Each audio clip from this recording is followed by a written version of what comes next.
Illogical, how you doing? Great to see you in. Hey Dirt, how you doing? You see Dirt in? He popped in the other week. You couldn't really say much. You'll have to come in again, Dirt. Next time I open up, you'll have to come in again, man, and we'll have a chat.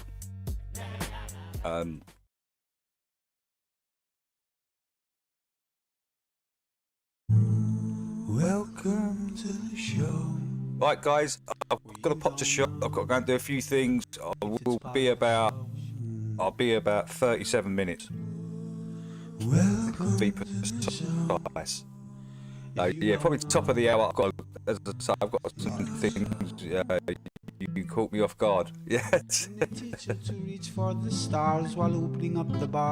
it's pretty chill. It's pretty relaxed when you come in.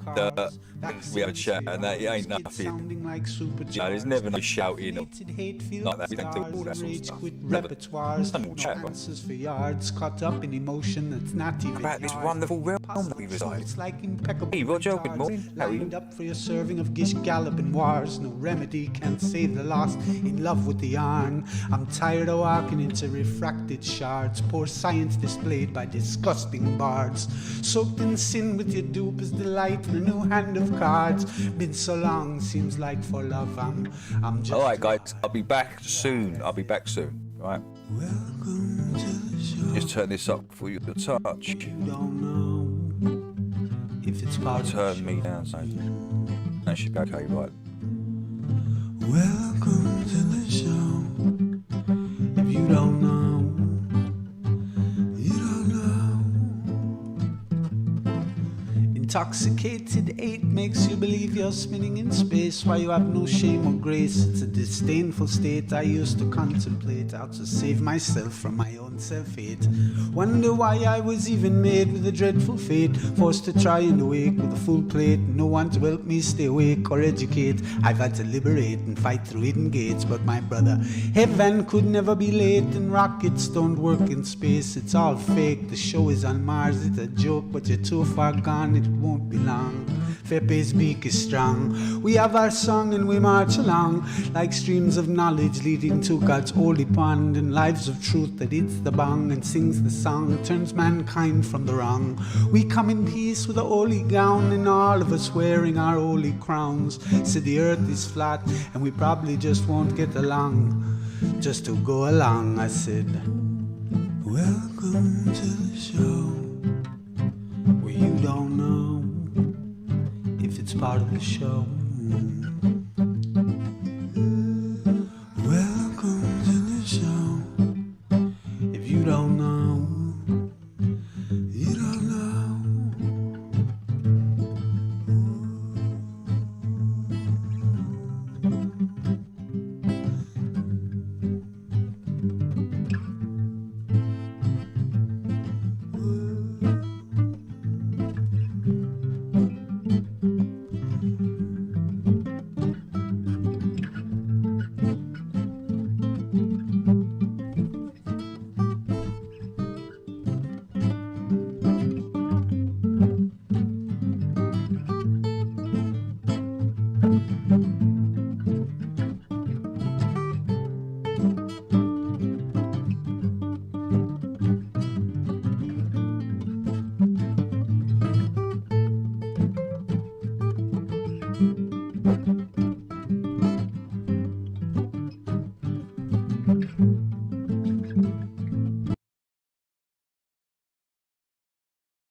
Green clouds, no worries unwind. And I sip my coffee, black gold sunshines. Ain't containing my vibe, no gates on my sky. Take it easy, take flight, we just ride. Through steam, dreaming free in the days. Cleaning cheese, living life out loud, not in silent discreet. To the wake, to the vague, got my mind in time. In my zone, all alone, I define my grind. Sheesh, cloudy room where the beats just flow. Rhyme and brew in my cup, it's a show. No bars around, but the spirits they climb. In my peace, in my space, it's sublime. You got a joint in one hand, coffee in the other. No gates, just open roads to discover. Loosen up, breathe in, feel that grind. Up here soaring, I'm one of a kind. Unwind, it makes me believe alright. Yeah, it's a views of myself. The always be sitting with the sea. Eyes low, feeling slow like molasses. Unwind, just another day grooving, peace of mind. No fences, no walls in my laid back shrine. Riding waves of the day, letting life's knots unwind. My green escape, caffeine keeps at me. Rhythmic heart, chill soul, feeling the beat. Mixing blends, burning ends, life's a treat. My own sanctuary where all good vibes meet. In my haven, in my keep, where the hours are mine. Living bold, living free like a grape on the vine.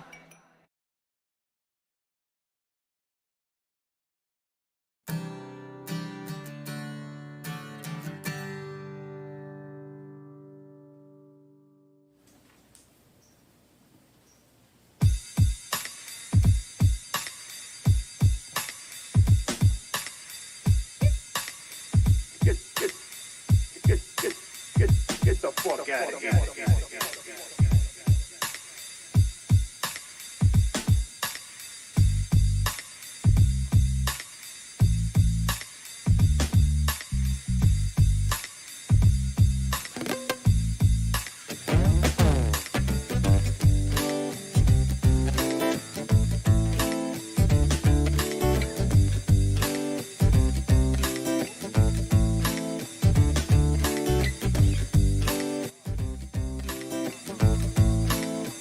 Kevin, come on over here and tell them what time it is.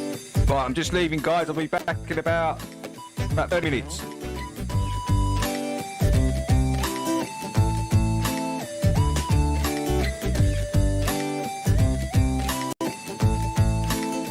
Oh, that's nice, Kevin.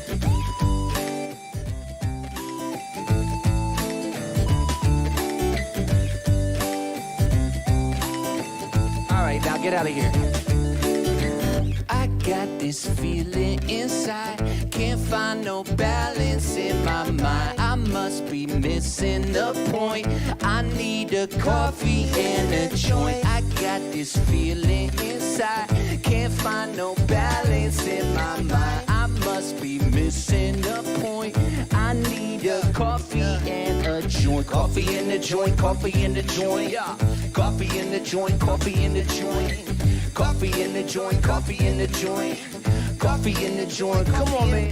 Yo, higher than an F-16 in Walgreens. Trying to find some eye drops at the bottom of the Listerine. What? Well, I'm Mr. Clean when I step on the scene. But yo, how did I get here? And what does this all mean? The last thing I remember was way back in September. Johnny had a doobie, it was groovy, full of pleasure. But I probably didn't measure the amount I should have taken. Now I'm standing on the feeling, and this feeling got me shaking. Yo, I kept the bacon with my better crocker, baby. We dishing out delectables, yeah. They tasty, so yeah, it's amazing. Now come and get this slice. And if they try to take my herb, I'll say, take my wife. But Kevin, you're not married. Oh shit, it's getting scary. I'm mixing up my history, my memories are buried. And I don't have a clue what's real or imaginary. So take heed, my children, cause this story's cautionary. Yeah, I got this feeling inside, can't find no balance in my mind. I must be missing the point. I need a coffee and a joint. I got this feeling inside, can't find no balance in my mind. I must be missing the point. I need a coffee and a coffee in the joint, coffee in the joint. What? Coffee in the joint, coffee in the joint. Come on now. Coffee in the joint, coffee in the joint. Coffee in the joint. So I was standing in the corner of the kitchen by myself, eyeing up the pop brownies on the top shelf. I'm thinking maybe just a nibble or do, but I didn't eat dinner, so I gobbled down too. Oh shit, I fucking blew it. Yo, I got to keep this conversation fluid. Yeah, too high to function. I'm feeling like a clown at a funeral luncheon. I'm a goner, man, I've reached my marijuana maximum consumption. Yeah, goddamn order. hors d'oeuvre, threw my knife for a curve. But I could be the hero that this party deserves. So I boot and rally, sink the last cup. Turns out it was my team's cup. Fuck, I got this feeling inside. Can't find no balance in my mind. I must be missing a point. I need a coffee and a joint. I got this feeling inside. Can't find no balance in my mind. I must be missing a point. I need a coffee and a joint. Coffee in the joint, coffee in the joint. What? Coffee in the joint, coffee in the joint. Alright. Coffee in the joint, coffee in the joint. Kevin, what? Coffee in the joint, coffee in the joint. Yeah. Coffee in the joint, coffee in the joint. Alright. Coffee in the joint, coffee in the joint. Yeah. Coffee in the joint, coffee in the joint. Coffee in the joint. Yo, that's right.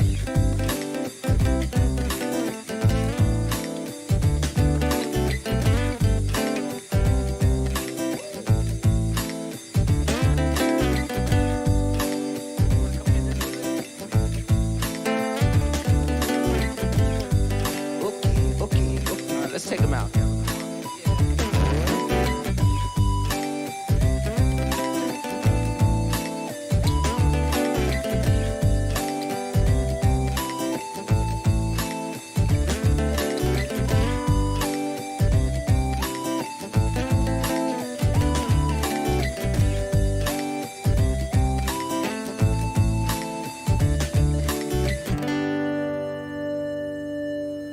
Man, I'm terrible at smoking weed. That's okay. I'll handle it. Thanks, yo. Sugar Shack gonna take us like way far. It's like S to the UGAR. Sugar Shack gonna take us like way far. Yeah, yeah, yeah, yeah, yeah, yeah, yeah,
Tom fuck painted it over as chalk.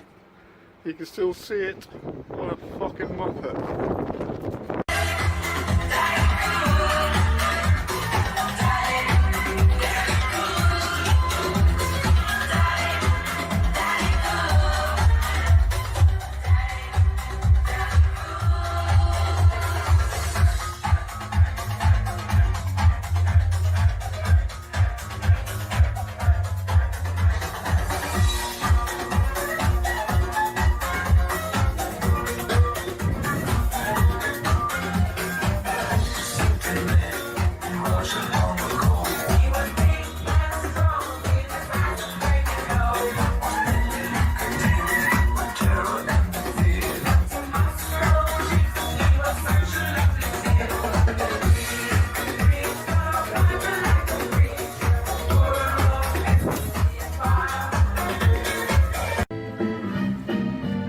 Mesmerizing.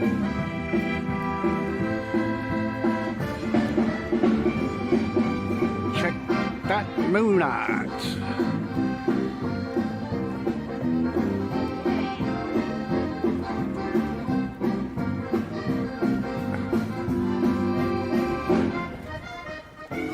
Free entertainment.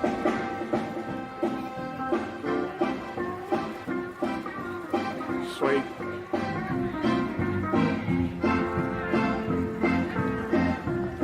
They deserve a tip, which they'll get in a sec when I get up after my vegan chips.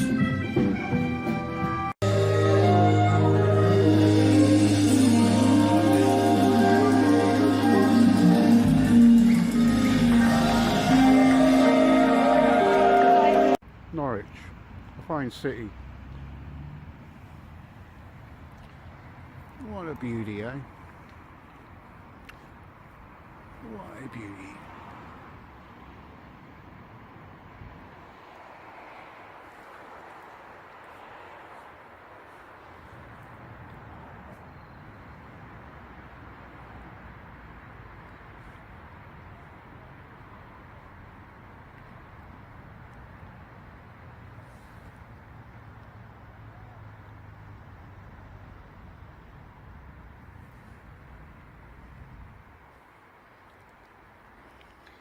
Swam in this. I used to sit on a friend's boat at night watching this big TV sitting in the city on a boat like this. But yeah, Norwich.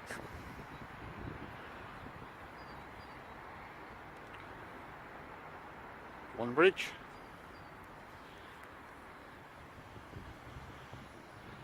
And there's another one coming up. Look at that, look at that. Ooh, ain't that nice.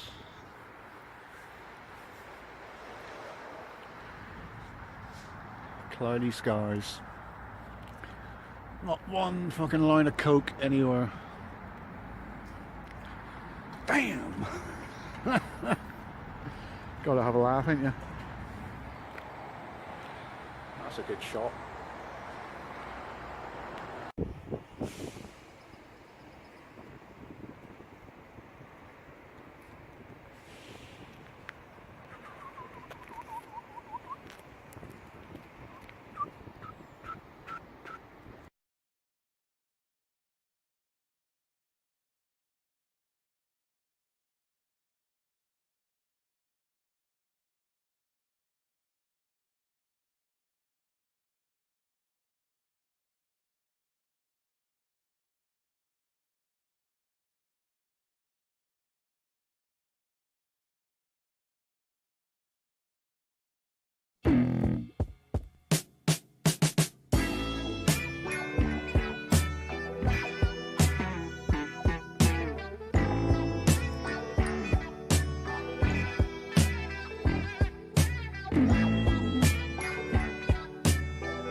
Yes, I do.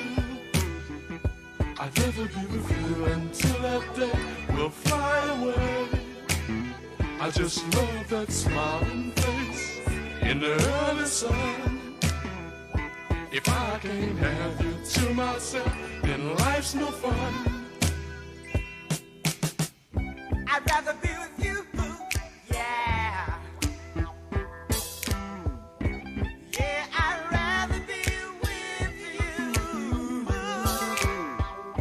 I'd rather be with you, yeah. Yeah, I'd rather be with you. I want to hold your hand, oh, if I can, just be a man.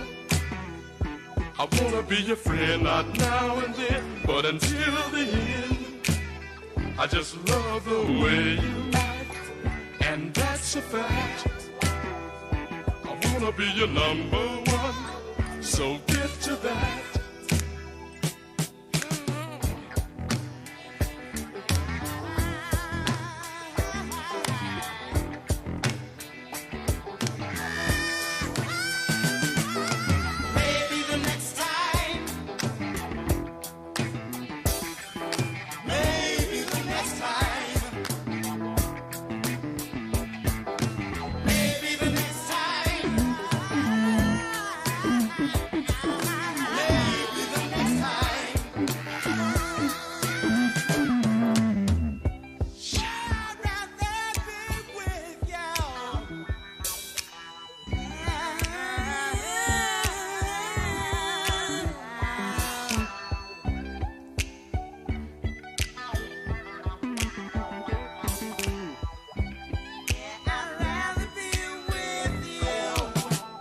I'd rather be with you until I'm through. Oh, yes, I do.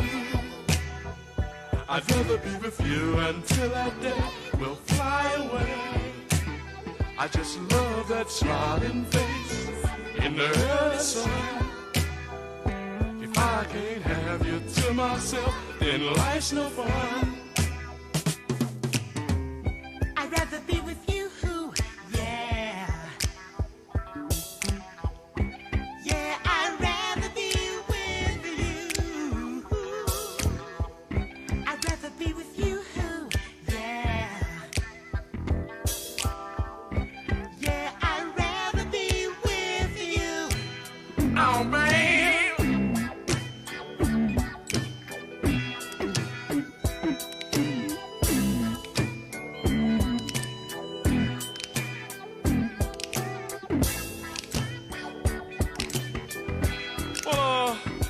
think I'm trying to be funny, but I'm really serious this time, baby.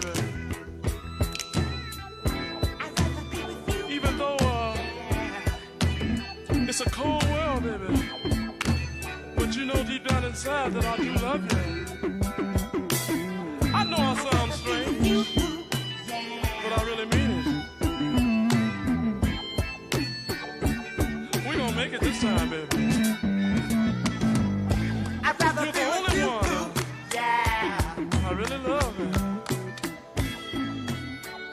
I'm coming at you with both hands tied behind my back, baby. You got me. I'm coming at you. Get ready. I'm gonna stick my love in your eye, baby. You can see me coming, baby, just coming all over you.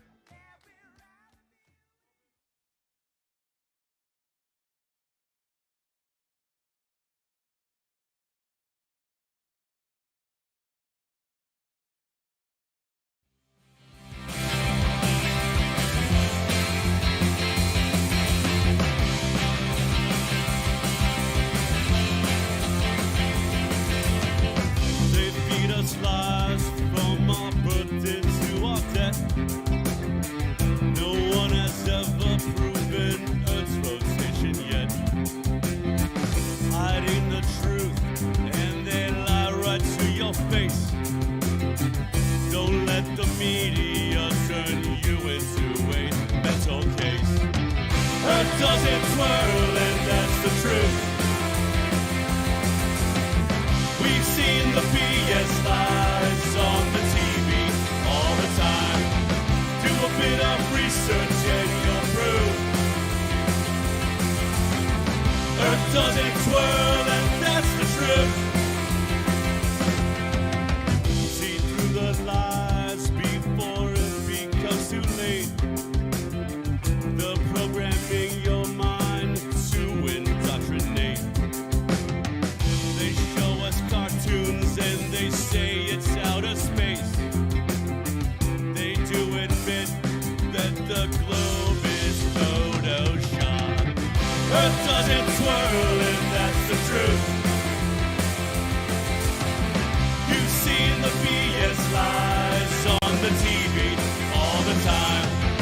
Do a bit of research and you'll prove Earth doesn't twirl, and that's the truth.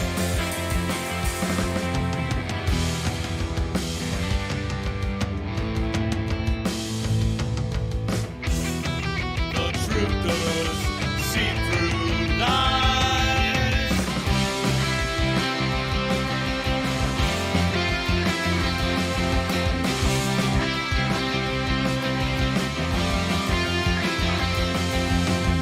Earth doesn't twirl, and that's the truth.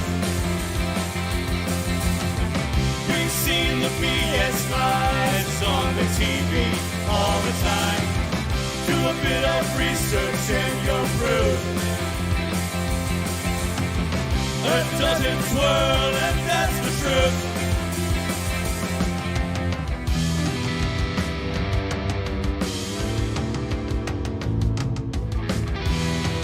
The truth does open eyes. Earth doesn't move. Earth doesn't move. Earth doesn't swirl, and that's the truth.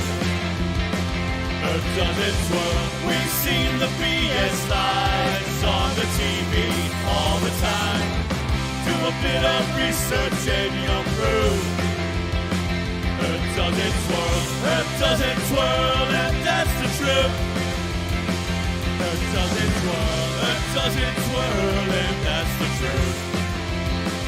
Earth doesn't swirl. Earth doesn't swirl, and that's the truth.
Good morning. Good morning. Good morning. Good morning, everybody. How is everyone today? I hope you're good. Do some shout outs. We've got Sarah in, and we've got Daniel M in, Chills is in, Catherine MC, we've got Jax, Heart Earth, On a Plane, Jim, Anders Ace. How you doing, Anders Ace? Long time. Heart Earth. Wait to see Heart Earth in. Martin's in. Roger's in. On a plane. On a plane. Vinny. Great to see Vinny in.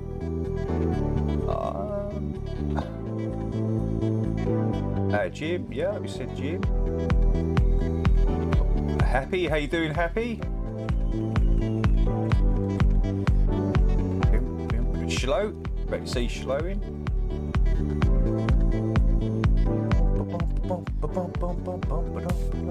Marcel, great to see Marcel. How you doing, Marcel? Hope you're having a wonderful morning.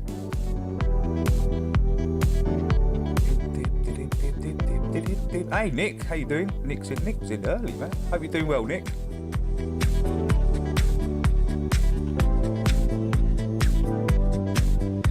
Quite a few people come in, damn. Logical, I've seen Logical already. Squirrel, great to see Squirrel. Ian, cheers Ian. Coming in. Bill, we got Dirt with you. I already spoke to Dirt. Bill, cheers guys. Appreciate you coming in.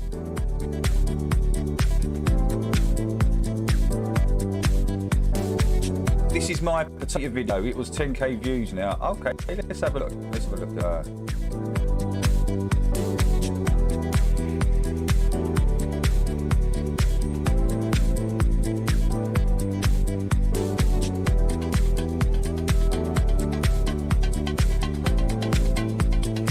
I appreciate everyone coming in. I really do.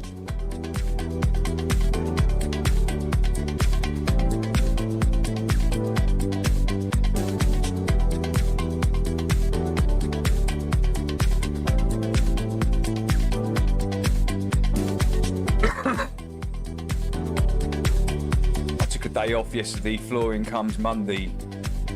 Sounds like Martin's pretty busy. Busy chat, I know.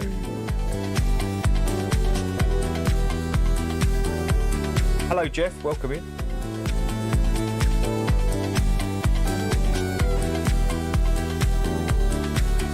Did anyone see Bev on Flatsies last night? Trying to figure out what level and horizontal is. It was kind of funny.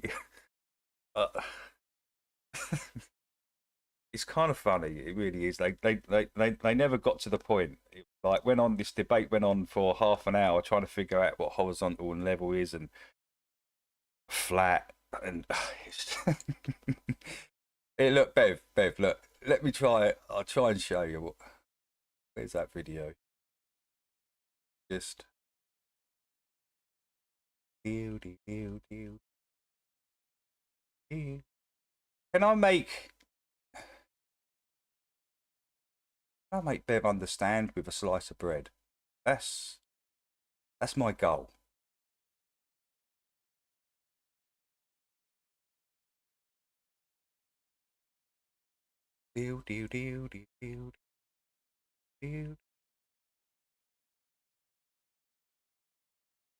Okay. See, would you describe this piece of bread as flat? It's on a flat level table, right? It's level, horizontal. It's right. You describe that surface as flat, right? It's on a flat table. So when you kind of go into the flatness of it, Love is all we'll ever trust. Yeah, no, I don't want to waste what's left. let's pause there. Right now we're at 500 times. We're in so the bread now looks like it's got valleys and hills and mountains, and you see it all right. Looks like topography of Earth almost, doesn't it? And there's big mountains and low points, high points. See, the point I'm trying to make is that we're on that level plane, Bev, but we're inside the bread. That's all. The bread's still flat and level, Bev. It's a matter of scale. That's all it is. It's just a matter of scale of where you are. I mean, if you're looking at it from this position, right, from a distance, it looks flat. It looks like that. But when you're on it, in the topography, on top of in it, it looks like that. Which I don't know if that explains it well, but you kind of understand what I mean, right? The mountains, valleys, where the waters would lie, and these low points. But it's still this, right? It's still this. It's still flat and level. It's just a matter of scale and perspective, that's all. Right, let's go back. Oh no, I did want to show you something else actually. I want to show I just want to show you this quick. Where was it?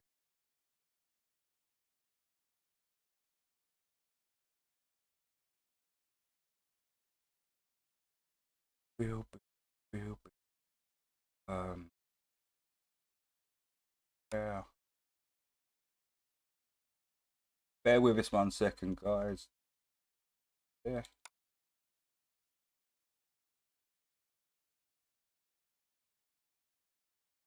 Right, this is what I mean. This is like a cross section, right? This is a cross section of what I think is sort of going on, right?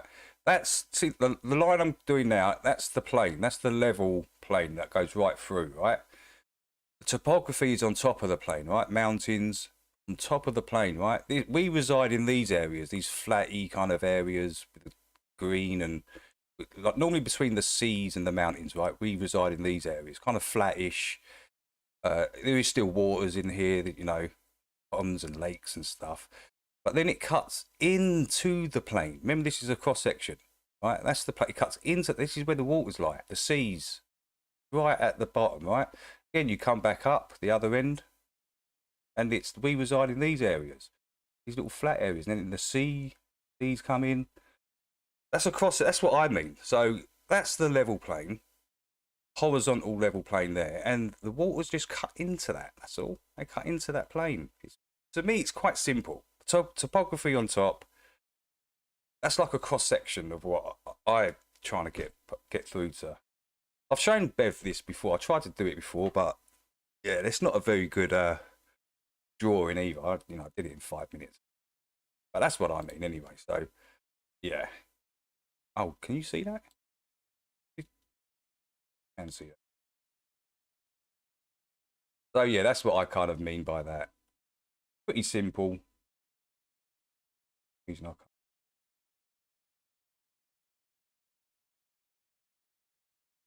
Do do do do do do do.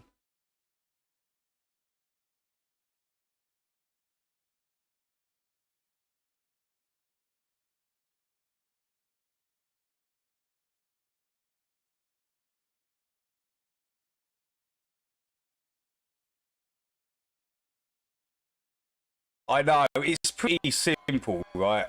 It's very, very simple. I mean, you can't... I don't get why Bev doesn't understand horizontal and level and flat. I mean, that bit of bread was flat, right? So you went right into it, into the bread, and you're within it, like we are, within the topography. Now, if you observe this from that position, this plane from the position that we're looking at that bread from, which would be high up, you'll be observing more of the land.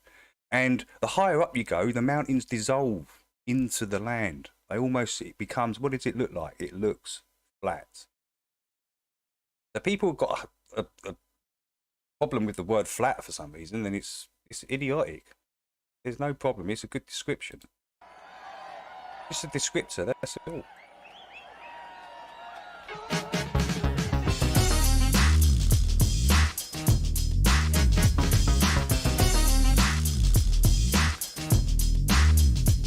Alright, start your booing, cause I'm about to ruin the heliocentric model that you used to. It looks funny, but NASA's making money, see? So NPCs, I hope you're ready to see. They say it's round, but you can't tell from the ground, and the sun only looks like it's going down. I'll tear up all the evidence you got on your shelf and expose all the proof that I see myself. NASA's grumpy. The first pilot was a monkey. Yo, ladies, why is your hair so frumpy? And all you CGI fanboys, please allow me to trump thee. I was trying to find what I was trying to do. I was trying to find a video of someone zooming into a flat table. Just kept zooming into a flat table, right? It looks flat, right? Looks like there's no topography on it, right? It looks flat and level. I just wanted that. I couldn't find it. The closest I got was that bit of bread. That was it. So I wanted someone to just go in just to show you, if you're in the topography, there's mountains and you're small enough. You know, there's mountains and hills and valleys and stuff. Even on a so-called flat level table. It's all about scale and perspective. That's what it's about. See, it's gonna crack like Joe Biden's bad knee. I'm in my prime, a little bit chunky. I'm a junkie. I keep the flat earth funky. I'm done with this. Globe versus flat. The drama's so ridiculous, it's getting really hard to be conspicuous. Hey yo, flat girl, you know the globe is gibberish, yeah, you know it's flat, but NASA says it's spinning. But it never caused me to get dizzy, I'm a geek. I love staring at the moon, it's not a dusty ball in an infinite vacuum. I'm pasty, like biscuits and gravy. You hate winter, but it just don't faze me. All your globers do is tap dance, it's a psychopathic romance. NASA turns a man into a jump. Don't be a NASA punk, come on, don't be a Jackson chump. Don't flake out, y'all, don't be a NASA punk or a Jackson chump. Yeah, do you know what they're doing? They're doing the contest fun. Don't be a NASA chump, don't be a fanboy. Oh yeah, it's freezing here as well. It's freezing. Cold outside. Cause the movement is cooking. You lie, you fib, you constantly take people's money, and it just ain't funny. I'm not a slave bee, so don't you blame me. And the ISS is fake, see? Oh yeah, buddy. You know their motives are weird, cause in 60 Hey Laura, welcome in. Pressing Laura.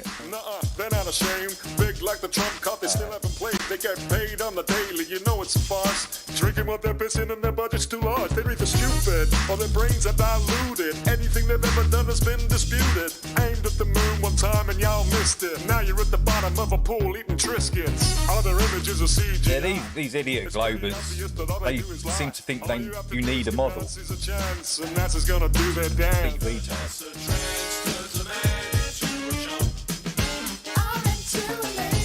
Don't be a NASA punk, come on, don't be a Jackson chump.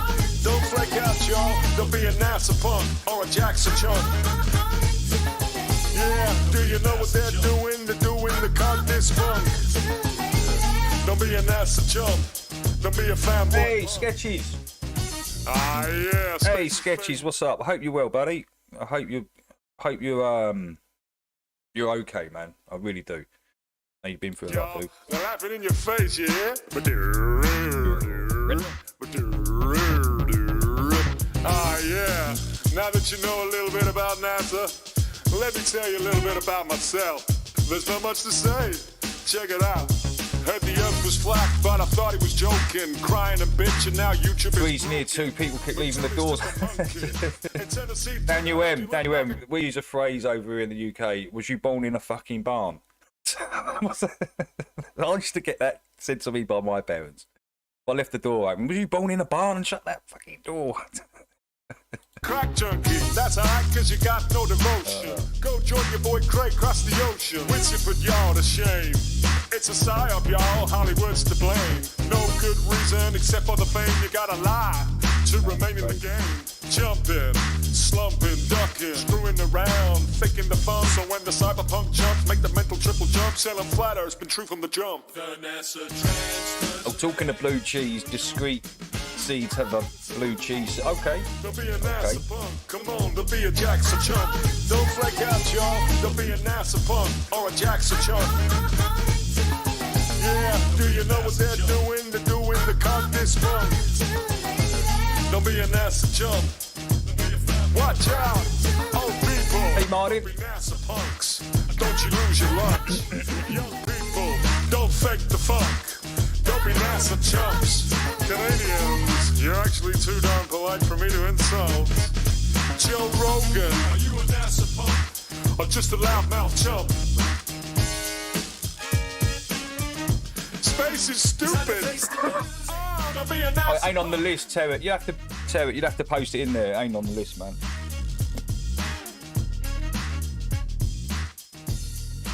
I'm looking for that chocolate strain. Going to do, yeah. They're quite rare. They're quite difficult to find, that strain. I think it was Honor. I think it was Honor found them for me, actually, and I got it off that site. Yeah, this is the... Yeah, I think it was Honor.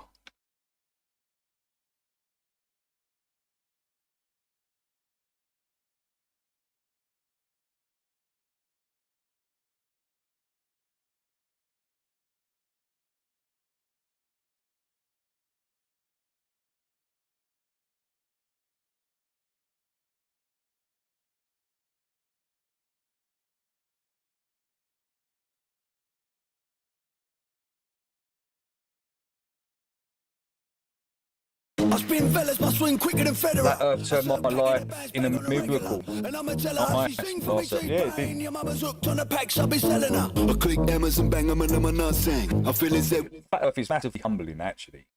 Humbles you. You got to take that ego away as well. You've got to drop that ego, man. And a lot of these globers and these anti-flat earthers and people like Jeren and Mellow Globe and their egos are huge. With the lead like a mukbang. The magazine made me lean when I walk in the drums. That's what I mean. Not even globers trust Jeren. How can you trust someone that's been against you for 10 years and suddenly just flip-flops over to your side? You ain't going to believe a word they say. So he's lost credibility with the truthers. He might have a touch now with the globers, but that's going to wane pretty quickly. That's going to go pretty quickly. Making that bang like a pump. So all he's going to have is some ardent globers. That's all he's going to have in his chat. Hop in the cab, I'm banging me crossword up. Head in the west and I'm banging a posh bird. Couple of cans and a puff on me death stick. Click on my fingers, he's cutting me cough there. Bringing the bow bells, bringing the website. I'm flinging the dry food, bringing the cassette. They belling me non-stop, sending the lads there. Hopping me drops up, I'm running a man down. Mr. Big Bucks, I'll be looking at business. Dressed to kill, mama got me up on a Rick list. Pole position, had a fella running the distance. I'll be banging, giving the triplets. The bigger the bag, the bigger the butt crack. The bigger the chance the birds up in my contacts. The figures a big deal, a pen on the contract. Wait, Honor, can you remember the site? Can you remember the site that you give me? up, eh? I can't remember the site. Pushing a pack the full stack like a benching. Giving the fish scale that slide like a penguin. Flipping the chick on my bills, why fuck a pension. Slow-mo vision, I've been puffing the peace pipe. Selling free fires to the fiends by the seaside. On my tail lines and the seams of my levers. With a stack figure, the Nicki Minaj returns. And I'ma tell her how she sing for me, T-Pain. Your mama's hooked on the packs, I'll be selling her. I click Amazon, bang, I'm a nut saying. I feel his head with the lead like a mukbang. The mega. I'm really disappointed with my new LED lighting for my Gorilla tent. Think I'm going to have to upgrade the bulb. What sort of LED light do you have, Catherine? Do you have just a normal one with a bayonet or screw-in bulb or something? Like, if you're in a tent, you need something like the FC E3000 Mars Hydro. Or even you can step down. You can something. I don't know how big your tent is, but maybe a Mars Hydro, just the 1000, the TS 1000 might do you. Or the next one up to that. I mean, but if you want to get quite a quality good, you need the FC E3000 upwards really for something. You know, if you've got a meter square or something. Yeah, if you're using screw-in LEDs now, you're probably not going to get nothing really. Magazine made me lean when I walk in the drumstick, I'm making that bang like a pump band. Hop in the cab, I'm banging me crossword up. Head in the west and I'm banging a push bird. Couple of cans and a puff on me death stick. Click on my fingers, he's cutting me cough there. Bringing the bow bells, bringing the website. Right, London Sea Centre or Gorilla Seas. Yeah, check those two out there, Jax. What Honour's just put in there, those two companies there. Check out those two and look for Chocolate. Just type in Chocolate. So that should be okay, that one. Belling me non-stop, sending the lads there. Hopping me drop top, I'm running a man down. So a couple of Mormons just rang it. I just wanted to talk about. Position at the fella running the distance. I'll be banging, giving the triplets. The bigger the bag, the bigger the butt crack, the bigger the chance to burst up in my contacts. Hello, Mormons. Hello, Mormons out there. If you're with Shlow, yes, we believe the Earth is demonstrably flat, level, plane. And the waters are contained within that plane. Yes, we believe. We don't know what's going on up there. We don't know if there's a physical dome because we can't get up there. We can't see it, touch, feel it, or do experiments. Same with the sun. Same with the horizon. Horizon's the biggest illusion there is. Give a tip when we top end. And I've been whipping a wire, popping a Benson. Pushing a pack, the full stack like a benching. Giving the fish scale that slide like a penguin. Flipping the chick on my bills, why fuck a pension. Slow-mo vision, I've been puffing the peace pipe. Selling free fries to the fiends by the seaside. On my tail lines and the seams of my levers. With a stack figure, the Nicki Minaj. Oh, you got the panel. You've got the strip, have you? Just the long strip. They are normally okay. Depends what make did you get? Is it like Mars Hydro strip? they're quite thin and they run right down your tent, right?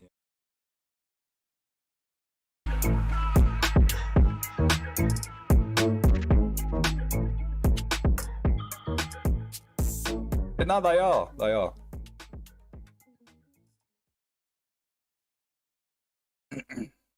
My mum used to speak to Jehovah's Witnesses all the time. Quite She's always reading the Bible, my mum.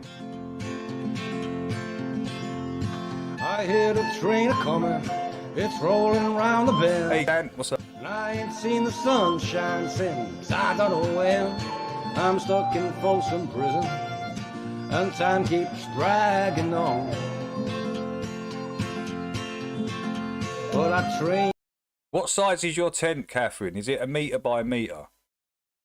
Or is it on down to sand. Like 2 foot by, you know, you get these 2 foot 1 by 1.5 metres and all this. My mama told me, son, always be a good boy, don't ever play with guns. But I shot a man in Reno just to watch him die. Okay, where's now when I hear that whistle blowing, I hang my head. Oh, there it is.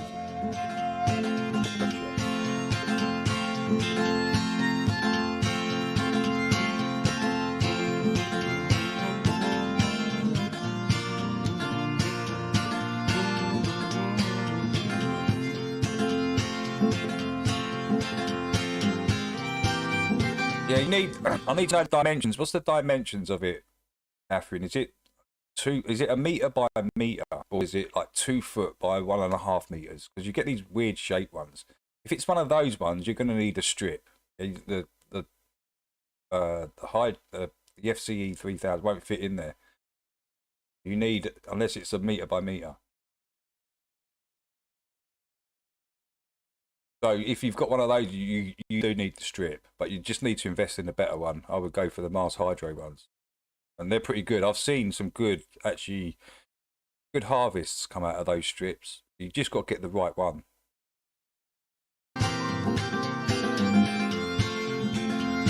I bet there's rich folks eating in a fancy dining car. Hey there, Jamie. Welcome in. It's all about the full spectrum lumens. Absolutely, Jamie. Yep. I even invested, when I was doing high pressure sodiums, I invested in a full spectrum bulb. So I didn't have to take it out in veg and all that. I just run it. Run the whole thing. In fact, no, I didn't. I had a CFL for my veg. This is my old setup. Was a massive, you know, them CFL massive bulbs. They're huge. You screw them in. They're just like a big, huge bulb, man. It's just ridiculous. It really is. Yeah, but they used to do quite well because it was such a white light, pure white light. They used to veg pretty well, actually. Sometimes they're a little bit stringy. You had to put the light a little bit closer. But yeah, and I had, what's it, 400 or 600 watt high pressure sodium with a full spectrum bulb. And I'll tell you one thing. What you should really be doing is growing LEDs for 3/4 of that grow. I would say the last 2 or 3 weeks, if you've got a high pressure sodium, finish it off with high pressure sodium. Just finish the last 2 or 3 weeks. I know. It's going to add a bit to the old electric for sure, but you're minimising that down to 2 weeks instead of going for, like, you know, almost the whole grow. I can be free. But those people keep it moving, and that's what tortures me.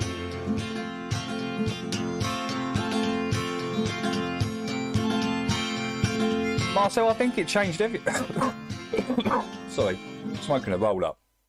I think once you get into flow, if it does, it changes you massively. It really does. Your whole outlook on everything, and the realm itself, created realm, even, you know, point where you're thinking about I mean, I never thought about these things before. You know, it does open your mind up to a lot of things, man. And for the better, actually. It takes them it's like your mind's released. The shackles of the globe have just been released and gone, and you can see everything with a brand new slate, clear. You can see it.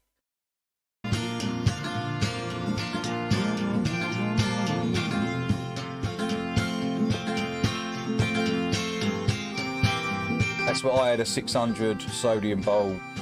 Yeah, in the day banner. Grew some good shit. Yeah.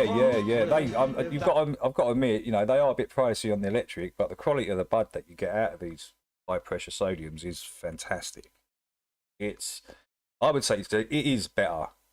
The finished product through high pressure sodium is better than LED. It is. You know, if you've done it before, you know what I'm talking about. The buds are more solid, bigger. They're just bit more flavour in there. But that's what I would suggest. Maybe the last 2 weeks, just try and finish off with a high pressure, just see how it comes out. That railroad train was mine. I bet I'd move it on a little further down the line, oh, far from Folsom Prison. I had a single huge bulb in London. Yeah. Them you can get them, don't you? They're massive, big bulbs. I'd let that lonesome whistle blow my blues away. Slow, I'm starting to... Slow. I'm doing mine. I'm putting mine in today. We'll have a little competition, Slow, right? We'll have a little competition. Yeah, I'm doing mine today, so they're going to be ready in 3 days, 3 to 4 days. That was around Tuesday, Wednesday time. They'll be ready.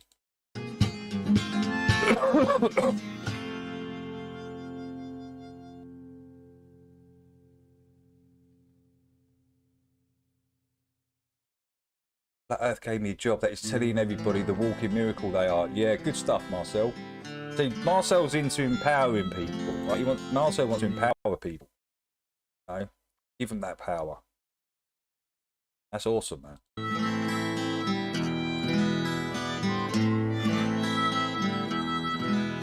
There is a house in New Orleans. They call it the rising sun. And it's been... Yeah, get the...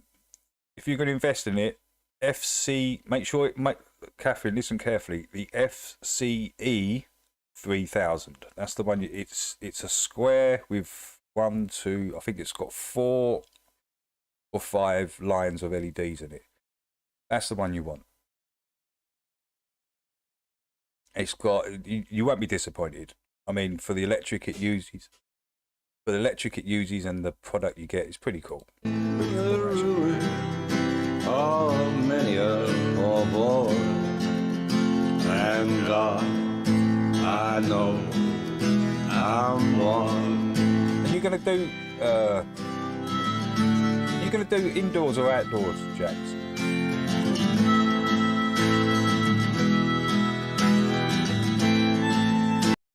I'll put it in. I'll put it in there for you, Jax. Hold on.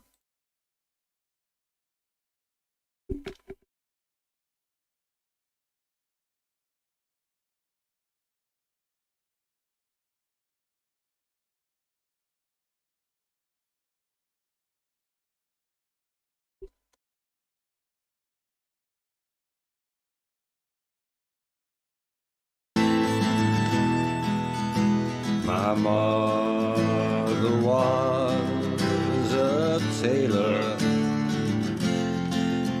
She sewed my new blue jeans. Okay, Jax, I'm going to tell you something what happened to me. Excuse me. Something that happened to me years ago when I first started and didn't really know. I had an indoor grow and an outdoor grow. And what I did, I took one of my outdoor plants, which I thought was pucker, and I just thought, I'm going to finish that off in the tent with the other ones. I put it in there from the outdoors, and it infected the whole tent with spider mite. I lost mostly everything. I freaked out. You know, the day you wake up and you see cobwebs over your buds, and you see these little creatures just, oh, no. So my advice would be to keep it separate, Jax, because you really don't want to be infecting. If you're going to keep them outdoors, keep them indoors. That would be my advice with that. Because yeah, it's quite distressing, Jax, when you put all that effort in and you get to that point and then you wake up and there's all these cobwebs and creatures. It's just, your heart drops, you start panicking, you're like, no. But there are ways, there's ways out there you can get rid of spider mite and stuff, but you don't want to get to that point, do you, in the first place, really? That would be my advice with outdoor and indoor. And my father was yeah, that would be probably better. You've got a shed, a little shed in the bottom of your garden. That'd be better. Better than a greenhouse, really, because you can control the light in there. You can control it all, right? If you get it all blacked out, make sure there's no light penetration coming through. You might have to get some cork, some silicone or something, or cork or something, just to fill in all the holes and stuff, so you've got no light penetration. Make a little hole in there for your outtake. That's it. That's all you need. You don't really need an intake, because it's going to be the outtake is going to be sucking air in, right, and blowing it out. So it'll be drawing in. Still be drawing in fresh air from the outside and blowing it out, filtering it, blowing it out. So yeah, you get that's what I would do. I'd rather use a shed than an actual greenhouse. I mean, you can still control it, but you're gonna have to black out everything in the greenhouse for your 12-12, right? But most people don't do that with outdoor. They just let it go. But with an indoor, you can control certain aspects of it. You can grow that veg for 2 months and then go, right, I'm going to flip it now today. while it's still like 18 hours of light outside, you can go, right now I'm going to put this into 12-12 today. I can start my budding phase. That's the beauty about that. You can control a lot more.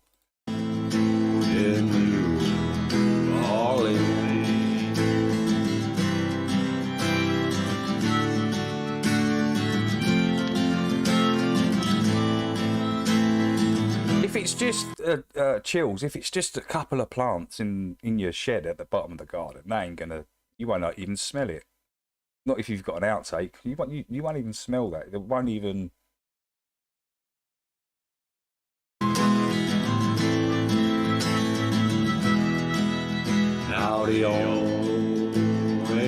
Martin's got a secluded garden as well.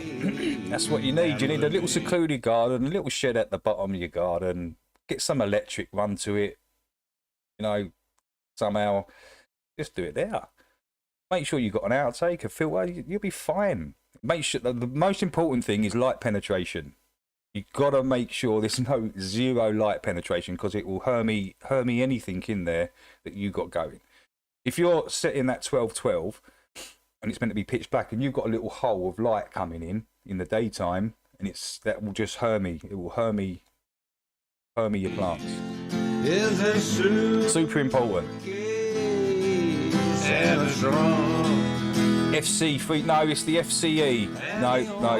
There's two different types, Catherine. There's the FC 3000 and there's the FCE 3000. You need the E. Go onto Mars Hydro, the site Mars Hydro, and they've got them on there.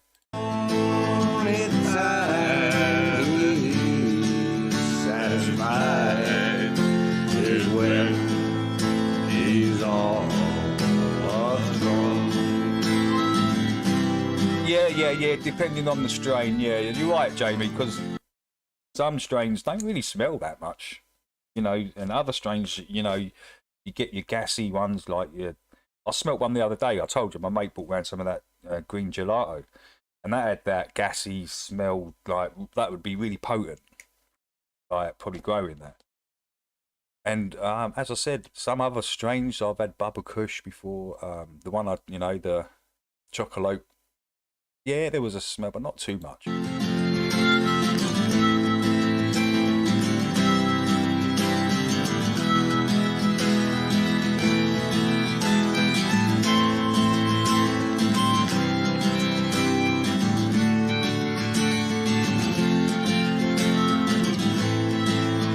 200-foot orchard for your that's perfect, Jax. Oh, my space indoors too. Tell your children not to do what blue cheese will stick to your walls for weeks. You spend your life in sit-down misery. Proper spike to the root base, yeah, you could do all the electric. Kind of like what Nick was doing. 1 foot with these vegetables, you put all the copper around it. Manna, hermaphrodites are worth their weight in diamonds. Every seed will be a female. Yeah, I know. I've had a couple of mine go on and I've collected all the seeds, man. I've got a lot of seeds. A lot of them. Just bags, where I weren't too savvy about growing in temperatures and like this, like that, and making sure it's perfectly pitch black in there. I wasn't really savvy to all that, and when I looked at my tent, it was all little bits. I had to cover them all up. So yeah, and a few of the plants they turned hermy, and I had like buds of seeds. I was like, okay, I can't remember the strains, but yeah, good one. New Orleans, to where that ball and chain, 'cause there is a house. It will reek the soil. What, the electric? They call it the rising sun, and it's been.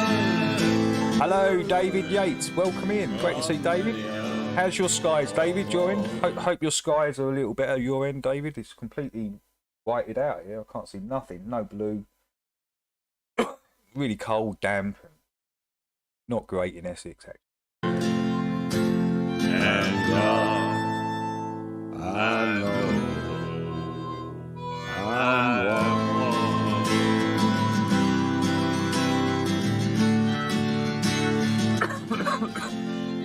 I got 8. I got 8 in a week covered in 2-litre plastic. How do you do that? How do you do that, Chills? Thrown in 2-litre plastic bottles. I mean, they're just like flood and drain. Okay, oh, okay, I gotcha. Freezing here and planes abundantly obvious. Yeah. Impair. Oh, you do that.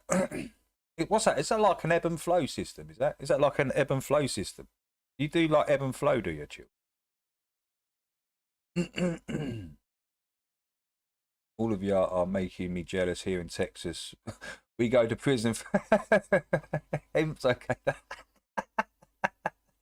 Hot Earth over there in Texas, where you know probably the next county or something over is actually legal. Right, some parts of America it's illegal, and other parts it's legal. It's kind of crazy out there in the States. But Texas has obviously got no, you know. Yeah, that's crazy. Yeah, you have to look into electroculture. They claim. Yeah. We was watching. Nick was doing a little like vegetable grow with electroculture. Yeah, and we've seen a few grows with it actually. So the old flood and drain system worked for me. Yeah, so that ebb and flow system works. 10 seconds dab challenge. Liquid. What's it? Right, let's go through some of these at the top here. Let's harvesting my. This is Jax harvesting her potatoes. Is this year's? Because we see the one from a few years back. I don't know if it's the same video or. Oh yeah, it's the same video, but it's a good video, man. It shows you what you can do. Well, hey guys. I'm going to dig my spuds up. As you can see, everything's gone really yellow now. And I've actually got some poking through the top here. So I've decided to film it because I'm hoping to get quite a few. The fact that they're coming out of the top seems to be quite sort of like, what do you call it? Promising. So here we go. Yeah, this is what I use. I use 2 of these. Exactly these. The handles. They're quite big, and my soil's right up to the top here. I've made holes all the way around. So if I need to tie anything back or pull anything back, I can just tie it back to these holes, and yeah, it's you get a nice amount of soil in there. You get that drained correctly with the right perlite size. Because I use small perlite, but I also use big perlite. You know, about a centimetre, so for the drainage. Because really, you want that water just to literally flow straight through. You want that water just to go. You want that drainage like that. So just you're putting it in, and it's sort of coming out the bottom.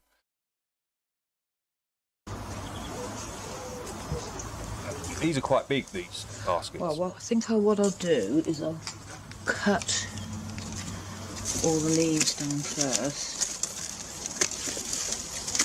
so I can get to the spuds.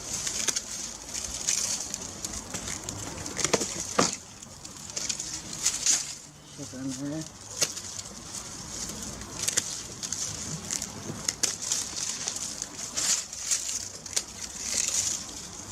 If I had a wheelbarrow, I'd just tip it all out now.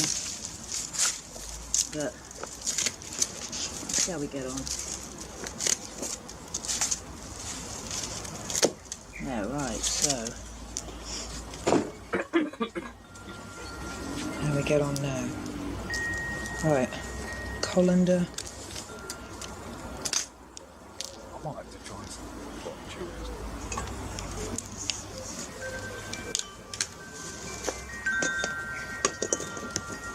I don't know how long I've had them in. Oh wow. These are Charlottes. Charlotte Nice. potatoes.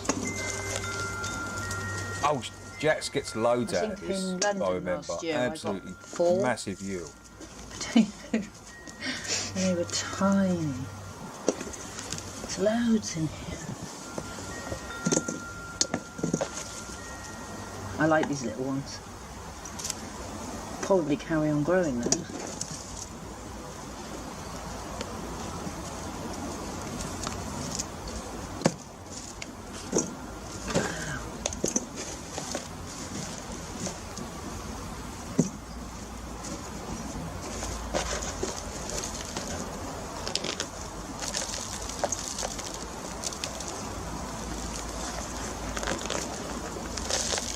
This is pretty cool.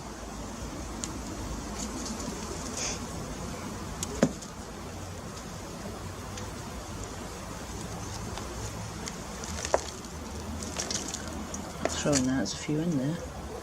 Potatoes are crazy. They are crazy potatoes. Keep them. Right. You eat them, and then any leftovers, you can just plant them and get a bunch of new ones.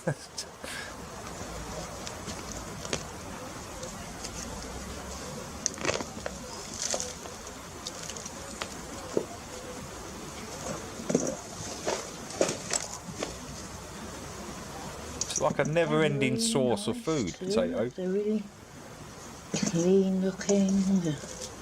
All you do is stick them in a tub like this and keep them watered. There's the original seed potato there that all these grew from. Well, I put more than one seed potato in here. Could you keep that? You know that seeded potato there, Jax, you just put to one side. Could you replant that? Could you replant that potato with all the root and you'll get another like yield? Or does it have to be like a fresh potato that you've got to bury? I don't know. Wow!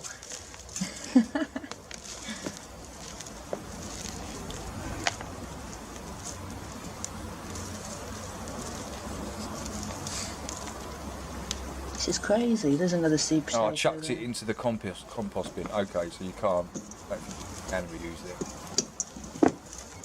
Oh, look at these fresh potatoes. Lovely. Bloody reluctant to dig them all up because I'm not going to be able to eat all of them. Wait a minute. Jax has got a massive yield of nice potatoes.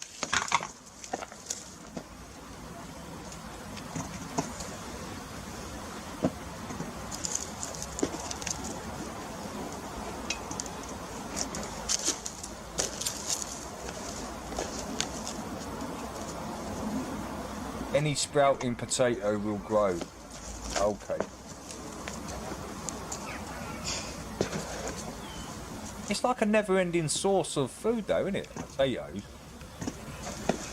You would only ever, if you think about it, you would only ever need to buy one bag of potatoes.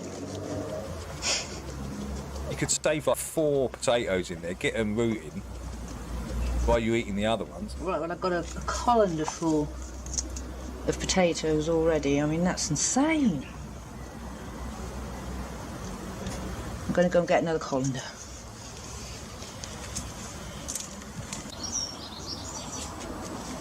So I've got another colander and I've got this many already. Once you plant peanuts, These always little got ones peanut. are Yeah. really nice to eat.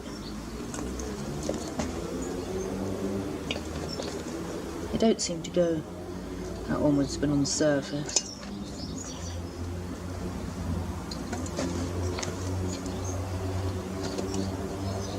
I'm delighted that I've done so well this year. That's That's the seed potato again.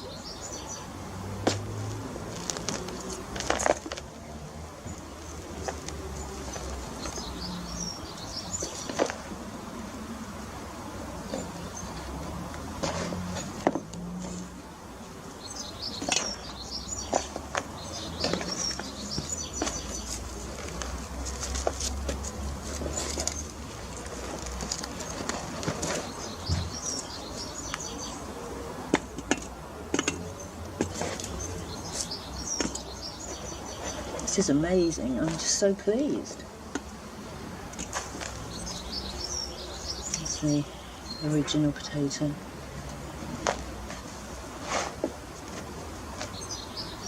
Might just shove them in a little pot, see what happens. I'll shove them back. They're not going down too far. They tend to have all grown towards the top. Ooh.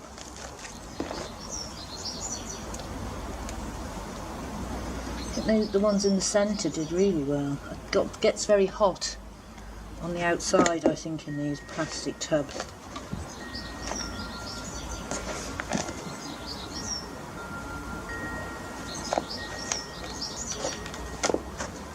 I think that's pretty much it. I'll go over it again. I'm going to reuse this soil anyway. Wait, look at these little ones.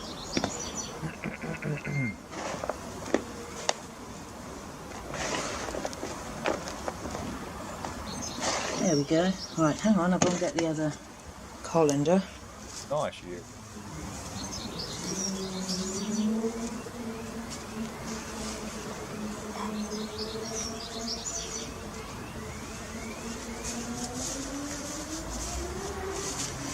So here's my Charlotte potato heart. Yeah, me too, Heart. I feel the same way, Heart. That's the way I found on got the street, 10,000 an old views. builder's bucket. Ended up on some garden. Some potatoes I got from the local hardware store.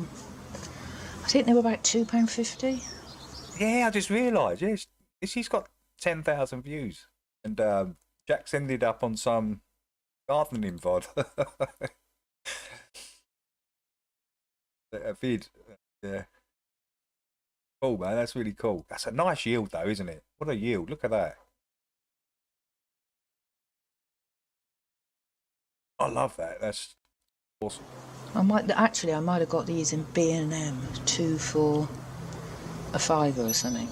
Could have been. And I've got some more coming on here, and these are already starting to come through the top, so I'll cover them with some of this soil.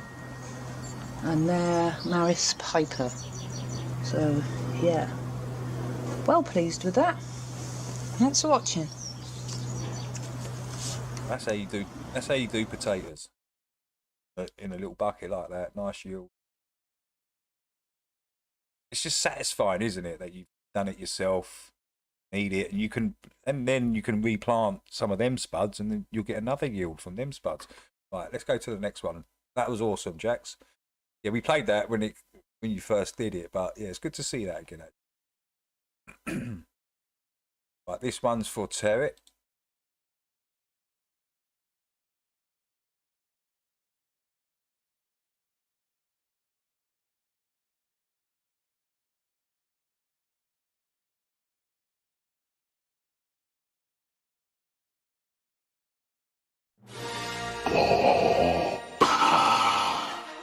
Warning. This music video contains explicit language and scenes of a sexual nature. This music video contains the word cunt 64 times. Those offended by this word should click away now. You have been warned. If you continue to watch this video, despite this warning, and are offended in any way, then you are a cunt.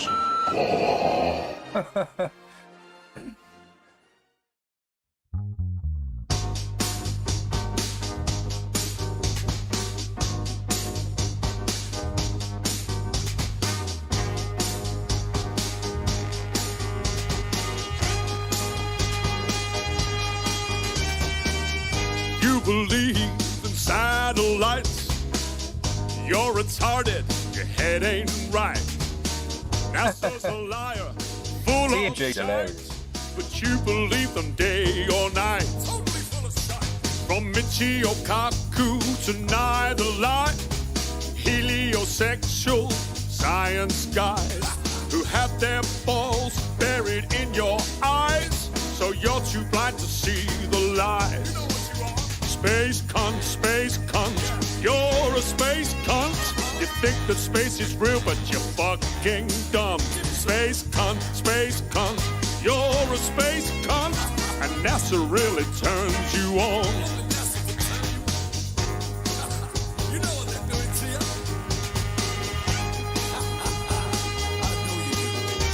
Now don't get me wrong, I know that vacuums are strong, but not as strong as you sucking NASA's dome. When you're on your knees, it's hard to see the light with NASA's jizz in your eyes.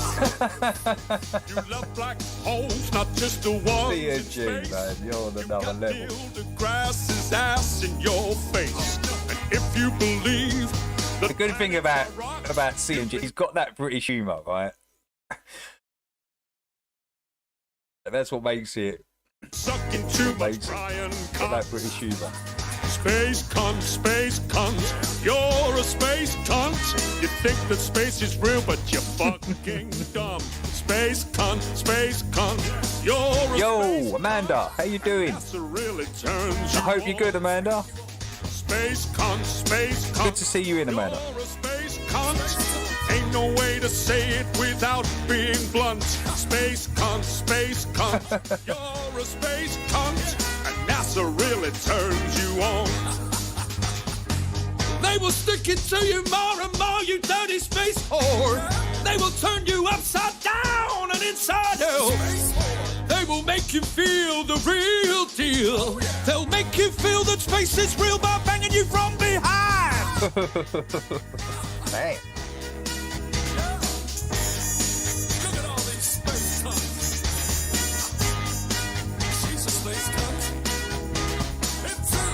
You got a cleaning mission.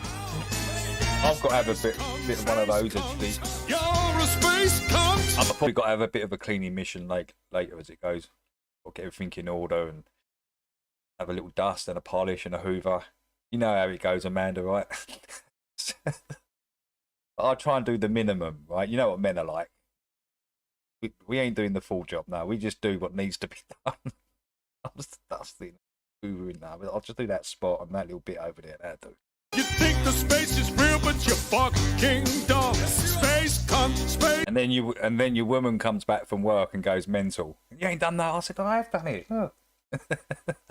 You ain't done the sides, the washing up. Space cunt, you're a space cunt. Sorry, love. NASA really turns you on. Space cunt, you're a space cunt. Hey, what's up, Vicnoid? We got Vicnoid in the house. Let's welcome Vicnoid in and let's give Vicnoid a wrench. Where's Vicnoid? Vicnoid is right there. And there's a nod. There you go, Vicnoid. Respect the other wrenches and kick out any trolls that come in. You can talk about whatever you want. Ain't no way to say it without being blunt. Space cunt, you're a space cunt. And NASA really turns you on. Space cunt, you're a space cunt. You think that space is real, but you're fucking dumb. Space cunt, you're a space cunt. And NASA really turns you on. Space cunt, you're a space cunt. Ain't no way to say it without being blunt. Space cunt, you're a space cunt. NASA really turns you on. I like CMG's dance and his outfit. Space cunt, you're a space cunt. You think the space is real, but you're fucking dumb. Space cunt, you're a space cunt. And NASA really turns you on. Yeah, NASA really turns you on. Yeah, NASA really turns you on. You love to suck on NASA's dome. Oh, the dreaded fridge clean. The dreaded fridge clean. Everyone hates cleaning out the fridge, don't they? I do. I can't stand it. I leave it right to the last minute, and then it's like, nah, that's got to be done. I've got to do that. That's what men are like. Men leave everything to the last minute. That one was for Territ. In fact, I'm going to put that back on the list. I'm going to put that back on the list. How do I do that? Right here.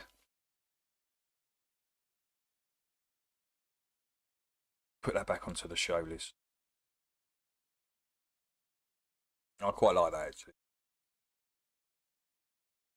10-second dab challenge. This is from Honor, I think. I think Honor put this in there. Let's see. Right. Liquid diamonds.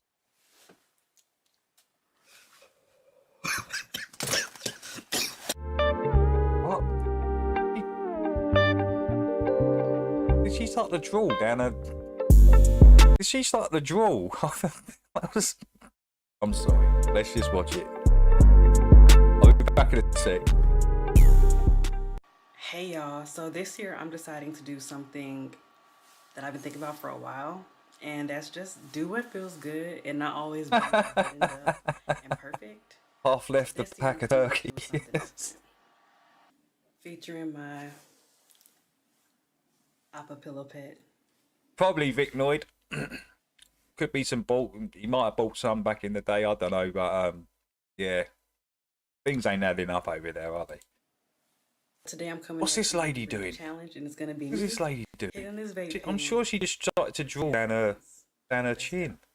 I apologize in advance if it's a little shaky. I'm currently holding up my camera with a little stick thing that turns to a tripod. So let's go. Okay, just want to show y'all that it is on.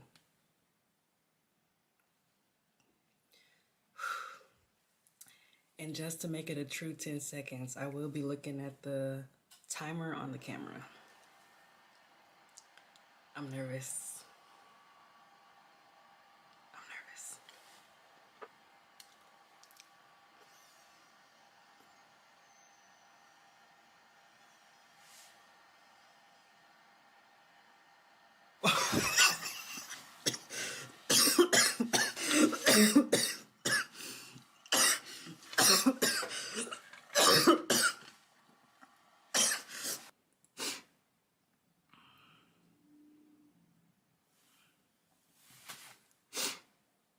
Honor, why are we looking at this?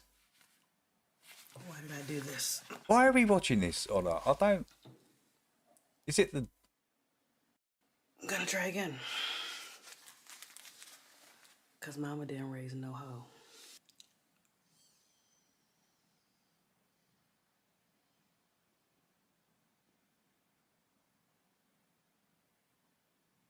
I don't know why we want... Oh. Oh no! Look, I don't want to. No, I don't want to watch some woman dribbling down her chin.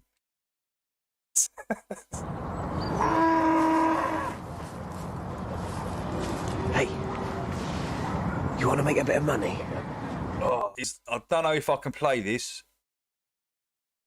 Whoever put that in there, this has got 3.8 million views. And was this BBC? This program, Mitchell and Webb? Was it the BBC? You should do what I did. Get into farming. See this? I got this selling corn. Comes out of the fucking ground. I couldn't believe it. I can't play all this. I ain't going to be able to play all this. No way. I do apologise anyone put that in there. It's got way too many views. And I think it was it's on one of the mainstream channels, wasn't it, this? So probably going to get strike for it. Just for playing that.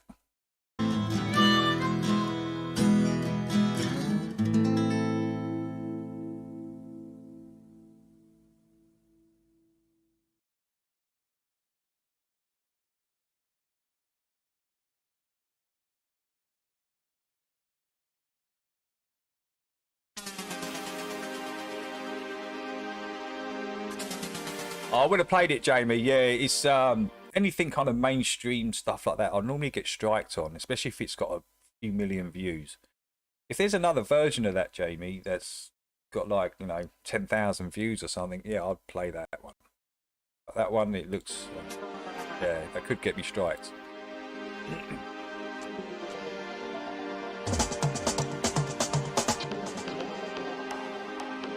No, it's top of the hour, so after this track, we'll be looking at the video.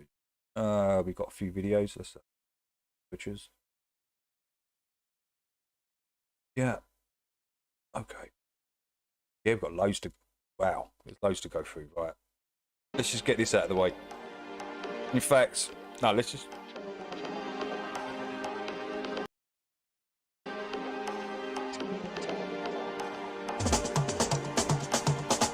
Oh, that might be better, Jamie. That one might be better.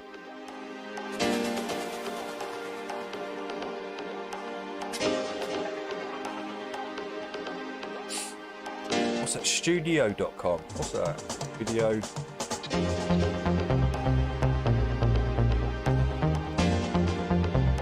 Woo! To you all old school ravers out there, 1992, the Summer of Love was the year. This was the year, 1992.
And Helter Skelter. I'm sure I went to Helter Skelter, Jamie. I'm sure I went to one of those.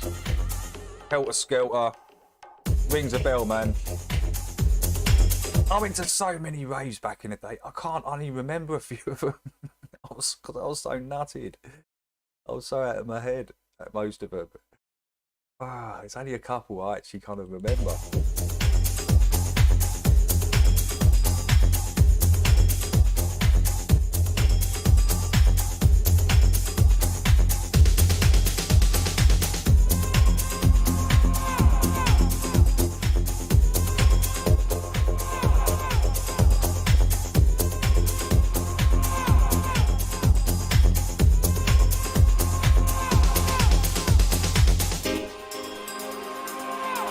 What a great time though, Jamie.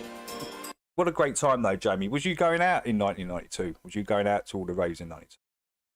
Because for me, 92 was like the peak for me. It was like the best year. The music was still at a nice tempo. It was still like that happy vibe. Everyone was like on that really happy vibe buzz. Yeah, then after 92, the tempo sped up. It went kind of drum and bassy, and it got in 93. It was actually quite moody. It got quite moody in 93, 94. Then I noticed the atmosphere changed completely because of the music change, and then you started getting all these crazy ass gangs coming to these raves, man, and robbing people. And I was like, "What is going on? This isn't what it was." And yeah, as I said, by 95, I was out. I was out of it. I started raving in 88. So by 95, it changed so much. It was just like unrecognisable. The music, the speed, the tempo would increase dramatically, and all drum and bass, and got a bit moody. I didn't really like that. Let's give you a thumbs up. I preferred this kind of era, 92. It was a lot more, the vibe was awesome. That was the Summer of Love, 92, without that. I started going out late 90s. Oh, okay. And 94, 95 for Ian. Yeah, 94, yeah, 94 was when I was starting to come out of it, actually.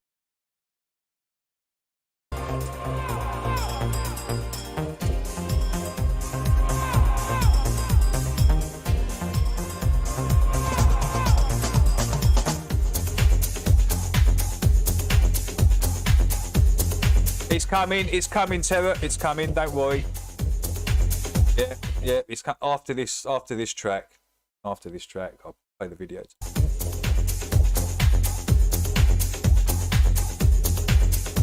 97 to 2000, yeah. The music had changed a hell of a lot by then. Even, you know, it was constantly changing through the 90s, right up to the 2000s, and then you had this, I don't know, it's like weird drum and bass, like this light, woke version of drum and bass. Right, that's what you get at the moment. You get this light, weak version of drum and bass, which is just being destroyed from its original sound. I mean, this drum and bass you listen to, it isn't drum and bass, is it? I mean, I think drum and bass, the tempo of drum and bass these days is 170 to 180 beats per minute. Drum and bass back in the day was normally around about 150 to 160. That's how much it sounds ridiculous. It's the tempo of drum and bass these days. That's why it needs to go back to those normal kind of tempos. It sounded a lot better. 100 times better.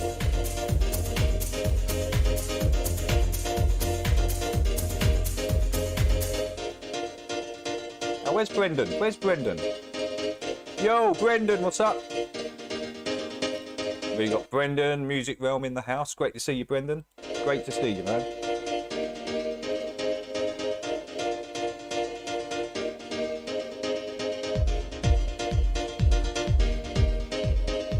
What?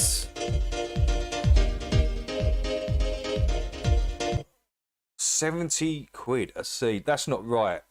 No, that's not right. That's not right, Jax. That's not right. You're going to be ripped. Do not buy that.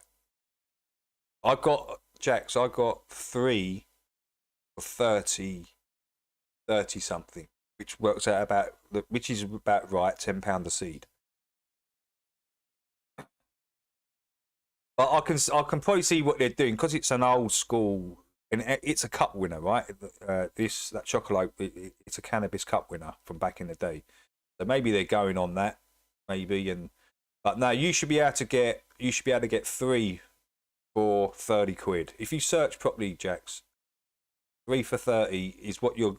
If it's 35, that's okay as well. You know, up to 35 quid. That's what you should be spending. Not 70. 70 is like rip-off prices. Yeah. Don't go with that, Jax. Potatoes are the easiest to grow when you're starting to grow. Yeah. Potatoes are awesome. Shouldn't have to pay more than a tenner. Yeah. Jamie knows. Yeah, she's looking around 10, 12 quid. That's what you're looking for. 70 quid. Damn. Unless they've got the original bloody strain or something. I don't know. Yeah.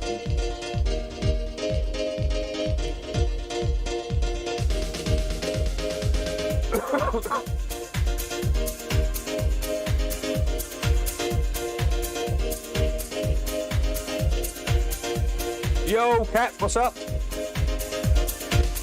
Aztec, good to see you guys.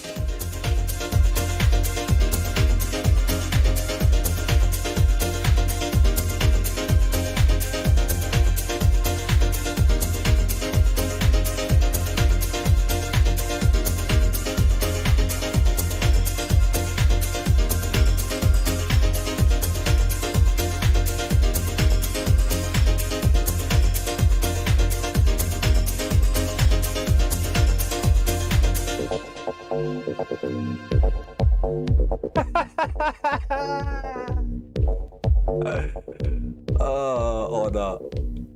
There are no Scottish gays, Catherine. They would all get beat up. They would in Glasgow. Them Glaswegians don't take no shit, man. They don't. They ain't the Glaswegians, man. That's.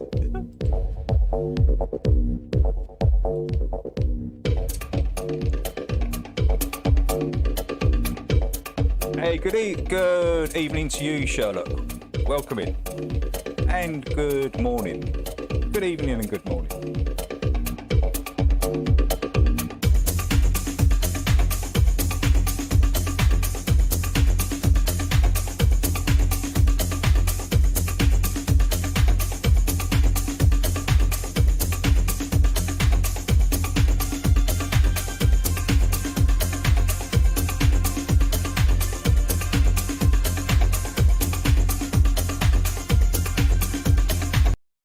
Let's get onto the Mitchell and Webb.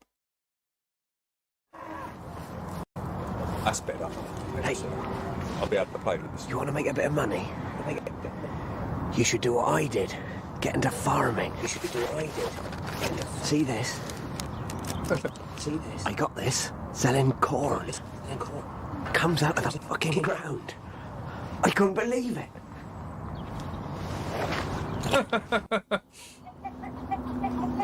You see that?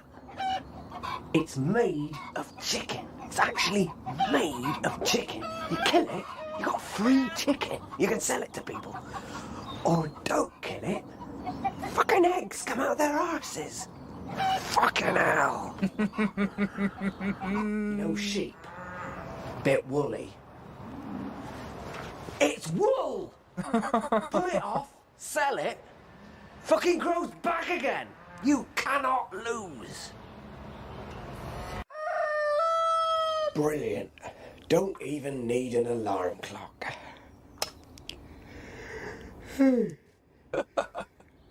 Unbelievable. It's only 5 in the morning and I'm right where I work.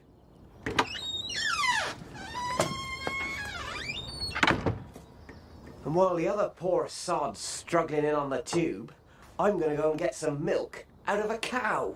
Who's a jammy bastard? Look at all this milk. I'm gonna make a fucking fortune. Yeah, that's pretty good, Jamie. I like that. I think I might have seen that before. I'm not too sure. Something similar. YouTube Creator Studio is not working. Right, now let's go to these. Check out these videos.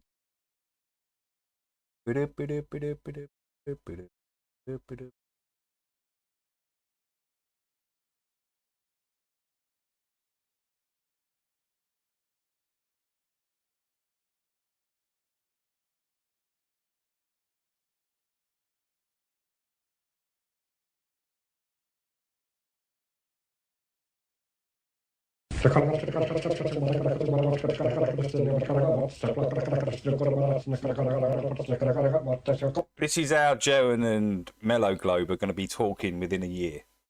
They brought into the Helio model so much they're going to start speaking fluent Plutonian, Venetian, and understand it and be able to write it. What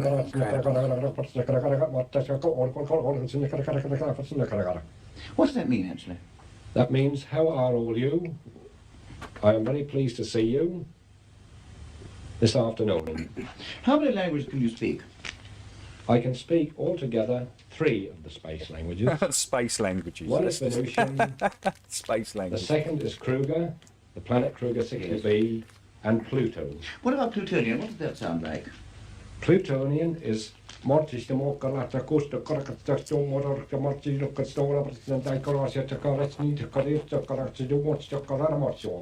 you learn these languages? These languages have been a gift sent from me from the actual people by Ray. It just sounds like, honestly, it sounds like Welsh. It just sounds like he's learnt Welsh and able to, I don't know. It just sounds like Welsh. It sounds like if Martin Leakey would talk to you. It sounds like this guy. And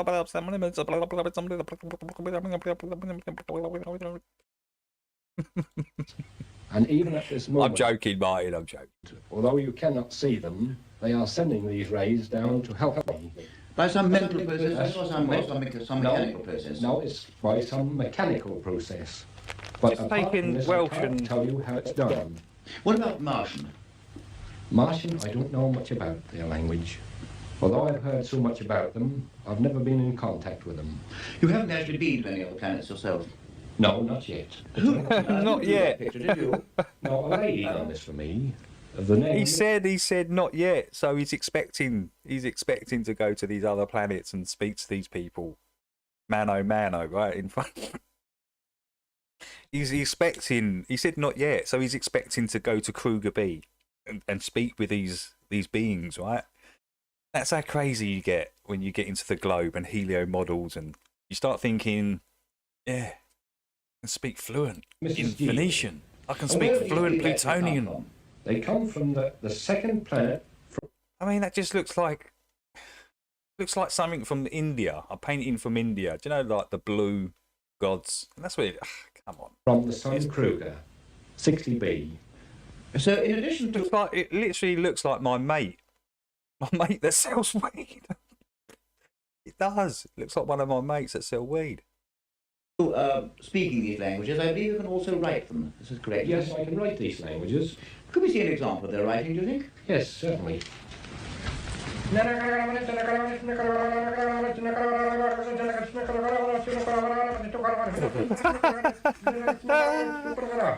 Oh no, come on. This here. Catherine, this is hilarious. This is what happens to you when you go full globetard. You end up like this guy. This is what I'm trying to explain to everybody out there. You go full globe, you end up like this guy, McToon. You end up like Jeren and Mellow Globe and all these nonsense characters. You end up like this. That we are here. They actually think some scribbles on a bit of paper is actually their language. For a purpose. Unbelievable. Which is something to do with your Earth. Hey, John, what's up? That we will reveal later. I see. Could we see some Plutonian writing, do you think? Certainly. It was quite funny on Flats. Bev was on Flats last night. You might have seen it, John. It was funny, man. It was so funny. I was laughing, man.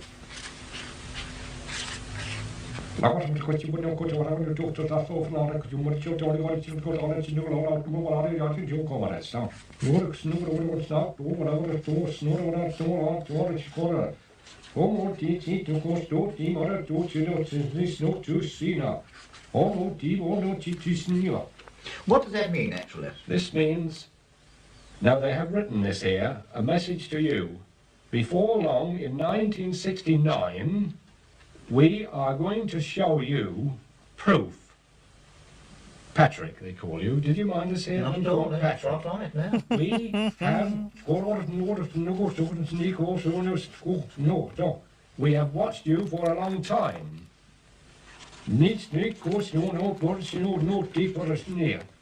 We are interested in all your great men besides ordinary people. We are interested. Hello, Hidden. Welcome in. That's most encouraging, because Mr. Bernard Byron from Essex moves in a realm of the unknown, which, I think you'll agree, makes it very difficult for us to disprove him. And yet he has the charm, the cheerfulness, and the courage which is common to all independent thinkers, and for which I myself have the warmest admiration.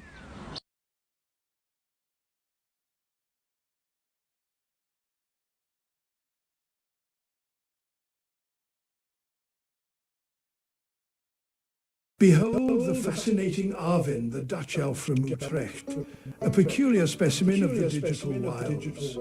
Known for his chronic tardiness, Arvin begins his live streams not by the clock, but by some mystical force only he understands or ignores.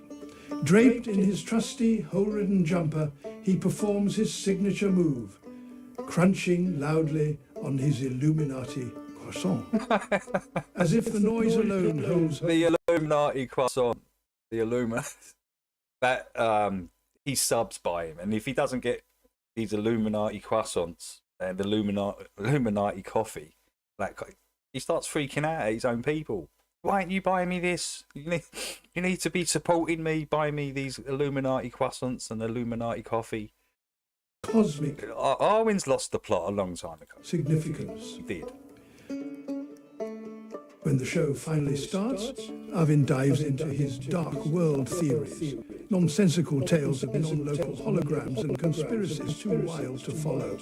Between awkward pauses and mysterious mid-show vanishing acts, he preaches physics without textbooks and promotes his sea moss and fish oil remedies. I've never seen anyone that berates his own subs and always having a pop at them and band. I've never seen anyone do that as much as Arvin.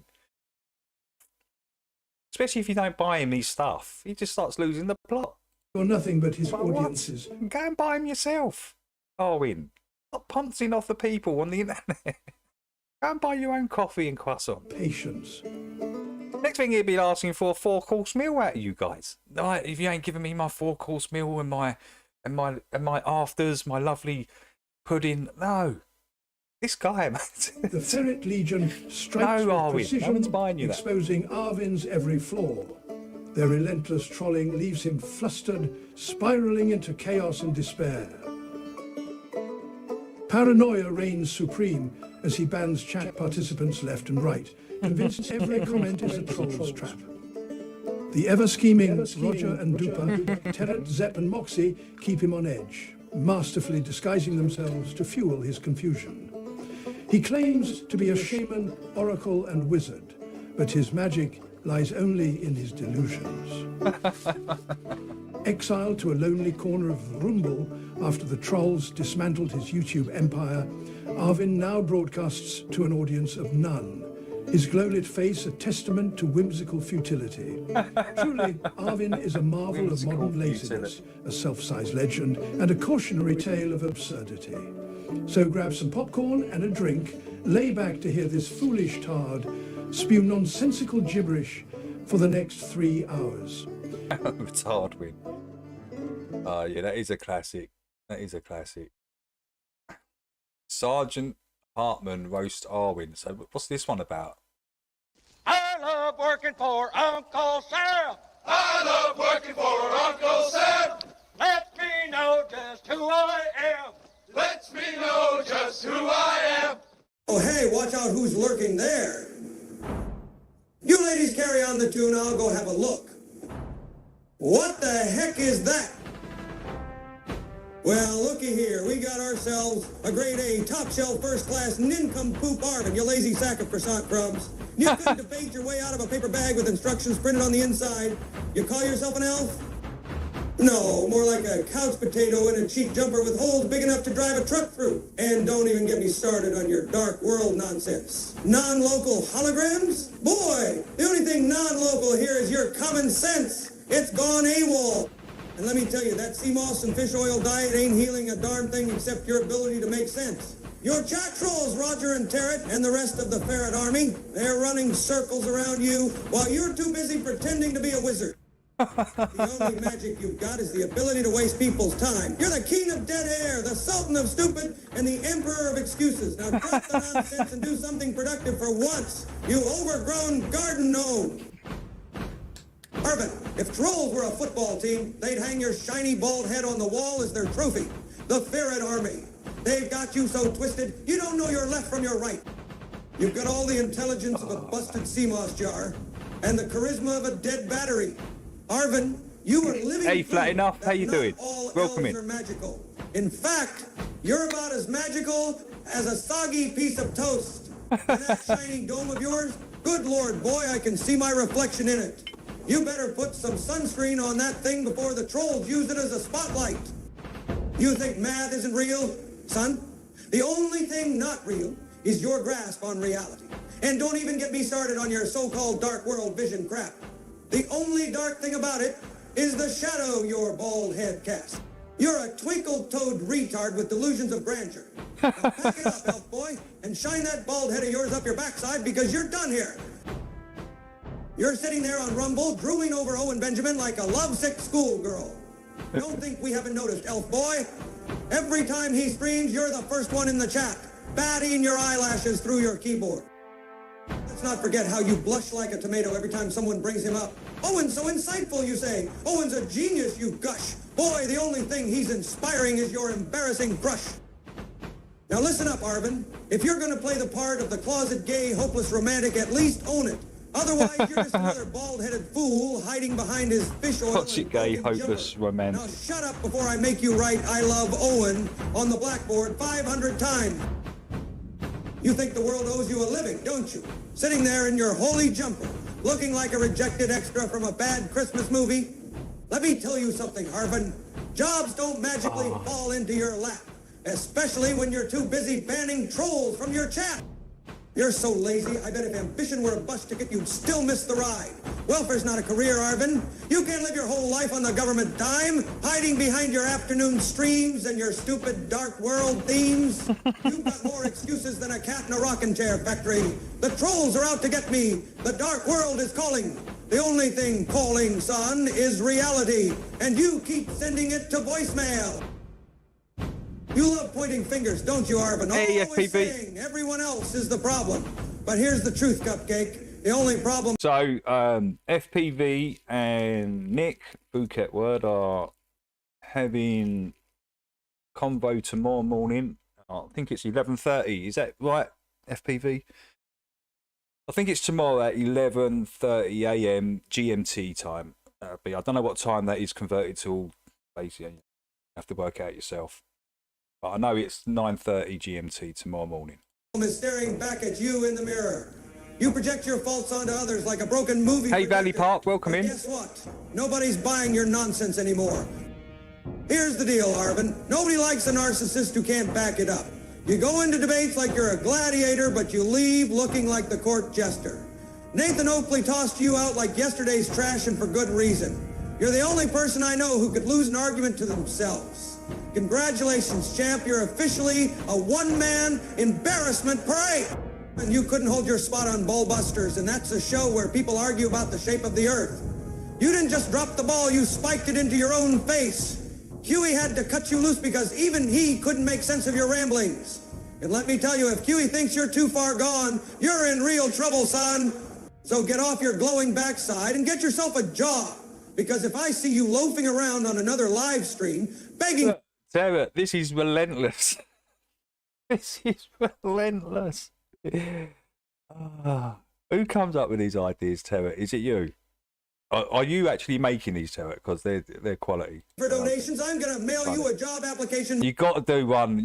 Would you do one for me about Jeren and Mellow Dome Globe, Austin becoming Globers and being fake flat earthers and truthers? Yeah, please do one for me. It only has to be 2 minutes long, Terra.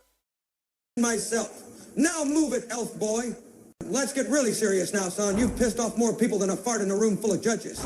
Now you better march your sorry lazy ass to Tarek, Neil Cosentino, Bible U, Nathan Oakley, QE, Adam Meekin, Flatsoys, and Jamie Sea Level, and you better give them a damn apology, or I swear to God you'll be eating your words, literally.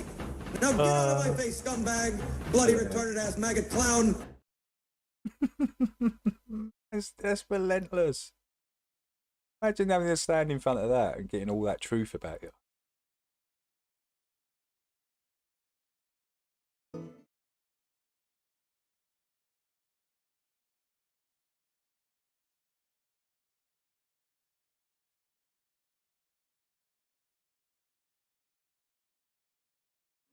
Quickly, and President Putin said that he wants to meet with me as soon as possible. So we have to wait for this, but we have to end that war. That war is a horrible. The soldiers, the number of soldiers being killed, it's a flat plane, and the bullets are going, and there's powerful bullets, powerful guns, and the only thing that's going to stop them is a human body. They go dead flat land. Nobody's ever seen anything like it. It's a flat plane. Dead flat land. Why is he using these words? He's telling you guys. That's what... Trumpy boy's telling you. Telling you what he...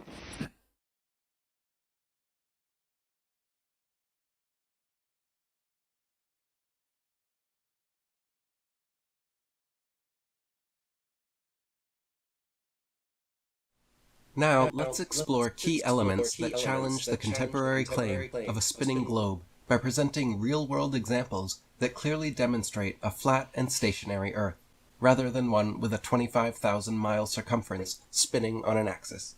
Let's recognize the universally accepted method for calculating the line of sight distance to an object before it disappears over the horizon due to the Earth's alleged curvature, based on one of Pythagoras' theorems. The upcoming real-world Earth curvature calculations we will be performing can be calculated using the online tool here. Applying our Earth curvature formula to the following examples, we will check whether the outcomes we anticipate align with observations one would expect if the Earth is indeed a globe of the reported dimensions. This formula is officially used and endorsed by NASA and the scientific community. No prior knowledge of algebra or spherical trigonometry is required. Do we think it was the AI or the real Trump on Sovereign Days? Has it been revealed? Nah, that's he's like an impersonator, Jax. He's like a really good impersonator of. You can tell sometimes when he's talking, he just lets it go a little bit, but yeah, I think he's just like a good impersonator of Donald Trump. He's probably from the same kind of region, and he just, you know, he does actually. A lot of people sound like that. In the New Jersey Pine Barrens. I don't think it was AI. No, I don't think it was AI. 40 miles distant, the Philadelphia skyline can be seen in its entirety. Taking into account the 211-foot elevation of an observer from Apple Pie Hill, calculations of the Earth's curvature posit that the skyline should be obscured and not visible by 329 feet below the horizon. However, contrary to the expected calculations, the skyline is in full view. Real-world test number 2. Yeah, he was very good. He's very good, Jack. In Harriman State Park, situated 60 miles away. I think he's been on before. I'm sure he's been on Sovs before. That Trump dude, or I'm sure he has. I'm sure he's been on there before. New York City skyline. According to the curvature of an Earth with an 8,000-mile diameter, the skyline should be hidden from view by 174 feet of curvature when observed from Bear Mountain's summit, which stands at 1,283 feet. Despite this, the skyline is fully visible. Real-world test number 3. On days with clear visibility... Oh, Jimmy, do you want to put that video in? You said you wanted me to play a video. Did you finish it? I think you have, according to FPV. It is possible to see the complete Chicago skyline down to street level from Grand Mere State Park across Lake Michigan, a distance of 59 miles. According to standard Earth curvature calculations, this view should be entirely obstructed by 2,091 feet of Earth's curvature. Real-world test number 4. In Genoa, Italy, standing 70 feet above sea level, one can see the island of Gorgona, which lies 81 miles distant. Under the expected calculations, this island would be obscured entirely from view by 3,338 feet. Yeah, post it in there. Scientific attempts to debunk these findings often cite atmospheric... Yeah, post it in there. Post it in there, Jimmy. We'll take a look, man. I said we'd take a look. Refraction as a factor influencing observational outcomes in our... Hey, yo, Flats. Hey, how you doing? Interesting conversation with Bev last night. I thought it was quite humorous, actually. Bev's always been like that, though. When it comes to horizontals and the descriptions of horizontal and flat, I don't think it doesn't vibe with Bev, does it? Yeah, interesting, nevertheless, though, right? I did try and explain to Bev with the pita bread. You have to go back to sort of the start. And I kind of give a cross diagram of what I mean. What I kind of mean. Is it still in there, that cross diagram? I think it is. I think I X'd out of it. Yeah. Like a cross section. Nah, it's not in there. However, but interesting combo, the impact of atmospheric refraction on visibility calculations is quite minimal, typically amounting to only a few % of difference. This slight variance is far insufficient to overturn our conclusions. Interesting in the sense of getting nowhere in the conversation. And how funny it was. That's what interested me about it, Flats. You had all that conversation and you were still at the same point as you was at the beginning. It was hilarious. Flat Earth model, in exchange for adopting a spherical Earth model.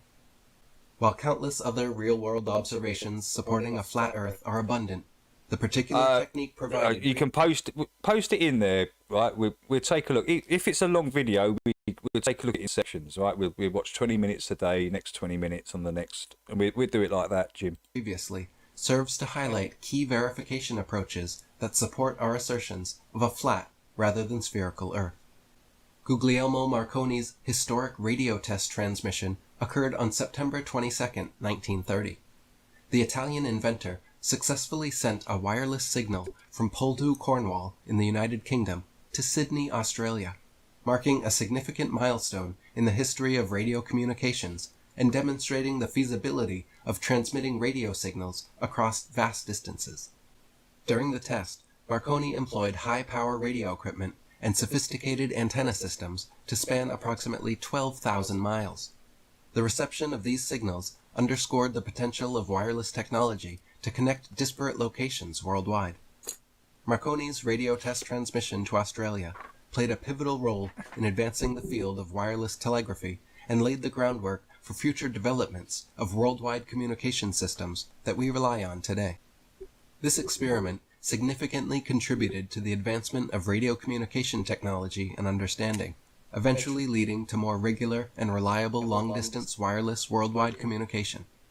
Using the official Earth curve calculator, the calculation determined that, based on a spherical Earth model, the receiving antenna in Australia would have to be approximately 7,893 miles below the horizon.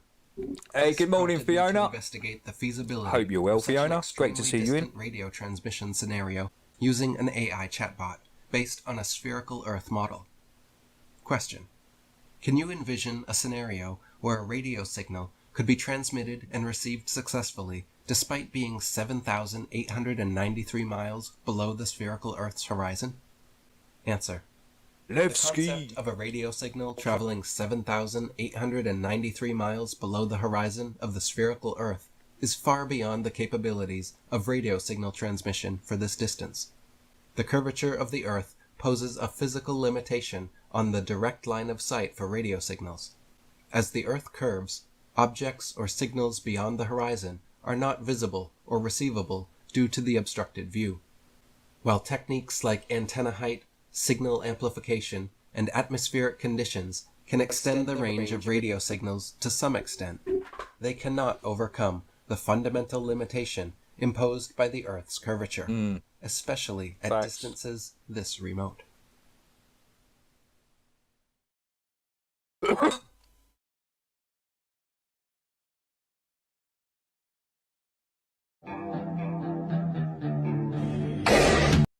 Why has Rusted Soul and Dell got this?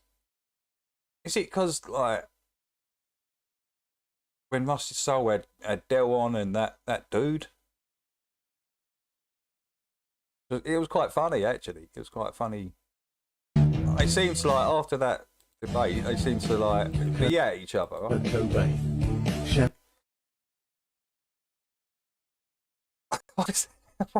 Why is she put Dell's face on? Is it her face? What is going on? What is going on? Kurt Cobain. Champagne. I don't know.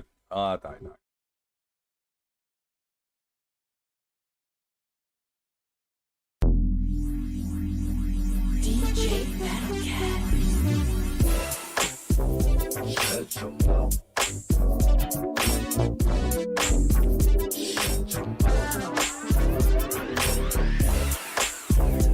Shut your mouth.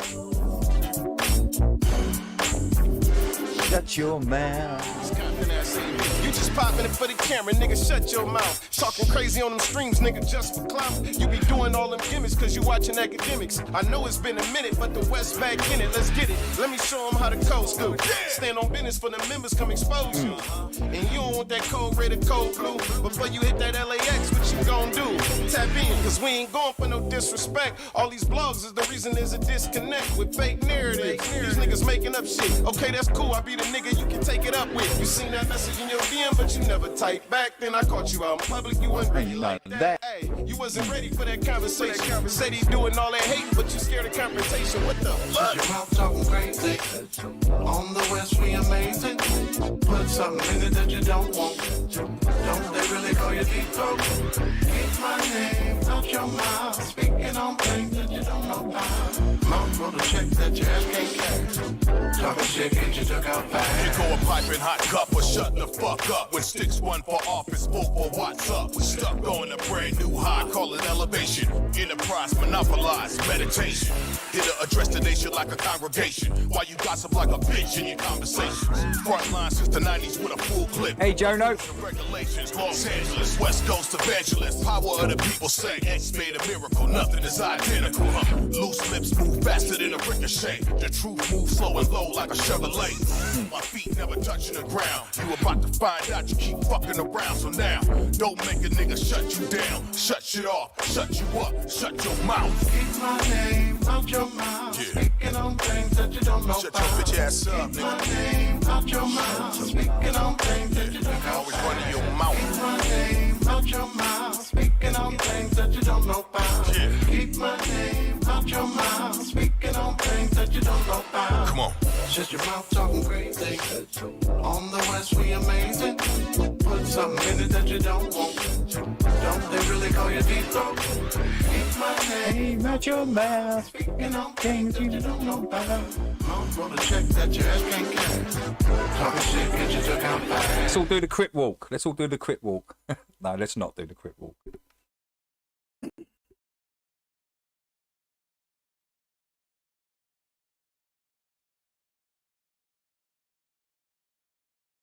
Keep your name out of mouth.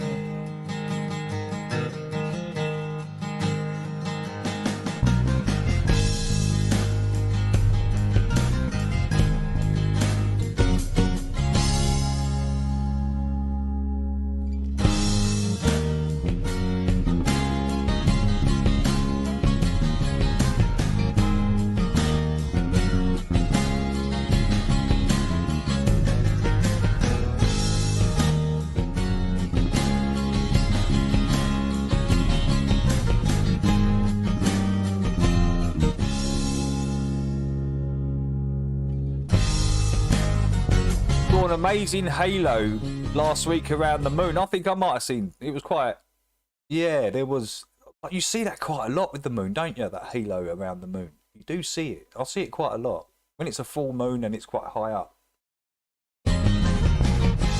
And it actually, if there's clouds sort of going past it, it actually shows up a little bit more, because it now kind of filters it out for a little while and then it goes past and you can see it more clearly.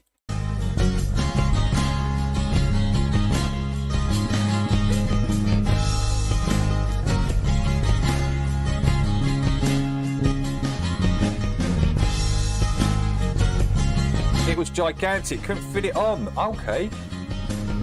That must be something different. Interesting, interesting.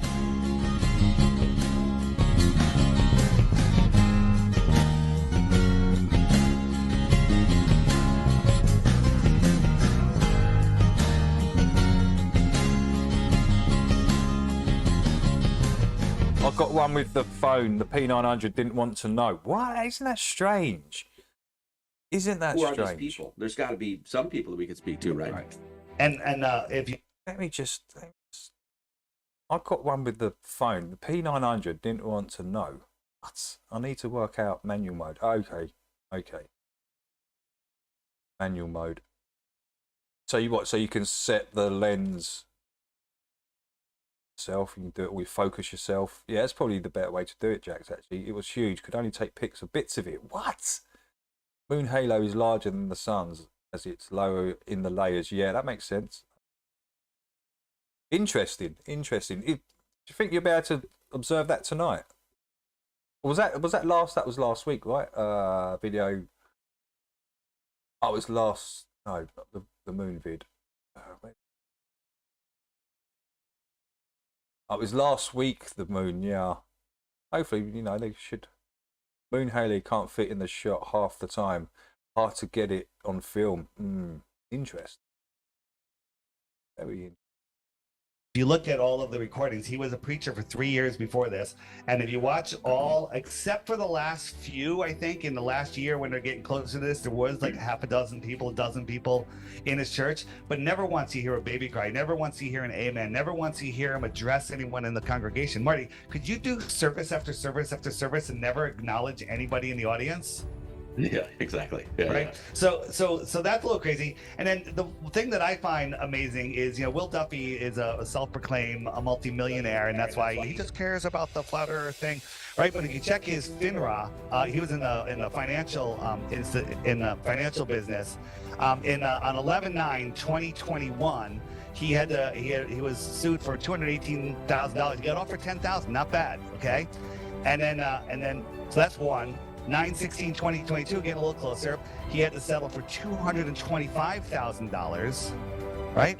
And then 4/19/2024, that's April 19th, right? This was when this is coming out. He got sued again, and then on June 6th, $135,000 violations of federal securities laws, violations of Colorado Securities Act, breach of contract, common law fraud, negligence, and gross negligence. $135,000, and then on 6/11, another one for $360,000. Holy smokes! How much does he owe? He owes millions. This guy cares. He's got another $500,000 in fines, and all this guy cares about is settling the flat Earth debate. Yeah, that is strange, right? I would say Duffy's failure is now complete. He's millions of quid's worth of debt. The only thing he's worried about is the globe and flat. Come on, bro. Get your finances sorted out. Just his failure is complete now. And we don't have to talk about Duffy no more. He's finished, right? So it's literally over for him. We'll just carry on as normal. And he's just going to have to just talk to the echo chamber.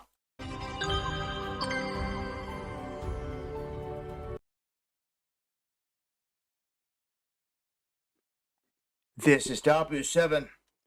Today we have a dangerous situation where we have a high explosive warhead attached to a drone being flown into the Chernobyl nuclear power plant that's in Ukraine. Now, this is a situation where Zelensky has tried to blame Russia, Vladimir Putin in Russia for this attack. They're rejecting the idea, saying that it was not them, that it was someone else, and some are raising the question, would Zelensky and them do this? Of course themselves? They would. This has been an MO for that lot for a long, long time, right? Causing this and then blaming it on someone else, and they've done it in the first place. I'm sure Hitler did it with that library. Was it a library or something? Way back in the day. And it's been done loads of times, right? 9/11 and all this, and it's been done many, many times. Just to try to stop anything, any kind of peace agreement here, because Zelensky's really going off saying that... I think Pearl Harbor was another one. Yeah, there can be no deal if Zelensky does not talk with Putin. It can't happen between Trump and Putin. And a lot of people are saying that Trump doesn't like Zelensky, doesn't care for Zelensky. And of course, all the funding will get cut off if he doesn't agree to Trump's terms. But this is big. This is the concrete casing on the outside of Chernobyl that holds in the radiation. Now, Russia has said, thankfully, since this took place, they have not had any readings or a spike in radiation from this area. Here's some footage as well that shows the blast.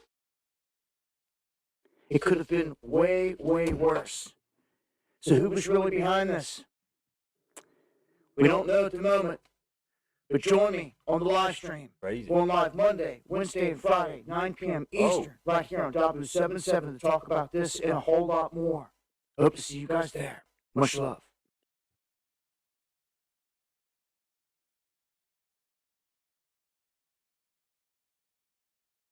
You can't park that helicopter there, pal. Hello, I'm Craven Moorhead bringing a quick outlook of this week's weather from your Met office. Now then, if you're sitting comfortably, this is where I tell you exactly how these lizard-loving, sky-spraying bastards are ruining your week with their usual climate fuckery. You may have a little break from the rain today, but fear not, Bill Gates will soon be back, pissing on you from a chemtrail cloud. So let's get into it. The northwest England today, we've got a huge hole in the artificial overcast with highs of 8 degrees, but don't be fooled. The only reason your guardian sky angels are not out in force today is because they have already hit you so hard that there's enough of whatever they needed in the atmosphere to keep you in a permanent state of vitamin D deficiency. As for the rest of the UK, oh, it'll be a coordinated attack, the kind of manufactured grey sky that makes sure you don't question the system. The Met Office will tell you it's just a normal British winter, but I'll tell you what's really happening. They're blocking the sun to make you cold and reliant on their overpriced energy grid. Soon, you'll be paying carbon credits just to fart in your own living room. And for those thinking, oh, but Craven, the weather's always been like this. You, my friend, are asleep at the wheel. Did you see those weird crisscrossing lines in the sky yesterday? That wasn't Ryanair, that was Skynet 2.0, deploying your daily dose of compliance chemicals. Don't even get me started on the 5G rain activation. They say it's just moisture in the air, but I say it's nano aluminum prepping your bloodstream for government-controlled biosensors. Weekly Outlook, Tuesday, more grey, more drizzle, more oppression. Probably a test run for mass flooding in the name of climate change. Wednesday. If we're lucky, they'll get lazy and let a sliver of sun through. Expect sudden weather shifts, meaning they're tweaking the knobs behind the scenes. Thursday. Classic February misery setting. Cold, damp, and scientifically engineered to make you give... Hold on, let me get Dory on this.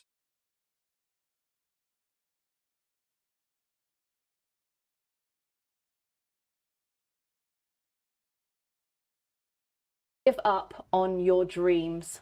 Friday, weekend warming, but don't trust it. If it's nice, it's only because they need you to lower your guard before the next storm system. So, there you have it. Another week of climate fuckery brought to you by your overlords in Davos and delivered directly into your lungs via synthetic clouds of bollocks. I've just posted the link in there. But don't take... I've just posted the link in there. This is Suits. Anyway, Suits posted this yesterday. My word for it. Go outside, look up, stay sceptical, stay dry, and for fuck's sake, don't drink the tap water. I've been Craven Moorhead. Thanks for watching. Please remember, if you watched it and you liked it, share it so others can enjoy. I think that was the best ever weather forecast I've ever heard in all of my life. That was the best, accurate, up-to-date, truthful weather report. No one's had a weather report like that ever, have they? No one. Hilarious. I like Please be sure to check out Liam Stoney on Facebook, YouTube, and TikTok. Have a lovely afternoon. Goodbye.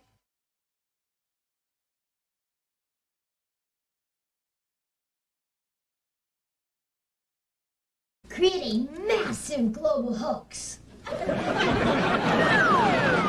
What Ernie's referring to is the Apollo 11 moon landing that supposedly took place on July... Oh, no, we've seen this one. It's the Wizards did it. Is this the Wizards? No, it's not the Wizards. No, it's a different one. Let's just... 20th, 1969. To quote Neil Armstrong, this is one small step for man... and one giant lie to mankind. 1, 2, 3, 4, 5, 6, 7, 8.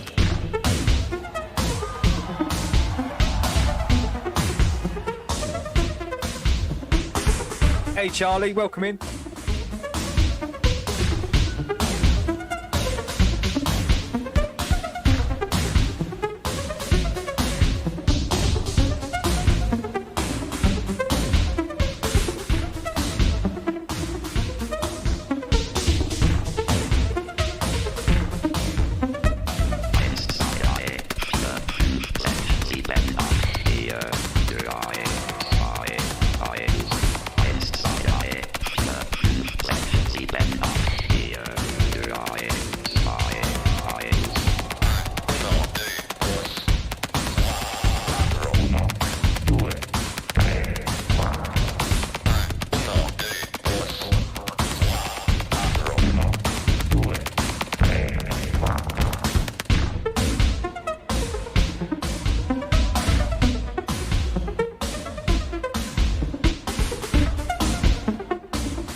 This is the Flat Earth Warriors. Pretty cool dude, actually. Okay. Does some good vids as well. 2, 4, 6. Teach me fun sheep.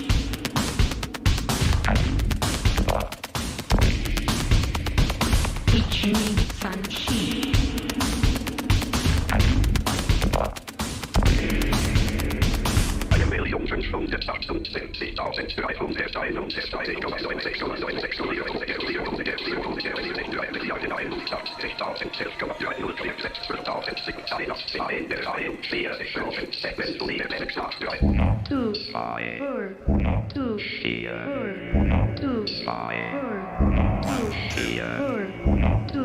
Damn. That was DMX. That's DMX. Orange 33. Not DMX, man. No.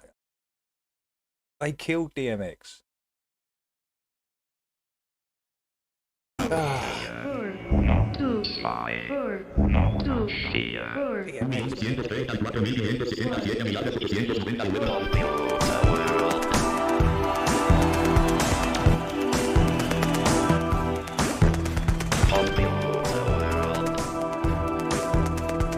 Hey VT, hope you're well. Hope you're doing well.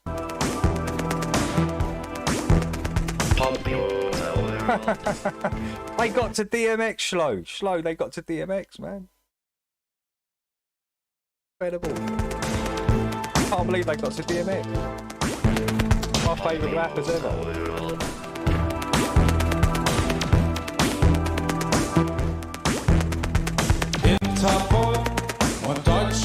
Oh yeah.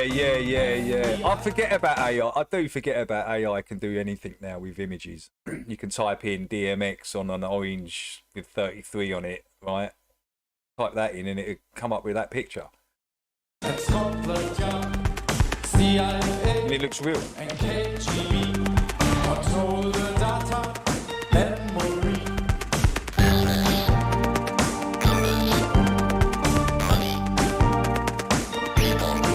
Oh, is this craft work? Is this craft work, is it? It sounds like them, doesn't it? It does sound like craft work, and they're all like, 4 of them standing there. Is that craft work, or is this?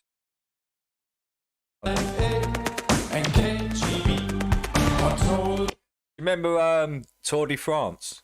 Remember Tour de France? What a track that was. Do you remember that? Awesome. Awesome track. Good to breakdance to when I was a kid.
%, is AI, internet is 100%. Yeah, Dorian. I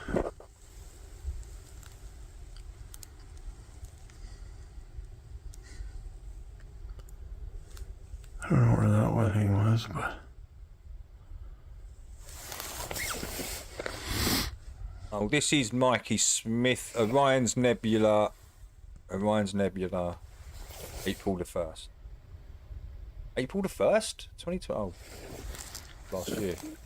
This is the nebula near Orion's belt. It's not exactly 100% clear tonight, but it's almost there.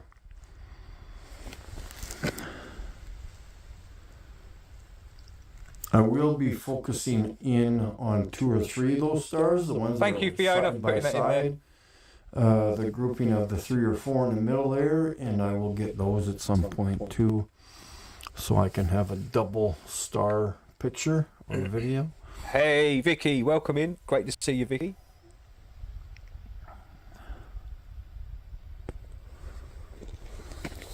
I was Baron. We was pretty good break dancers. My brother, little brother, was better. He was fearless. He used to do all the head spins and flips and all this, and he was crazy, flipping off stages, and yeah, that was a brilliant time actually. That was a brilliant time. The 80s, mid 80s.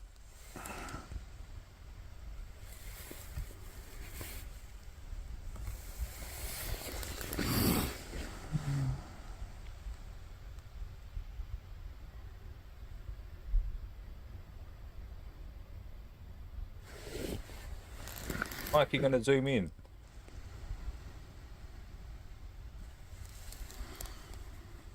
Now, right now, I'll try to focus the binoculars a bit more, see if that helps. Yeah, no, it just goes out of focus.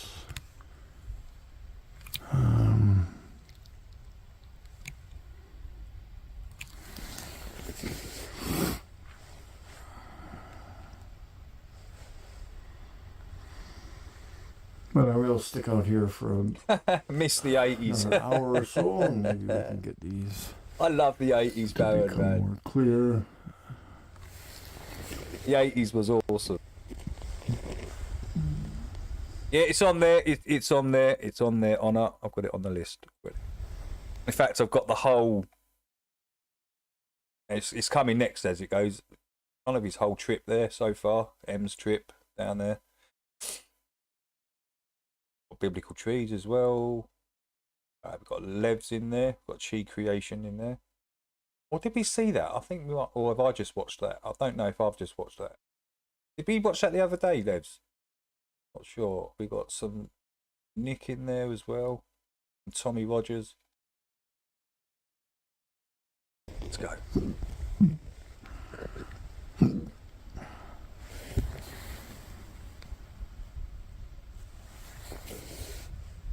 Windmills. Windmills, yeah, windmills 1990s. That was armless. Do you remember the armless windmills? When you used to put both arms, your hands on your shoulders and do windmills. They were called 1990 like flares. You had all different. It was awesome back in the day, man. So good.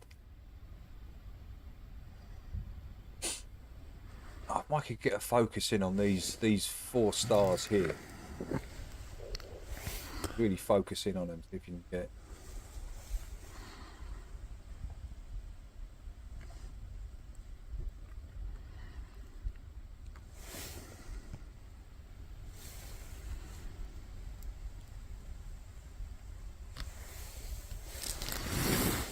Yeah, I think that's about it, guys. I'll see what I can do later.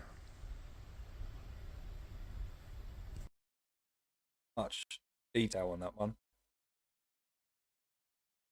Here's my Mexicano Moto. I toured all over the place on this last time I was here. But Abraham's done a little bit of work. He put on some new tires. Zoom the screen. I don't know how to do that. Out with those. Abraham, nice one. He put new fork seals in. New fork seals, new front pads. He put these funky new lights on. Let's see if I can turn them on for you guys. Oh. Yeah. Catherine was born in 71. Thanks me. There we go. I don't know if they're showing up on the film. 61 for the camera as yellow. They're yellow. I know it was born 10 years before I was. They switched to high beam, so that's pretty cool. 58 for Bren. Born. So we're styling now. 4 years. We're styling.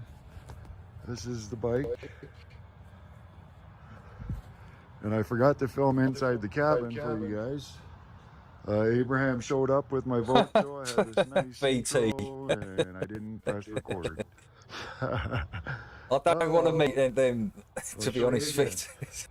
So we have an outdoor barbecue pit here.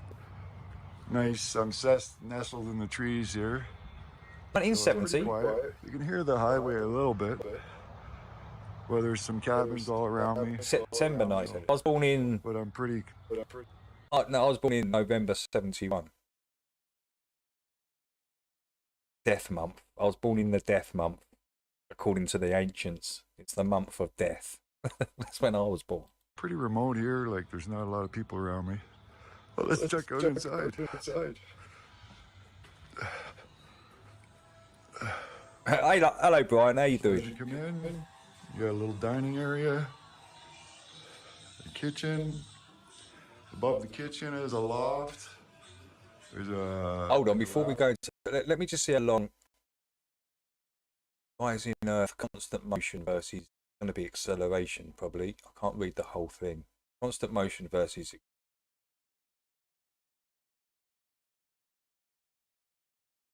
Versus acceleration. Okay. Oh, it's 23 minutes. I thought you was like talking. That's okay. Jimmy, that's fine. A 23-minute video is fine, mate. That's not too long. I thought you was talking about an hour or something. Oh, that's cool, man. We'll play that. Rising Earth. Constant motion versus acceleration. Hello and welcome. Many people have now come to the realization that the Earth is not a spin. Right, I'm just going to turn this up a touch. I want to take me.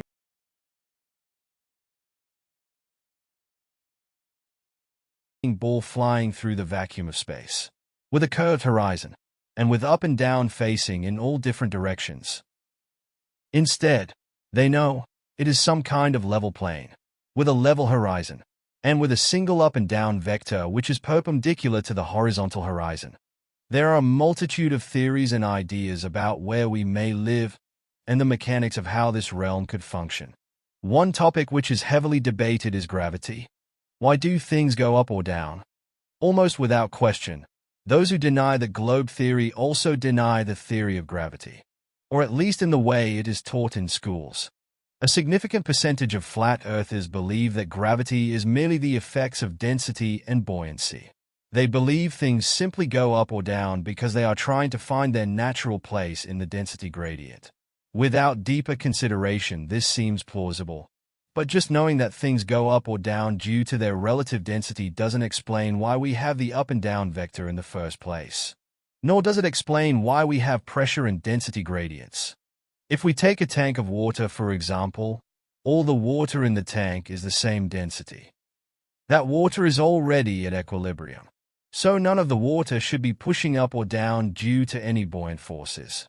Therefore, if density and buoyancy were the only factor at play, there will be no increased water pressure the deeper you go because nothing above should be pushing down on anything below. Things displace due to their relative density. But the motion of relative density disequilibrium is not self-causing.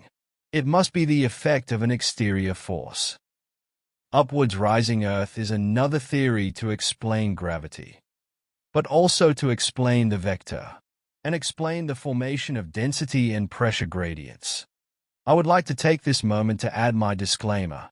I feel quite certain that we do not live on a spinning ball because the globe theory is scientifically impossible. But I think that any claims made beyond that are mostly conjecture. I know how little I truly know, and therefore I am not trying to make any claims. Unlike others who have a somewhat vested interest in these topics, I genuinely have no bias whatsoever. I am just a regular person. I'm not a content creator or an expert of any kind. All I can do is keep an unbiased open mind and try to use common sense and logical reasoning to examine the things which can be physically tested and verified by all, in order to try to come to some kind of conclusions about what may or may not be true. The deeper I delve into the nature of our reality, the more I wonder if the natural laws of physics even apply. Our existence could be supernatural and the workings could well be beyond our comprehension. And so, back to the rising Earth theory. There are many people in the flat Earth community who are opposed to the possibility that Earth could be rising. They have been regurgitating the fixed and stationary Earth mantra for 10 years or more, and this has become one of their core beliefs. For others, it contradicts their religious beliefs and their interpretation of biblical scriptures. Although the Earth is clearly not spinning, it is, in theory, possible that the Earth could be rising upwards.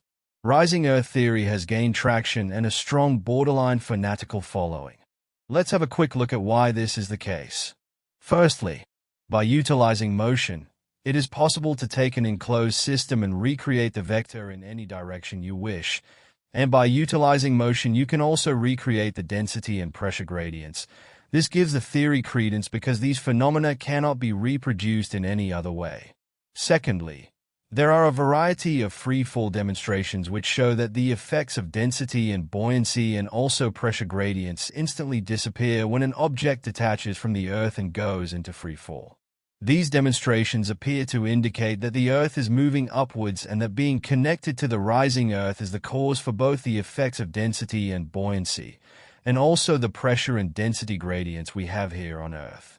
I will not go into any more detail about these free-fall demonstrations because this video is already longer than I planned it to be, and all the demonstrations can be found here on YouTube. But suffice to say that so far everything I have covered relating to the rising Earth theory seems plausible and logical. However, this is where I have hit a brick wall. You see, the main proponents of this theory, namely the big man Dell and his protege William, are adamant that the rising Earth is traveling at a constant velocity. What? What the fuck? Yes, that's right. A constant velocity and not acceleration.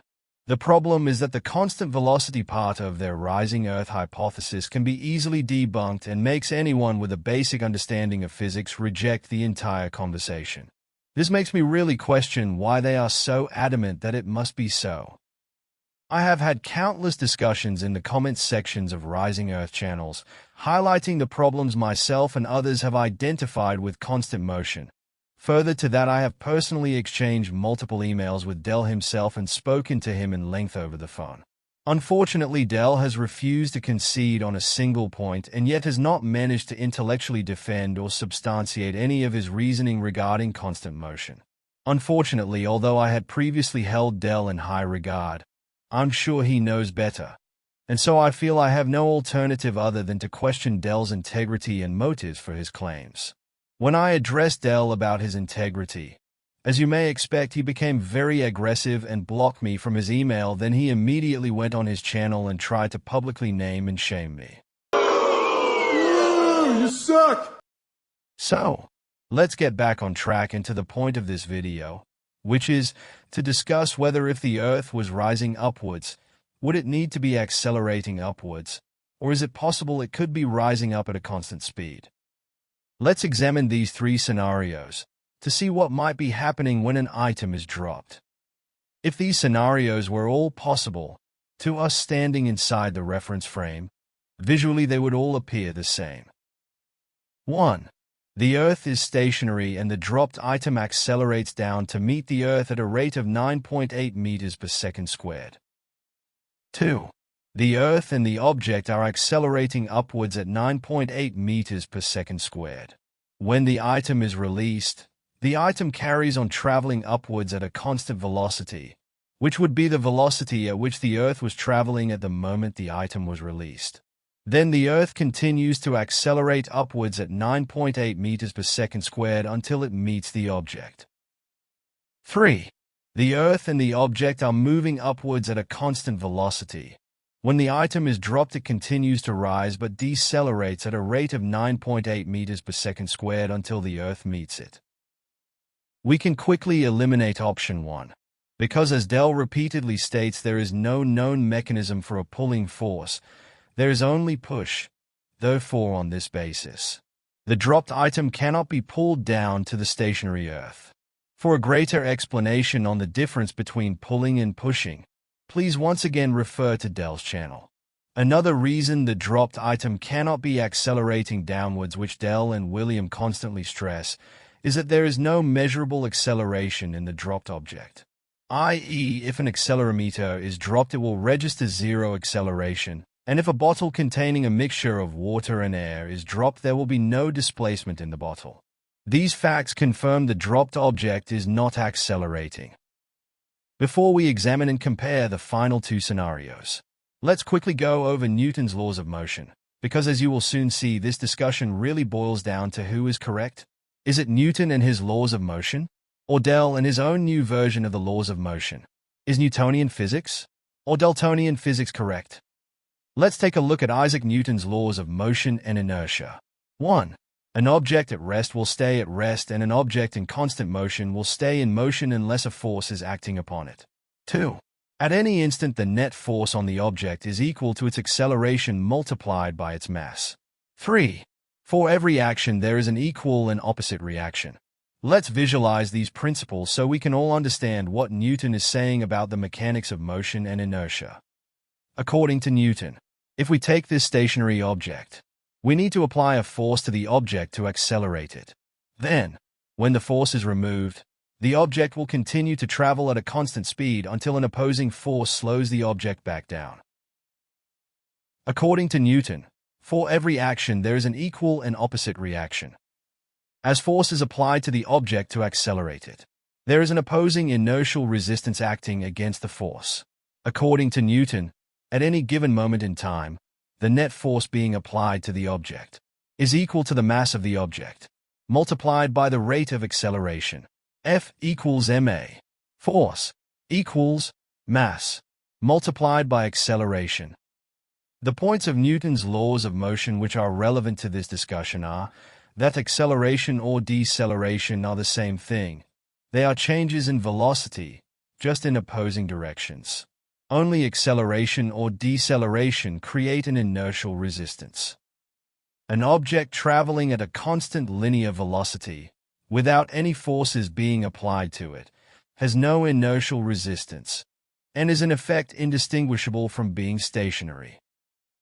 So, with that refresher out the way, let's take a look at scenario number 2, which is Earth accelerating upwards at 9.8 meters per second squared.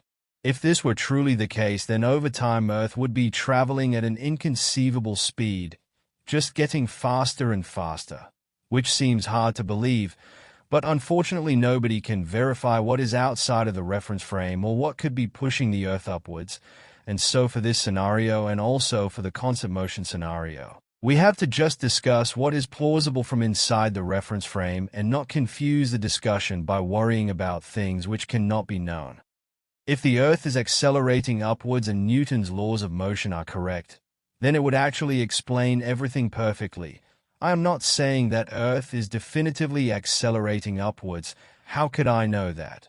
But I am saying it is plausible, and there are no ways to discredit the possibility from inside the reference frame. Earth accelerating upwards would match and explain what we experience.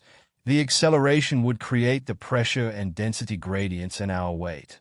Then, if we look at free fall, we see that the moment an item is released and the force is removed, it is no longer being accelerated by the Earth, and so it continues to travel at the velocity it was traveling at when released, while the Earth continues to accelerate up at 9.8 meters per second squared until the object hits the ground. This would match perfectly what we see in reality. And because the dropped item in free fall is moving at a constant velocity, it explains why the accelerometer reads 0 in free fall, and why there is no displacement in the bottle. With Earth accelerating upwards, everything adds up fine. Such experiments like the bullet dropped versus bullet fired horizontally, and the bowling ball and feather dropped in a vacuum chamber all work perfectly. Dell's only justification for denying upwards acceleration is that he claims acceleration would mean your weight would constantly increase. This may be the case in Dell's imagination or using Daltonian physics. But with Newton's laws of motion, a constant rate of acceleration produces a constant inertial resistance, or weight if you call it that. Unfortunately for Dell, this increasing weight claim of his is nonsense. So, finally we arrive at scenario 3, Dell's claim in which he says the Earth is rising at a constant velocity, and the item in free fall is decelerating at a rate of 9.8 meters per second squared. Claiming that objects in free fall are decelerating cannot be true for the exact same reason Dell says that objects in free fall cannot be accelerating. That is because acceleration and deceleration are the same thing. They are changes in velocity. An accelerometer will detect any change in velocity, and any change in velocity will cause the water bottle to displace. The water bottle will displace under either acceleration or deceleration 100% of the time. Every time. If there is no displacement, there is no deceleration. Before we continue with the debunking of constant motion, let's quickly look at Daltonian physics. Dell agrees with Newton that it requires a force to accelerate an object, but unlike Newton's laws of motion, which state it also requires a force to decelerate an object in motion, Daltonian physics claims that things just decelerate by themselves without the need for a force. He also claims that all matter, be it solid, liquid, or gas, all decelerate at the same rate, regardless of mass. This is curious because one of Dell's big debunks for gravity when pushing his theory was that there is no known force which can cause uniform acceleration of different states of matter simultaneously, and yet here Dell is claiming uniform simultaneous deceleration of all states of matter. And we have already clarified that acceleration and deceleration are the same thing. How is this possible, you may wonder? Well, according to Newton, inertia is a resistance to changes in velocity, but Daltonian physics has redefined what inertia is. According to Dell, inertia is now an inbuilt resistance to all motion. According to Daltonian physics, all matter which is in motion is trying to return to stationary without any force being required. According to Dell, liquids, gases, and solids of any mass will all decelerate by themselves. And they will all decelerate at the exact same uniform rate simultaneously. As I said previously in this video, it all comes down to who is correct. Is it Newton or Dell? For those who might still be clinging on to the possibility that Daltonian physics could be a real thing, there are motion tests which definitively prove whose laws of motion are correct.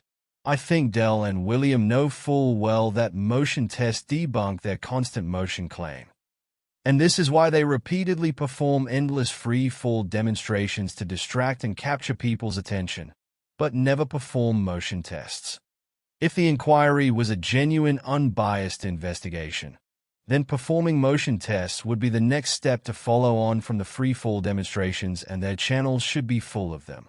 But they know that it would thoroughly debunk constant motion, so instead they loop back to repeating the same old things. If Dell or William ever need to confront the topic of motion tests, they assuredly say something to the effect of, "Motion tests are invalid, because you can't overcome the reference frame." And just like that, before people get a chance to realize that what they have said doesn't even make sense, they quickly divert away from the subject. It is like the classic magician's misdirection. Nothing to see here. Before we end this video with examples of both vertical and lateral motion tests, let's quickly listen to William say one of his sleight of hand statements used to hide this deceit. The reason why we have to constantly accelerate to recreate buoyancy is because we're connected to the Earth, which is already in constant motion. And in order to overcome constant motion, you need constant acceleration. No, Shilliam. Tell the truth, please. The reason why you need to accelerate the item is because acceleration is the only way you can cause displacement. Period. There is not a single example or demonstration showing constant motion creating displacement. And there never will be. That is because it is impossible. So, what is the basis for claiming as constant motion causes displacement in the first place? There is no reasoning or justification whatsoever. Let's start with an example of a lateral motion test. I will try to go slowly here, because this part of the video is particularly important to the discussion. Firstly, let's get one thing straight. You do not overcome the reference frame, you add to it. The reference frame, as Schilliam describes it, is just a linear motion, nothing more. We can call it the primary motion. And by adding secondary motions of a known direction and velocity, you can calculate and determine things about that primary motion. Let's use this simple illustration to explain what I mean.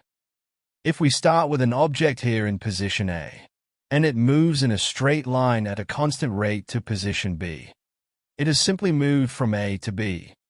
As far as the object is concerned, it is exactly the same as if we rotate it 90 degrees like this. It is still just moving in a straight line from A to B. The object doesn't care about its orientation. Looking at this primary vertical motion from our example, we see that the red line denotes the vector or direction of travel. If we take that primary motion and simultaneously add the second lateral perpendicular motion to it, we get this. Neither the initial primary motion nor the additional secondary motion are superior. They simply combine to create a new vector or direction of travel. The object does not care if the vector is created from a single motion or a combination of two motions. Once again, it is simply traveling from A to B. In this example, the vertical and horizontal motions are both at the same velocity, so the new vector will be at 45 degrees relative to them. If we were to keep the vertical motion the same speed, but half the speed of the horizontal motion, the object would still travel in a straight line from A to B. However, the new direction of travel would be at 22.5 degrees. The plumb bob shows us the direction of travel. If it is to be believed that vertical constant motion affects the plumb bob, then horizontal constant motion must also affect the plumb bob. You cannot have it only work in one direction. But it doesn't matter how fast you travel horizontally. If the velocity is constant, the plumb bob will always hang down vertically in its original position. This definitively proves that constant motion is not the cause of the vector. However, if you accelerate at constant rate horizontally, the plumb bob will show the new vector. And if you accelerate horizontally at 9.8 meters per second squared, the plumb bob will hang fixed at 45 degrees. This absolutely proves Newtonian physics correct, and it proves that the Earth must be accelerating. Hang a plumb bob from your car rear view mirror next time you go for a drive and try it for yourself. You cannot argue with this. Now for the final nail in the coffin, I'll highlight an example of adding vertical motion. For this test, we are going to look at your weight. We have two claim causes for your weight. We have constant motion, and we have acceleration. With the constant motion claim, your weight must be proportional to the velocity. This means that if you increase the velocity of the upwards motion, your weight must also increase. With the acceleration claim, your weight must be proportional to the rate of acceleration. This means that an increase in the rate of acceleration will increase your weight. For this vertical test, we will use an elevator and some weighing scales. The elevator is perfect because it first accelerates, then it travels at a constant velocity, then it decelerates. So we get to test everything in one go. The passenger weighs 164 pounds, but as the elevator accelerates upwards, the weight increases. Then the elevator settles at a constant velocity and the passenger's weight returns to its original weight of 164 pounds. They simply combine to create a new vector or direction of travel. The object does not care if the vector is created from a single motion or a combination of two motions. Once again, it is simply traveling from A to B. In this example, the vertical and horizontal motions are both at the same velocity, so the new vector will be at 45 degrees relative to them. If we were to keep the vertical motion the same speed, but half the speed of the horizontal motion, the object would still travel in a straight line from A to B. However, the new direction of travel would be at 22.5 degrees. The plumb bob shows us the direction of travel. If it is to be believed that vertical constant motion affects the plumb bob, then horizontal constant motion must also affect the plumb bob. You cannot have it only work in one direction. But it doesn't matter how fast you travel horizontally. If the velocity is constant, the plumb bob will always hang down vertically in its original position. This definitively proves that constant motion is not the cause of the vector. However, if you accelerate at constant rate horizontally, the plumb bob will show the new vector. And if you accelerate horizontally at 9.8 meters per second squared, the plumb bob will hang fixed at 45 degrees. This absolutely proves Newtonian physics correct, and it proves that the Earth must be accelerating. Hang a plumb bob from your car rear view mirror next time you go for a drive and try it for yourself. You cannot argue with this.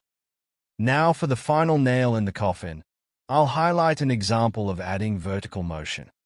For this test, we are going to look at your weight. We have two claimed causes for your weight. We have constant motion, and we have acceleration. With the constant motion claim, your weight must be proportional to the velocity. This means that if you increase the velocity of the upwards motion, your weight must also increase. With the acceleration claim, your weight must be proportional to the rate of acceleration. This means that an increase in the rate of acceleration will increase your weight.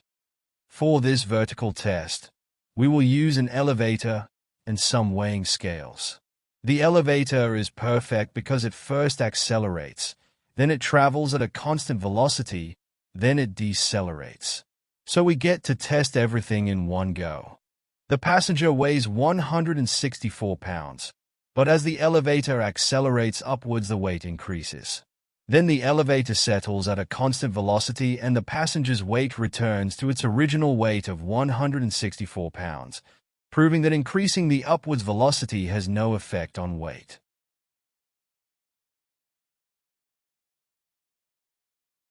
Then finally, the elevator decelerates, and the passenger's weight decreases. This simple test clearly shows that acceleration causes weight, and constant motion has no effect on weight whatsoever. Once again, this thoroughly debunks the constant motion claim. You cannot argue it. So what are the conclusions? Earth accelerating upwards at 9.8 meters per second squared is perfectly plausible. It is in agreement with experiments, and from inside the reference frame it can't be refuted. The constant motion claim and its required deceleration are nothing more than pseudoscience. The theory is provably incorrect and can be debunked in numerous ways. I have no idea what the motive could be for pushing the constant motion claim. I could speculate that perhaps the original Flat Earth Society claim of upwards acceleration was the truth in plain sight. Perhaps this new constant motion spin has been put out there to cause further division in the flat Earth community and to discredit upwards motion. Who knows? As I said in the disclaimer, I can't say what is definitely true, but I can say that constant motion is provably false. It is amazing that if you say something with enough confidence and conviction, and if you repeat it enough times, then people will believe it. So what now? Making this video will not change anything. Big Del will no doubt get angry, shout a lot, then double and treble down and get right back to repeating his sales pitch. But I know what you're playing at, Del, and you know that I know, and that's enough for me, big man.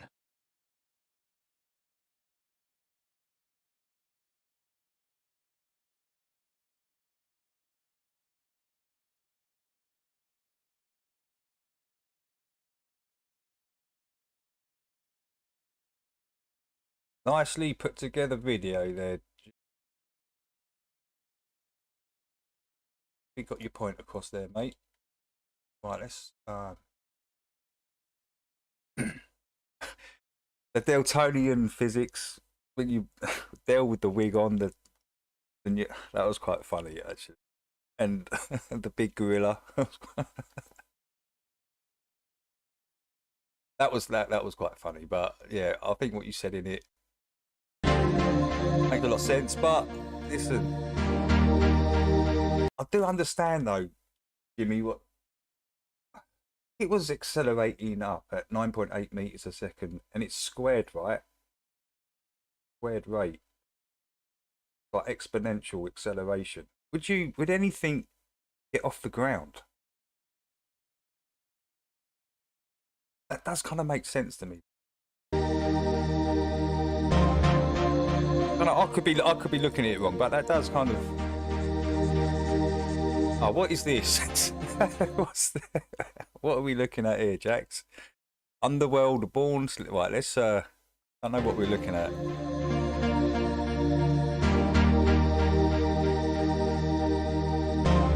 Oh no! I've just realised the lyrics of the song. Right, is this that girls wanna be boys, girls thing? Oh.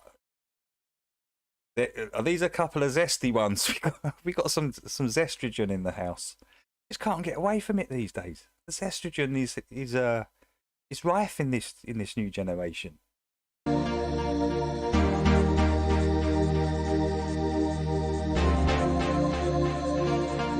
don't know. I could be getting this good thing. Oh no, it's that song.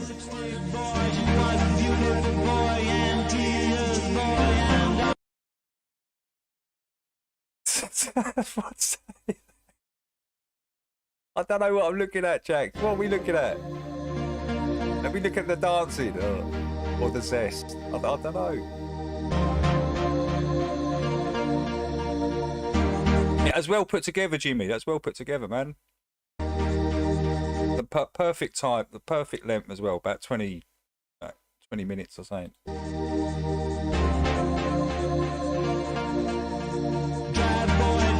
Oh no, stop. I tell you what, if I walked in and my two sons were doing that, I'd go straight over to that bloody radio and chuck it out the window. Man up, you two. Stop with the zesty dancing. You're not females. Stop it now, immediately.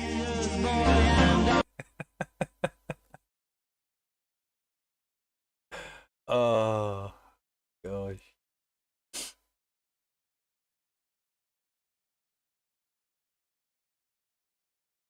Yeah. Okay. Speed doesn't matter. Right, let's get back into it. No, it was a well put together vid though, Jim, for sure. You should make some more, mate. You've explained things very well, actually.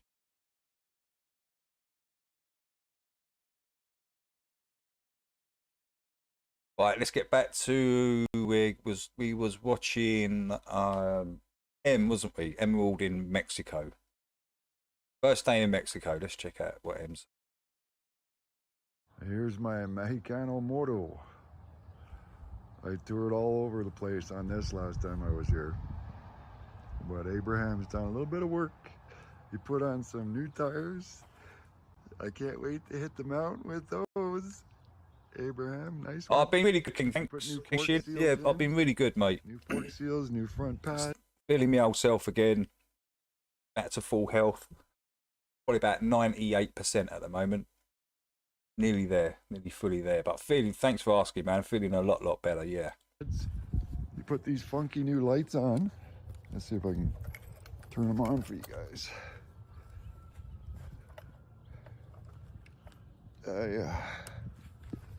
Check those out. There we go. I don't know if they're showing up on the film, the camera as yellow. They're yellow, and they switched to high beam, so that's pretty cool. So we're styling now. We're styling. This is the bike. And I forgot to film inside the cabin for you guys. Abraham. Yeah, you might have to make a little video on that little topic there. What I was just saying there, Jimmy. Just make a little video to try and explain it. Because the way Dell explained it, it actually kind of made sense. I was like, okay, yeah, if that's constantly accelerating at an exponential rate, is anything going to get off the ground? It'll constantly be pushing up against your feet. That did make sense. But if you've got a way of explaining that, Jimmy, yeah, make a vid on it for sure. I'd like to see that. Nice intro, and I didn't press record. Oh well. Hey, thank you, King. Thank you, man. So it's been a long journey. It's been a long journey, but I got there in the end. Barbecue pit here. And nice the great nesting. news, King Shin, the great news is that I've got the all clear. It was about 3 weeks ago or something. The doctors, the all clear, which was such a relief. And it gave me a huge buzz, man. Like a natural high buzz. Like, yeah, let's go. In the trees here. Let's go. So it's pretty quiet. You can hear the highway a little bit. Well, there's some cabins all around me. So, but I'm pretty remote here. Like there's not a lot of people. Sire, my own nephew. What beast could do such a thing? If he can sack York,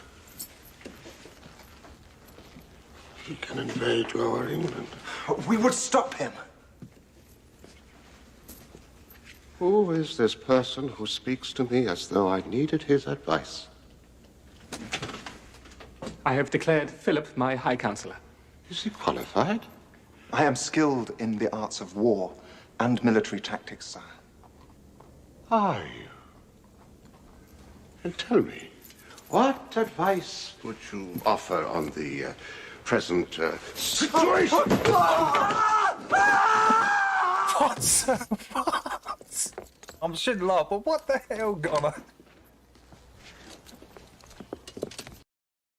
I wouldn't do that to my sons. I said I'd do it to the radio. If I went in there and that zesty music out the window with the radio, and man up, boys. You're not a couple of little girls. That's what. I'm not talking about chucking them out the window. What the? Would you offer on the present situation? Get out of there! Man up!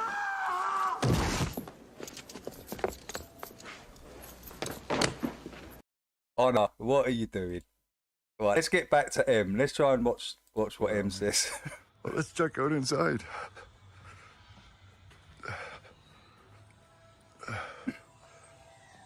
Get to. Got a little dining area, a kitchen. Yeah. There's a loft. Yes, King. There's like a lounging area up there with a futon, and then there's another queen-size bed up there, and a double bed here, a fireplace in the corner here. So I'm just about to get some wood because it gets super cold here at night. It gets down to like 10, 12 degrees some nights. So yeah, nice bright with big windows, lovely little bathroom. Turn the light on here. Voila! Very modern. What more do you need? Nice. They do lovely stonework here in Mexico. I really like it. Nice floors, granite tile floor. Looks like granite tiles. Yeah.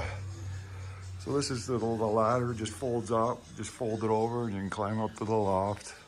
Nice big window up there. So I might sleep up there tonight. It probably won't. That's where I'd be. I'd be up there. I ain't sleeping down there. Downstairs. I'm getting up there. What a view to wake up to.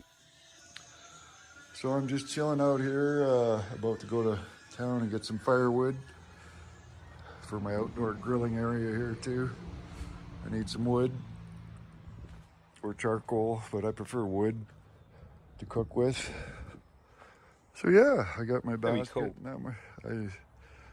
This is my third bike here in Mexico. I bought two other ones, and well, I actually rented one and bought another one, same as this, but it was in an accident, and the frame was twisted, and they tried to scam me, say it was a good bike, but it wasn't. It was like Mexicans. Trouble from day one. So I put a new carburetor in this one. It's got a brand new carburetor in it and a new mono shock I put in it. Right in here, that's the shock suspension right there. It's a coil spring, that's the carburetor, for those of you who don't know. But it's a nice clean bike. It's like a nice little dirt bike. You could get some nice little locations on that. It's a little undersized. When I come back in the fall, I'm probably going to buy a 250. This is a 150. 150. It does about 100 kilometers an hour, 60 mile an hour. That's fast enough around town, but it's not great out on the highway. It's a little small, undersized for the highway. And these aren't highways. You get it off-road, Ed. No, he's got off-road. Get off-road on it, mate. Get off-road on it. Go for a little adventure on it. So I'd do. I've got enough gas. Fill up a couple of cans of gas there in the back. So, yeah, there you go, amigos. That's the scoop. Oh, it's beautiful, Amanda, isn't it? Setting, I better get. Mexico is awesome. The Mexican people are really cool. Really cool, nice people, actually. Get back on the road. I mean, I don't see no cartels running around. Did anyone see any cartels running around shooting the place up and demanding people go with them? And I don't see none of that in these videos. There's no cartel around. Pick up some firewood. We'll be nice and toasty tonight. Where's the cartel? Where's the cartel, Nathan? Where's the cartel, Nathan? Where is it? That's all you hear around here is motorbikes. I love it. Anyway, que tengas un buen días. I had an old poker buddy that I used to play poker with from Mexico. His name was Refried Beans. And he was such a cool dude, man. We had such a laugh back in the day. We used to go on some poker site called PKR. It was like a 3D poker site, like fully 3D. It was really a cool site, actually. I had a nice little amount in that bank, and then one day they just puffed. And all my money went, everything. They took everyone's money. Nice one, PKR. I got to the final table as well. Got to the final table. The prize was getting to the World Series of Poker. It was a ticket for there. Got to the last table. I could have kept, what was it, a 250 or £300 buy-in. I could have kept that money. Right, that was the prize. You can either keep the money or you can play for the ticket. I played for the ticket. I come third, man. Cards I got at the end were just incredibly bad. And it was just hand after hand. And I tried to bluff a couple of... No, it just didn't work. That was in the good old days of poker. I used to love it back then. Hasta luego. See you later. Well, we're ending the first day in Mexico with a cerveza at one of my favorite bars here at the plaza in front of the old church. It's a beautiful plaza here. Yeah, Texas Hold'em. Mexico, excuse me. Listen, once you figure out Texas Hold'em and the percentages and all this stuff, and I was into it deep. I was at a point where I could almost bloody know what card was coming next.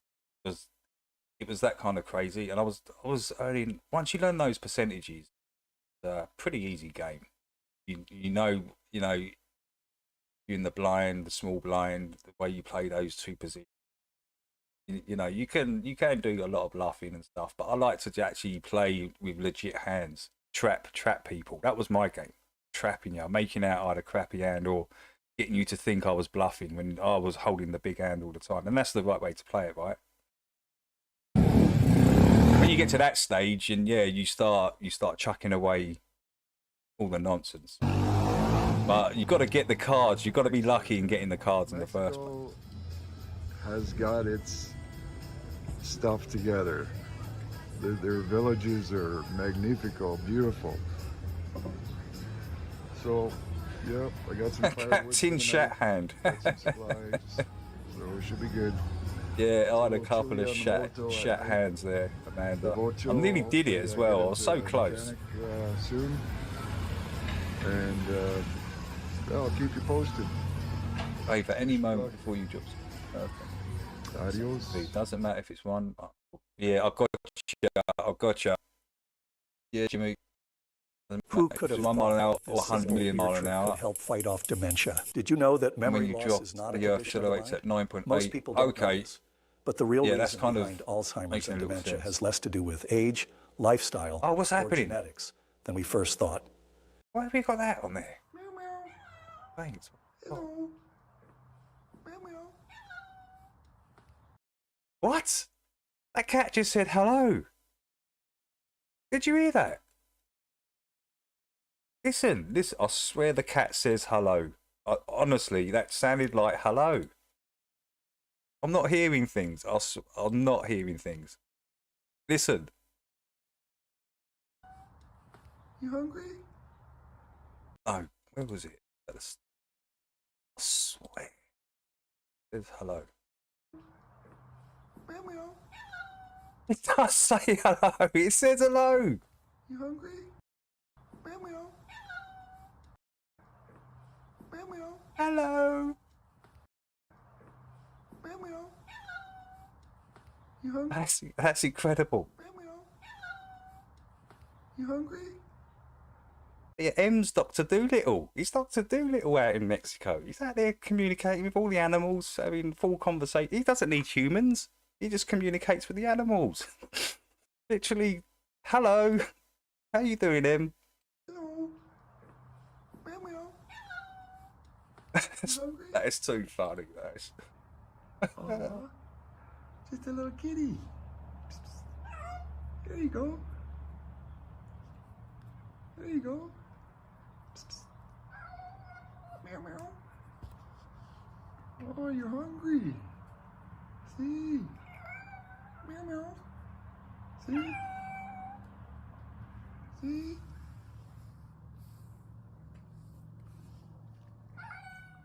This is Emerald Rider. This is a video that you made out of it. Oh yeah. That was hilarious. Hello. Hello. Hey, Dr. E, what's up? Oh, you're pretty. Pretty kitty. See? You forgot one. Yep, there you go. There you go. Meow. Meow, meow, meow. See? See? It's okay. Meow, meow. Meow, meow. Meow, meow. Meow, meow. Hello. Come say hello. It's okay. It's okay. It's okay. See?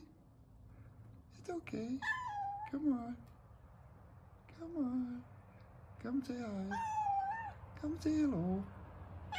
I'm a nice guy. It's okay. What? Oh, come here. Say hello. It's okay. See? Meow, meow. This cat's really vocal. It's like, no, tasty, come eh? here. Hello, come in. No. Meow, meow.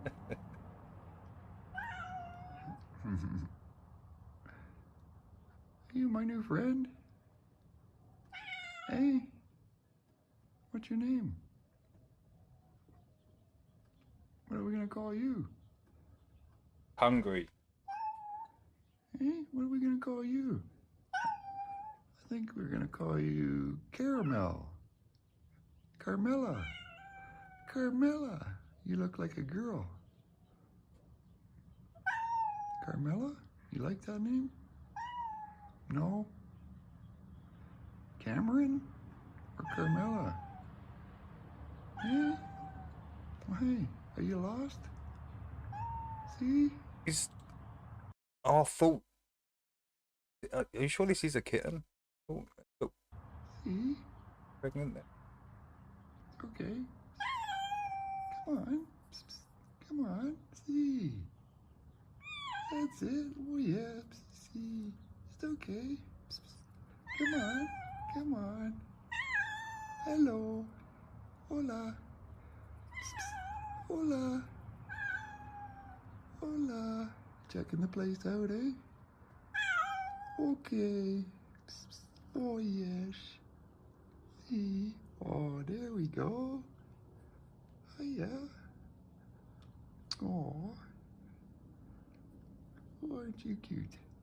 Aren't you cute? See, I'm okay. You're okay here. No Once hurt you. once he got used to it, okay. Oh. See. There we go. See. There you go. There we go. See. Oh, yes. It's okay. Hey, Sergio, what's up? There you go. Oh, you got nice, soft, fluffy fur. See? You still hungry? Yeah, I Says I'm hungry. I think it's starving. Actually, Em. Okay, I'll get you some more tasty treats. Leftover pizza here. Okay, chillax. Chillax, un momento. Feed me, feed me, Amigo. feed me. Okay, here. Here you go. Come on. Come on. There you go. You have a good meal for the night. What a little cutie. What a little cutie. Hey, hey. You got green eyes, or gray eyes too. See? Meow meow. Meow meow. Too hungry. Meow meow. She's a little unsure of the camera. I just think it's starving. Yeah. See? Oh yeah. Yeah.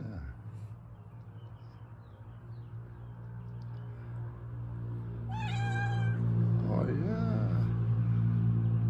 Oh yeah.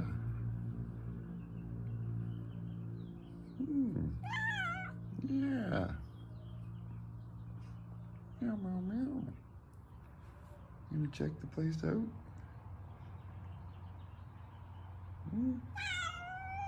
Yeah. He's got gray eyes. I've never seen a cat with gray eyes. That is so cool. Yes. Yes. Hey, Big Pine, welcome in. You're still hungry? Okay, a little bit more. A little bit more. Okay. Jesus. When's the last time you ate? What's all that racket? Okay. Okay, here you go. Here you go. Yeah, it is starving. I probably hasn't eaten for days, maybe a week or something. Hey. So can we, what are we gonna call you? Oh, you're welcome. De nada. De nada. Dorian says cats have loads of homes, Banner. They get fed more than we do.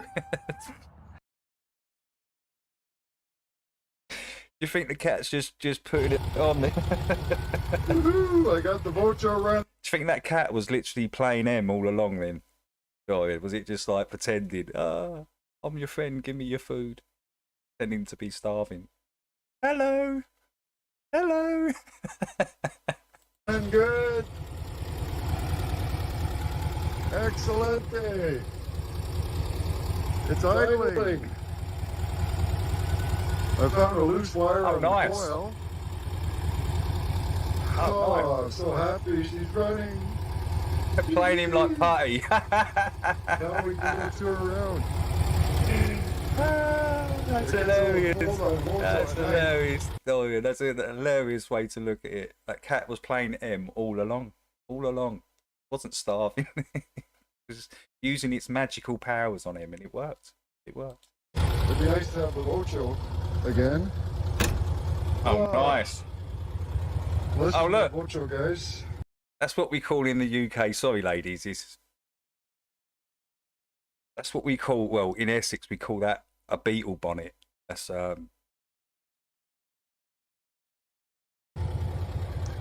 This is Abraham's That's what we call it. Vocho. That's what we call the beetle bonnet. That's nice, isn't it? My uncle had one. He had one imported from the US. The US Californian. It was white and it had red leather trim in it. It looked kind of a bit like this. It was kind of slightly different. I don't know. But yeah, he got it imported over here. It was such a nice car. It really was nice. It's pretty cool. This one, his looks like Herbie the Love Bug.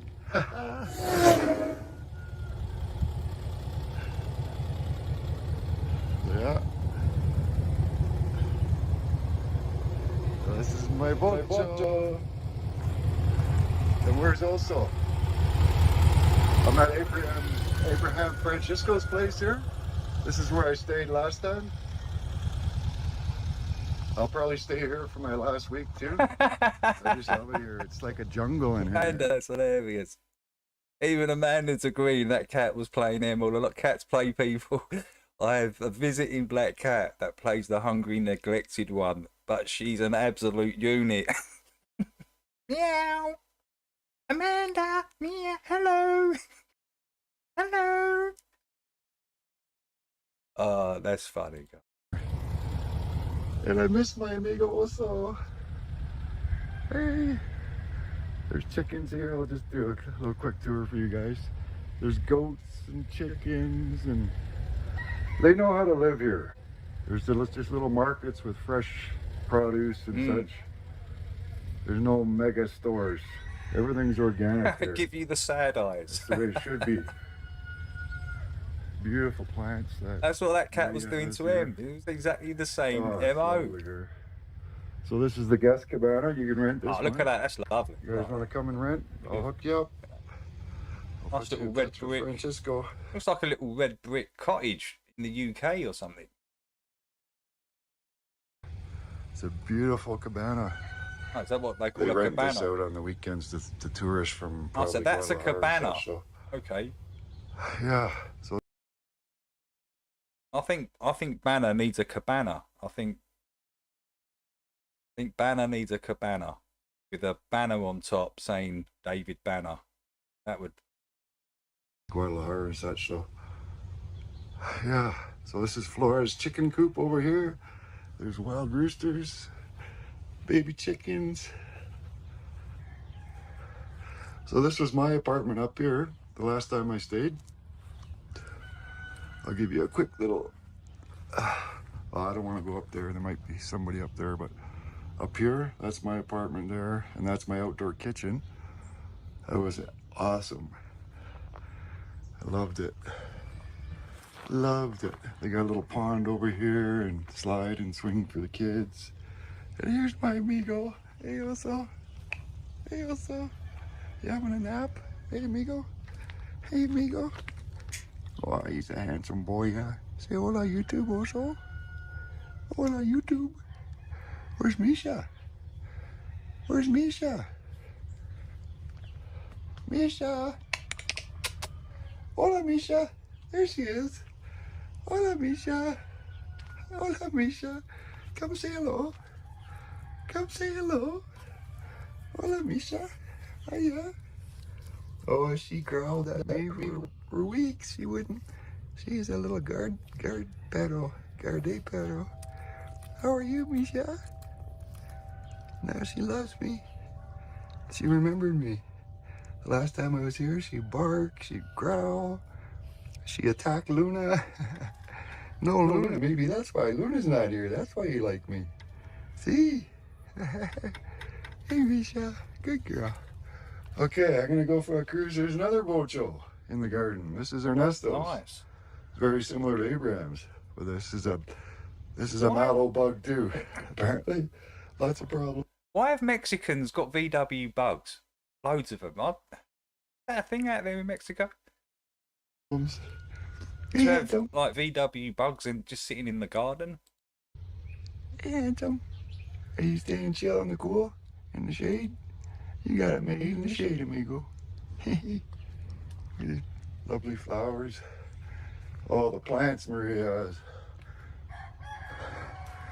She's got a green thumb, but she's always got all these lovely plants. But the bocho's still running. It's idling perfect. I can hear it. I'm so happy. I am so happy.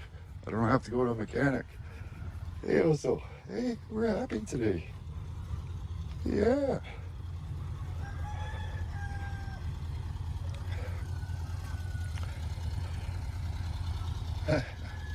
The cactus. Look at this guy. This cactus. I left the cactus here when I left. Something like this one. Small one. I'm gonna go see how big it is. Aloe vera plants. Yeah. The bocho's running. Yee. Today over this. What? I think that's M's little. Oh no, this is the last one. Another one. Check out That's definitely the best one. Super cool bug. Look at that. Ooh. Another beetle bonnet. Sweet. Oh, shit. Suspension lift. Oh, Nice. yeah. This is kind of what I was planning to do with my boat show, guys. Why is there so many VW bugs in Mexico? They're everywhere. Very cool. Oh, maybe not. Wow, look at this exhaust. How cool. That cage is great too. Awesome. Very cool. Very cool. So I'm just in town for breakfast. Just having a little stroll around town. But there's bikes everywhere. You can rent all-terrain vehicles because we're in the mountains here. You can rent horses, bikes, quads, side by side. That's the first thing I think of, Chills, when I see a VW Beetle. The Beetle bonnet. So Mazamizla is set in the mountains here. That mountain up that you see there is called El Tigre. I did a 4-part documentary video on that, on Pancho Villa's ancestors' property. My friend Sergio, his family is related to Pancho Villa, the most famous Pancho P. Mexican outlaw general in Mexican history. Oh, that's pretty cool. I love the art. The art on the buildings. More bikes. That's the same bike as the one I had. That's what I mean. Black one there. I mean, the propaganda on Mexico is terrible. It is really, really bad. No cartels running around, grabbing people and shootings, and it's completely normal. Twisted frame. That's some Bendel. Where's the cartels, Nathan? Where's the cartels? You know who you are, Bendel. Hey, Pato, we know who the Bendel is, eh? That twisted frame black Honda. He gave me my money back. Smart man. So I'm just headed up to see Sergio. My good friend, he's got a restaurant. All right, Jimmy, appreciate you coming in. I appreciate you coming in with the vid as well so I can play it. Yeah, that would be cool, man. That would be really cool to see that. Actually, visually, could explain that for me, yeah. Yeah, take care, dude. Have a good one. Have a good weekend. Plaza, big building straight ahead. Right up here. For breakfast. Oh. You realize how out of shape you are when you're walking up hills. Whew. Okay. I gotta catch my breath.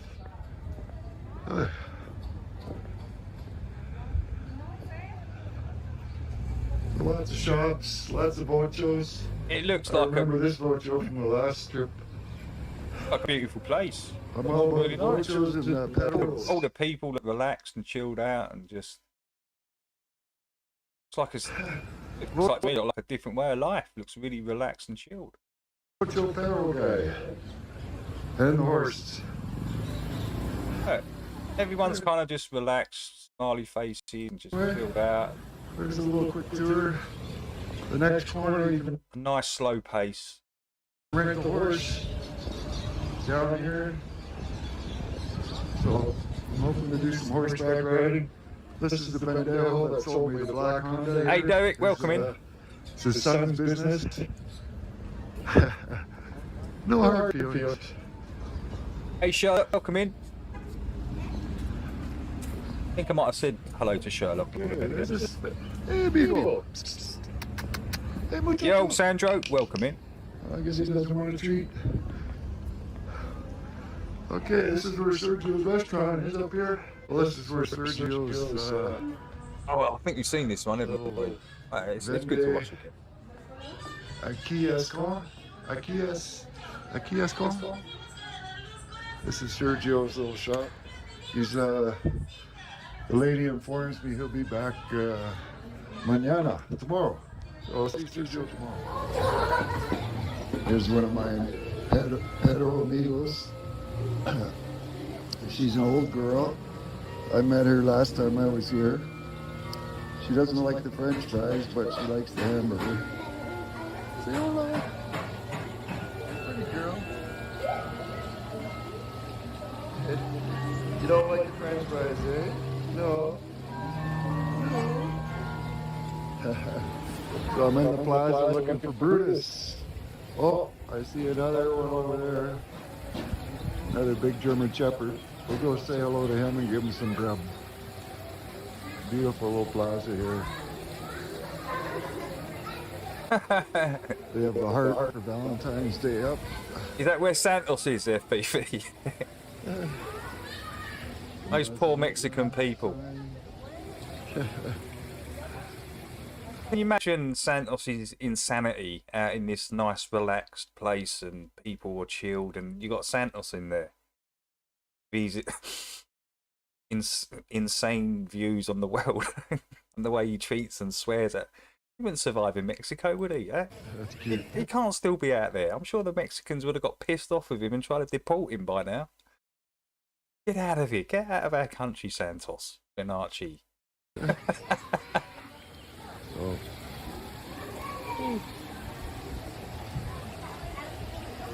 Hey, Jim. What's up? What's up, Jim? Bueno, chica. Bueno, chica. You see? Bueno, chica. Oh, you're gonna eat the French fries, are you? Yeah. Did I see him on Fight the... No, I'm not... Is that a recent one, Chills? Santos is on Fight the Flat Earths recently. I might have seen one from ages ago. I can't really remember. I've had a few bifters as well, so I'm pretty high. Mushrooms, no. I don't like mushrooms, no. I don't blame you. Another hungry He got demolished. I can't recall it. Yeah, unfortunately, Amanda, he is. He's still about. He's been on a diet and a fitness regime for 6 months, and the crazy thing is, he looks bigger than what he did before. Is that possible? You go on a diet and work out, and you look bigger. I mean, makes no sense. It's like the globe. Oh, here comes Mama. Here comes Mama. Hey, here comes Mama. I hope we don't have a fight here. Hey, good girl. See, it's okay. Come on. Oh, see. Hola. Hola, bonita. He is. Good girl. See, bonita. He's full of McToon something. I know that, Amanda, for sure.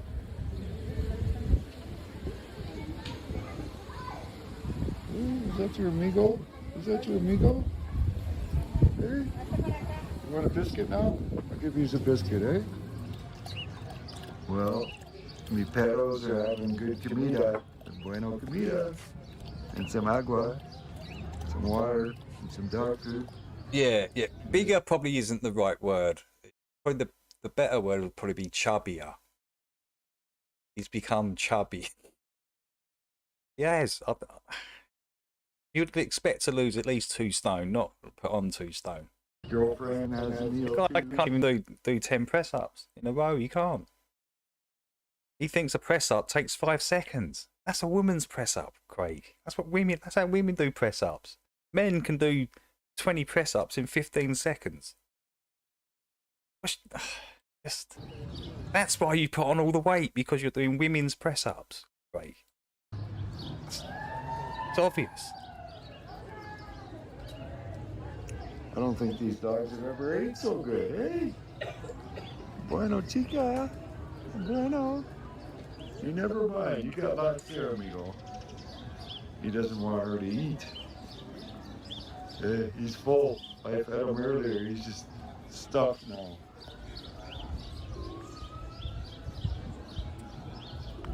But this old girl's been around a while. It's been almost 2 years since I've seen you, eh? See? Oh,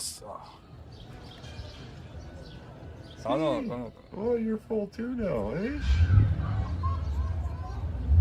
You're not hungry today.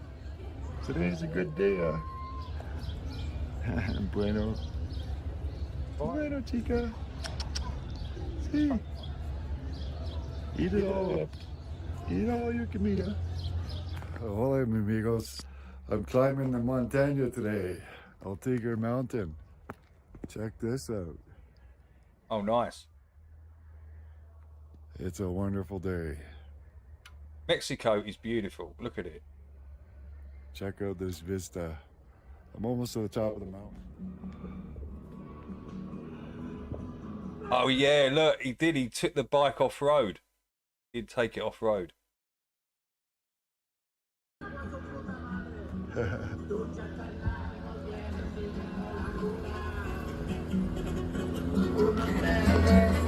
Okay, yeah. Well, it's the road isn't your traditional road though, isn't it? No, like in the UK. See that? Yeah, it's not your traditional road, is it? It's like it is a bit like a dirt track. I mean, everything's got like dirt wheels on, and so even their roads are like off-road kind of thing, right? Yeah, for sure. Look, this is the life, mi amigos.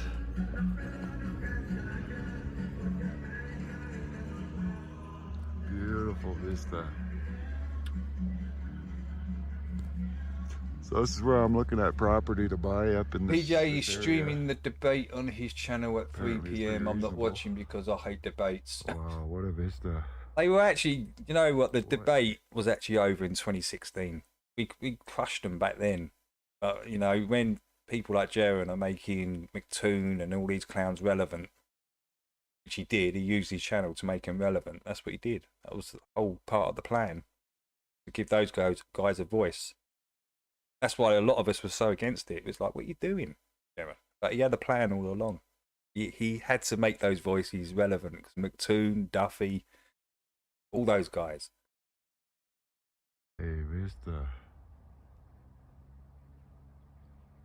So I'm almost at the top of the mountain. These off-road tires are working great. I like to find solitude. Okay, Sherlock, have a great day. Have a great weekend, dude. Appreciate you coming in, man. Anyway, let's carry on up the montaña. The bike's running good. It's a good day. Well, I made it to the top of the mountain. Yeah, you've got to know, right? You've got to know FPV, right, to be able to debate it in the first place. This nice little shelter here. Good point, actually. Little vending booth or something, but it's good shelter.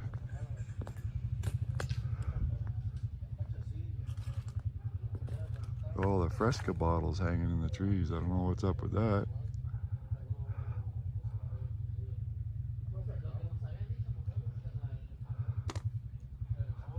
I think my spot I found was better than this for vista. Yeah. Really can't see too much from the top. They're building a lookout just over there. Fine. The camera's focusing on the fence, for fuck's sakes. There we go. Yeah.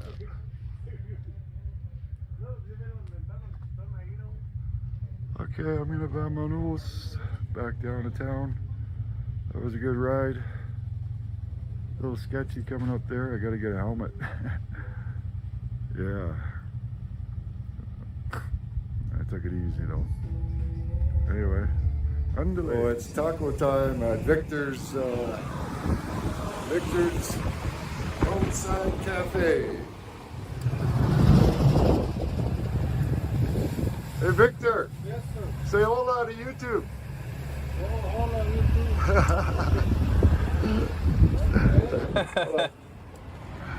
What a day. Mexico looks really cool, actually. Emerald It gets 10 such a years bad younger, rap, look. doesn't it? Such a bad rap, Mexico does. Hey, I just got home Kinda from crazy. a good adventure. All you hear is about gangs and cartels Montana, and El Tigre. kids going missing. Off-road tires worked excellent. Excelente. So I got a surprise for Abraham. He's probably going to see this video. Check this out, Abraham. Check this out, Abraham. Is something different on the bike? Well, he was missing the mirror, this mirror. So I just found a brand new set for him. 165 pesos. That's maybe 20 bucks Canadian or something like that. Pretty cheap. Like the flat Earth, Andrew Wilson. So yeah, it's this mirror is important.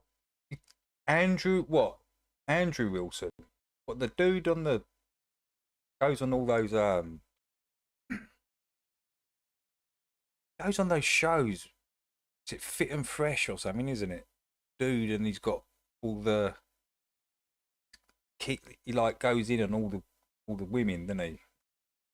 So Andrew, I'm sure I've seen him debate before. I might have seen. No, he went on Piers Morgan, didn't he? That Andrew Wilson. Yeah, I know who you're talking about. Yeah, what, he's debating Fight the Flat Earth for real. Important because when you're riding in traffic, the left mirror is the most important to see behind you. Like someone They sold tickets to go and watch it. Change your lanes, right? So, man, you know, that's crazy. I know you guys over in the UK will be confused by what I'm saying, but you know, the traffic passes on the left side. We drive on the right side of the road. I'm sure Andrew Wilson has been on Piers Morgan before, recently, actually. He's got like a beard, he's a white dude. No, I know where I know him from. He was doing some show and there was some bodybuilding dude on there. And Andrew Wilson, yeah, he was sitting there and this bodybuilding dude was going in on him. And he just flipped it around on him and made him look really stupid. Yeah, I do know you're talking about. Why is he talking to Fight the Flat Earth?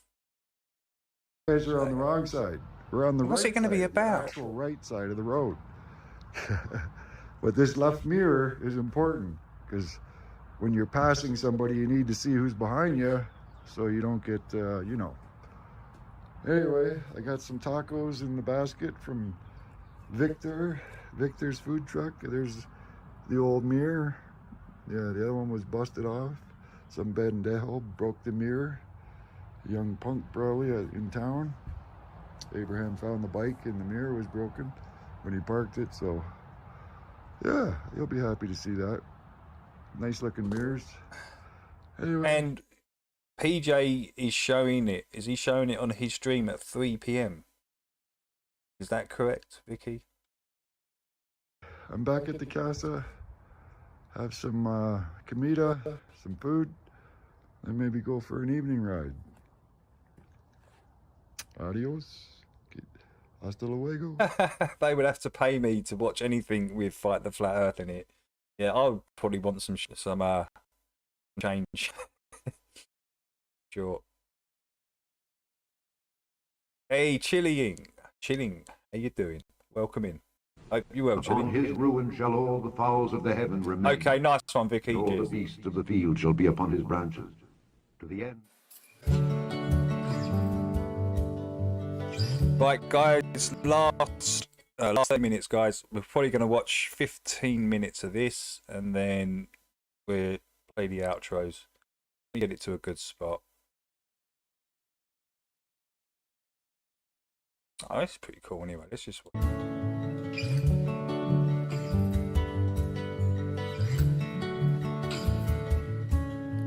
Someone's on the prowl, trying to take us down, but we ain't giving up now.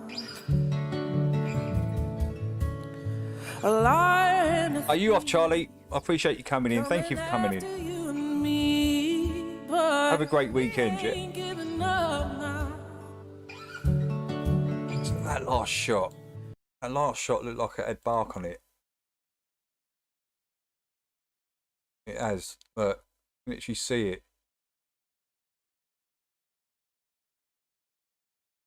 giving up now. You can see it better there.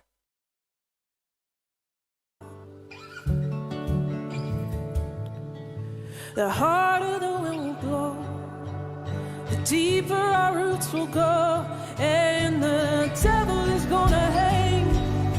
Oh, the devil is gonna hang. Oh, the devil is gonna hang from his own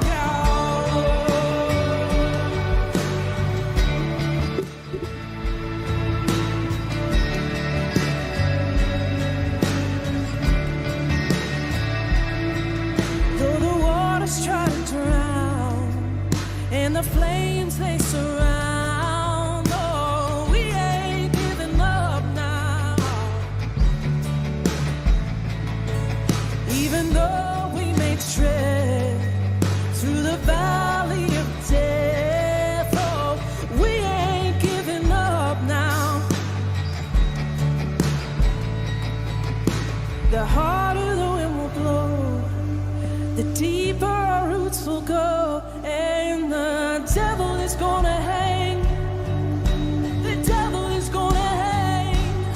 Oh, the devil is gonna hang from his own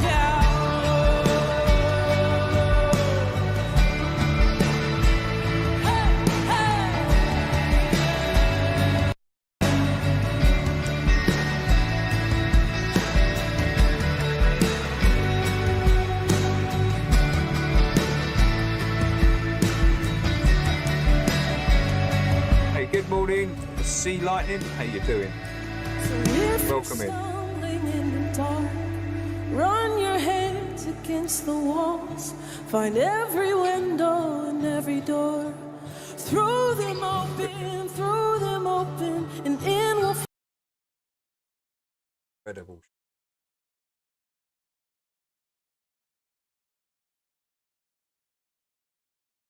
Like a massive slab of wood.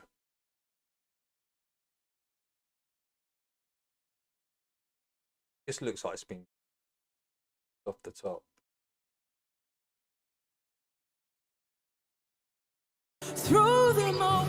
throw them open, and in will flood a blinding light. I'm not saying that all mountains are trees. Obviously, some of them were. You can just see it. This one's even still got the rings in it. Look, see the rings?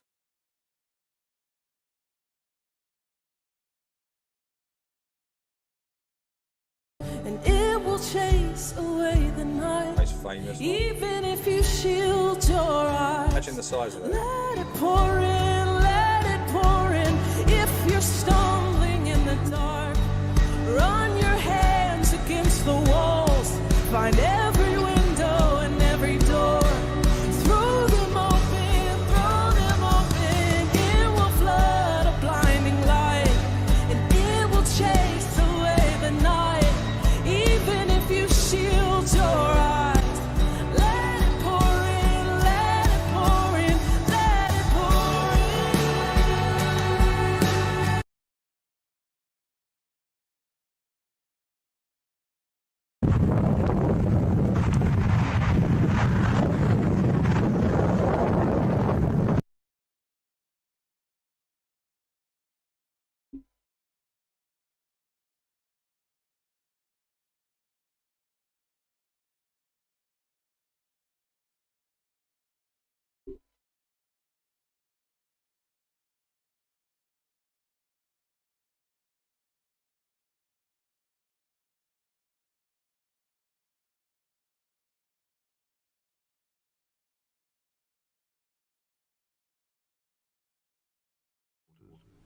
The cedars in the garden of God could not hide him.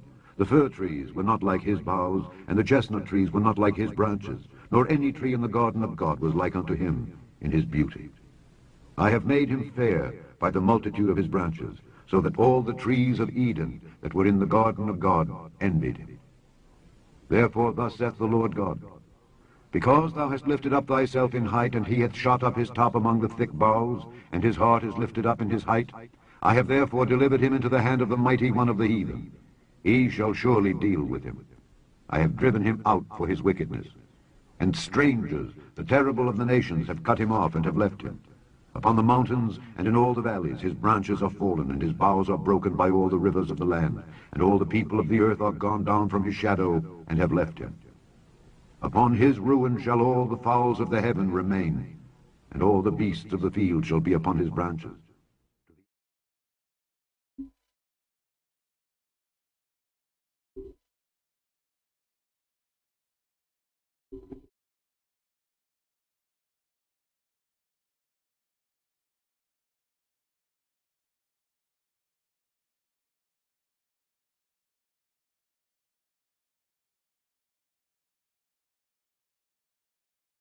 The cedars in the garden of God could not hide him.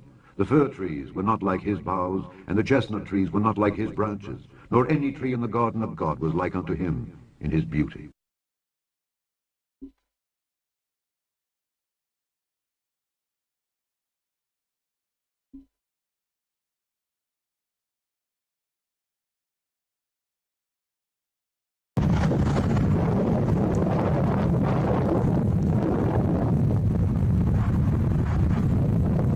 See the red colour compared to all the other red.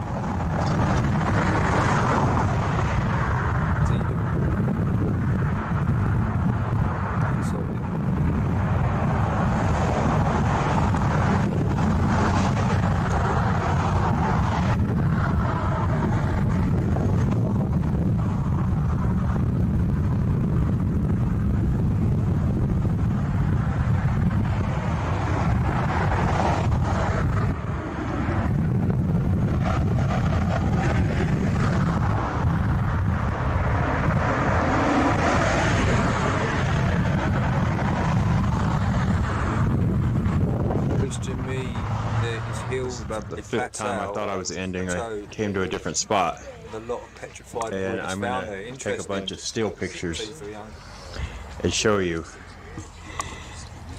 more of the cedars.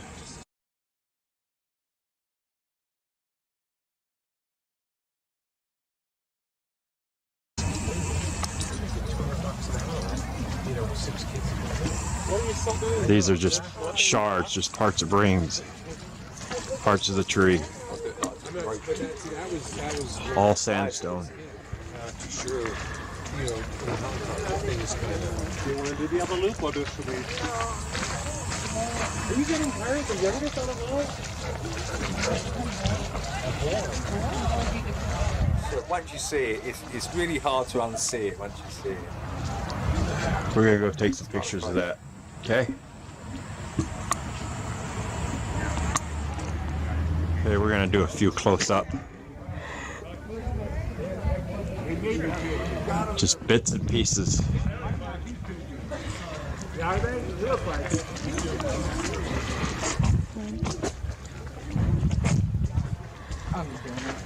It said God's plural. Yes, it did, FPV. And doesn't it say that in the original as well? I'm sure it says that in the Old Testament. Is it God's? God. They change it over. Why did they change it?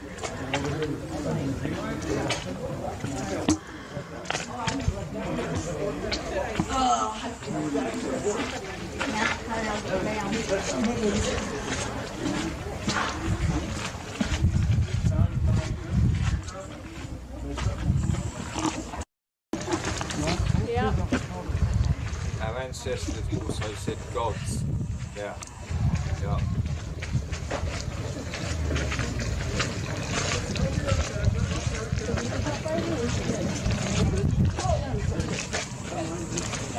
How do the Brits post them?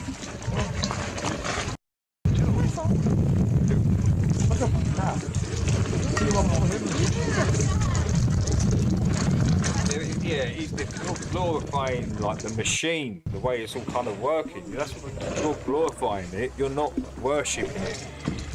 FPV, are you? You're showing you're glorifying it.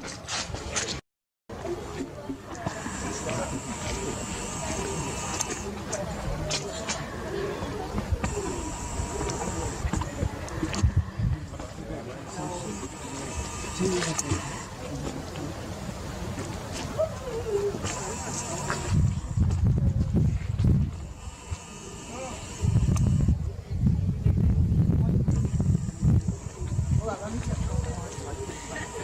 that piece looks like it's just going to fall off at any minute.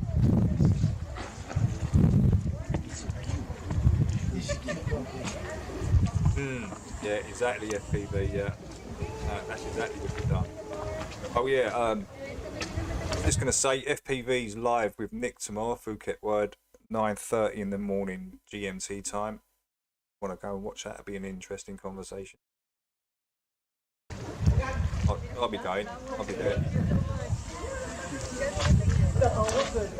Good Sunday morning listening. Sure, sure.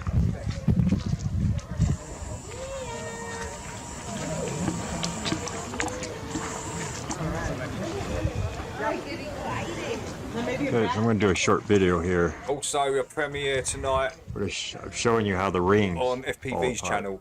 This is one. What time is that premiering? Busted up. FPV. These are missing. Put all the details in the chat, mate. Continue over here. I'm showing you from the front side. These are all just busted up little parts of rings, just like this one going up right here, and this one. Hold on. And this one right here is another one. Yeah, absolutely. And right on the other side, however thick it is another one. Perfect sensor. Has God got an ego? Absolutely. That's all it is. I would say. Just like over there. Stop the video again. Just try to share some knowledge with some people. Some take it well. And no some, name, no game. They don't want to hear anything about the Bible. That's all right. We're gonna go over here on this edge, see what we can see. But yeah, all this, it's all part of the grain of the cedar tree.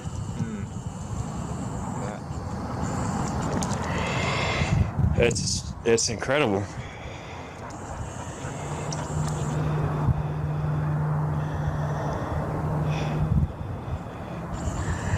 Let's walk over here. Okay. See what I just told you about along the roadway. There's no place to park. I like to play these bits though. Where they did the cutouts. So interesting. To me, they are really I'll do interesting. some. It can give you, if these trees existed and they were this large, it can give you a sense of scale of the actual plane we reside on. Like how big it actually is. These trees exist. This place is enormous. Never going to be able to figure out the full dimensions. It'd be impossible. It'd be like an ant in a 100-acre field, right in the middle. Google Earth Road snapshots, but you'll see this is all cedar, and there's even better places up the road.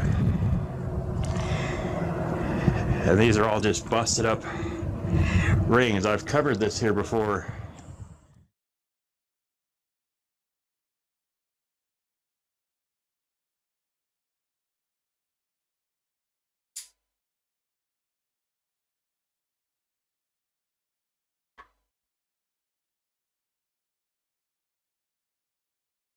That piece there. This here before. Just how they break down.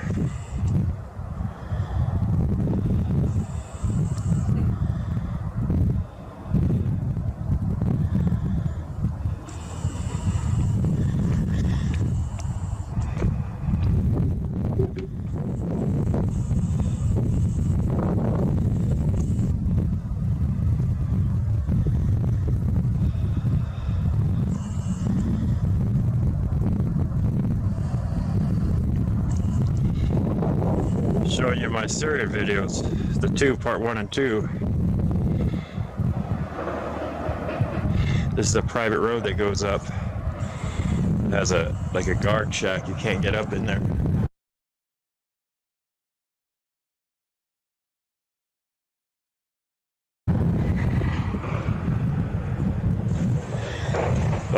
This is familiar to a lot of people because it's not just here, it's worldwide.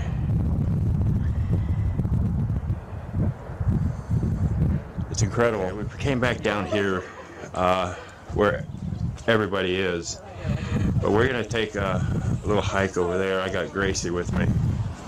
We're gonna go on the back side of that over there, this closer area, not over there. And you'll see here, it's all cedar.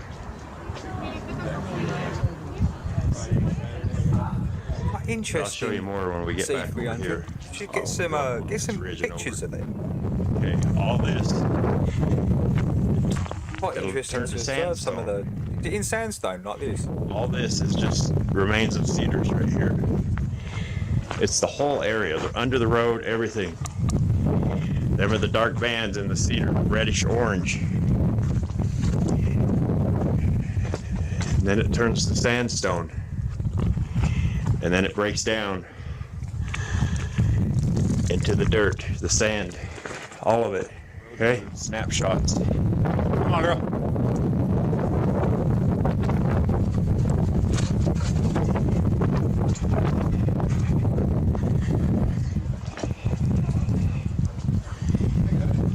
That's Gracie.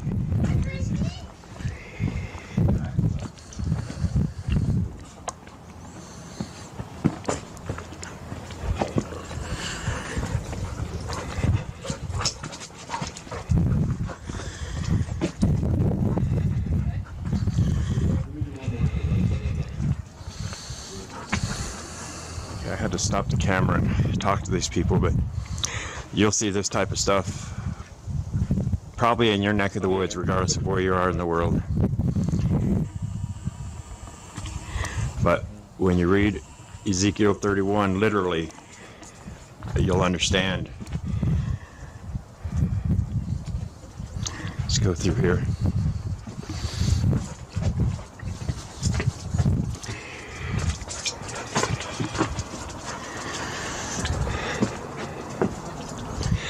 I don't know how good it is in the sun.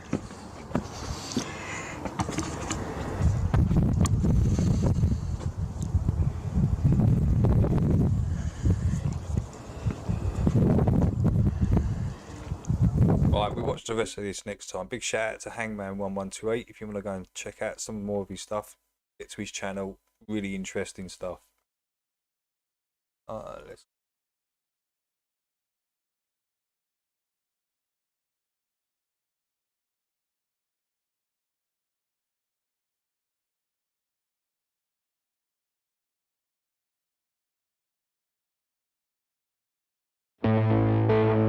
Hey Floyd, welcome in. We don't need no stinking badges.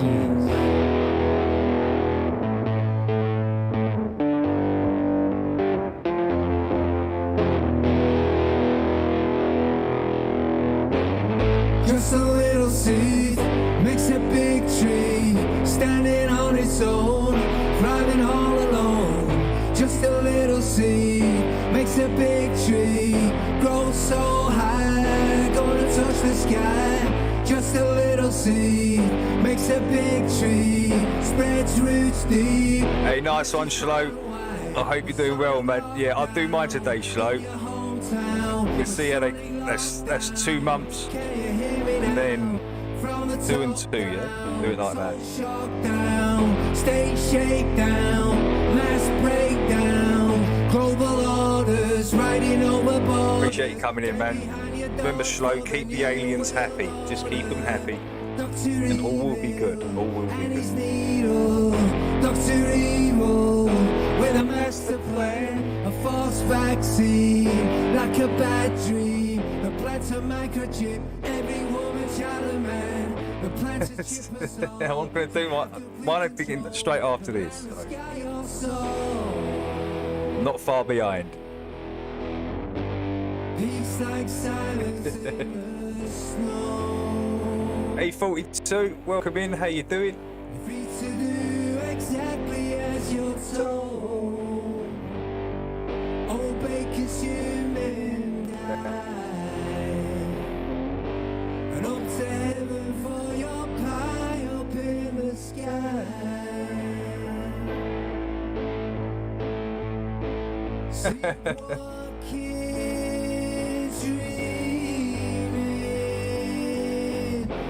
best believe your lying eyes.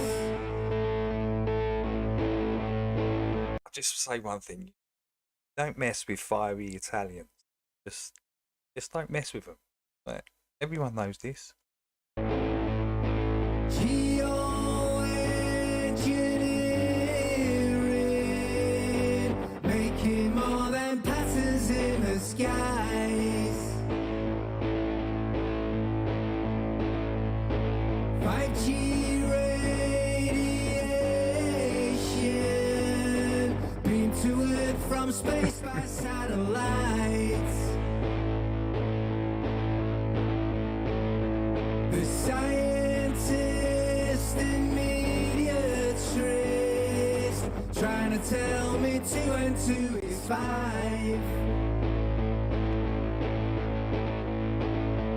Excuse me while I mention the strategy of tension. The next time it's 42's video, put it onto the list. Put it onto the list, Fiona. Population hypnotized right in front of your eyes. Drama and lies. I didn't think she lasted that long, Amanda, with you in the chat. I did. I thought she lasted longer than. Nice one for coming in, Amanda. Appreciate it, really do. Have a great weekend yourself, yeah? Just a little seed makes a big tree grow so high. You better make those. You better get on making those baguettes, because those workers are not going to be happy. bacon baguette with some bit of brown sauce on it. Thank you. Makes a big tree, spreads roots deep. Take care, Amanda. Anyway, have a great weekend, yeah. Lockdown in your hometown, Masonic lockdown. Can you feel me now? Masonic lockdown, so sharp. Yeah, take care, Sergio. Take care. Take care, Vicky. Great for coming in. I do appreciate it. Jim. We've got Brian, Jax, Amanda, Chili, Big Jim, Magnetic, Fiona. Can't forget Brendan, Dorian, Honor, Chills was in, Floyd. Can't forget Shlo. Can't forget the one and the only Catherine MC. Just a big ball of havoc in the chat. We got Chilling. Shout out to Chili. We've got CL300 Lightning. They've got Martin Haley. Big shout out to those guys. Dan MC was in the house. And we're injecting them in the little kid's arms. We just shoot them right into the vein. But you don't have a choice. Yeah, Laura, can't forget Laura. Laura's all the way from Cali. Awesome for coming in here, Laura. Big shout out to all the Americans and the Canadians. Jeff, big shout out to Jeff. Sandro.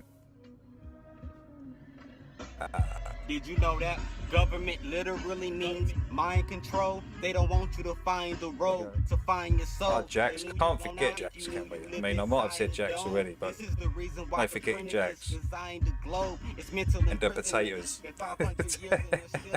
Sorry, Jax. That was a little crash. Big Pine, can't forget Big Pine. Massive shout out to you guys. Huge shout out. And Mosh spit up on something. Massive shout out to you guys. Cheers. Do appreciate it. Awesome, guys. Oh, and Nick. Can't forget Nick. Nick out there in Thailand doing a great job.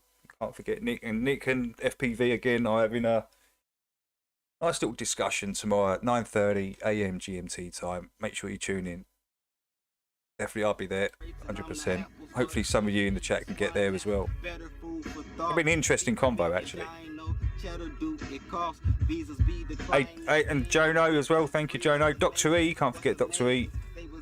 astronaut gear up at the space station, faking, taking pictures, smiling faces. It's bad that some believe in Awesome, space guys. exploration. One made a mistake and rock this Masonic ring. You haven't seen, you gotta Google, you gotta Bing. Just type it in and bada boom and bada bing. I stand by these bars like I'm standing right by the Bing. The earth's flat, from Kenny you heard that. This ain't a theory, I get it from research facts. If earth spins and so does the moon, we should see different sides of the moon, but we never observe that. If 71% of the world is water and water is always level, show me where it curves at. Sir, black. Tuesday Fucking bars. earth's flat.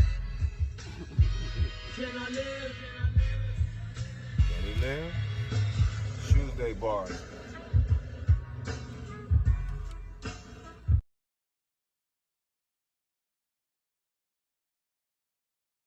The greatest form of control is where you think you're free when you're being fundamentally manipulated and dictated to. One form of dictatorship is being in a prison cell and you can see the bars and touch it. The other one is sitting in a prison cell but you can't see the bar, you think you're free. What the human race is suffering from is mass hypnosis. We are being hypnotized by people like this. Newsreaders, politicians, teachers. Zesty ones. We are in a country and in a world. Natchy Betas and Zesty Z's. Unbelievably sick people. The chasm between what we're told is going on and what is really going on is absolutely enormous.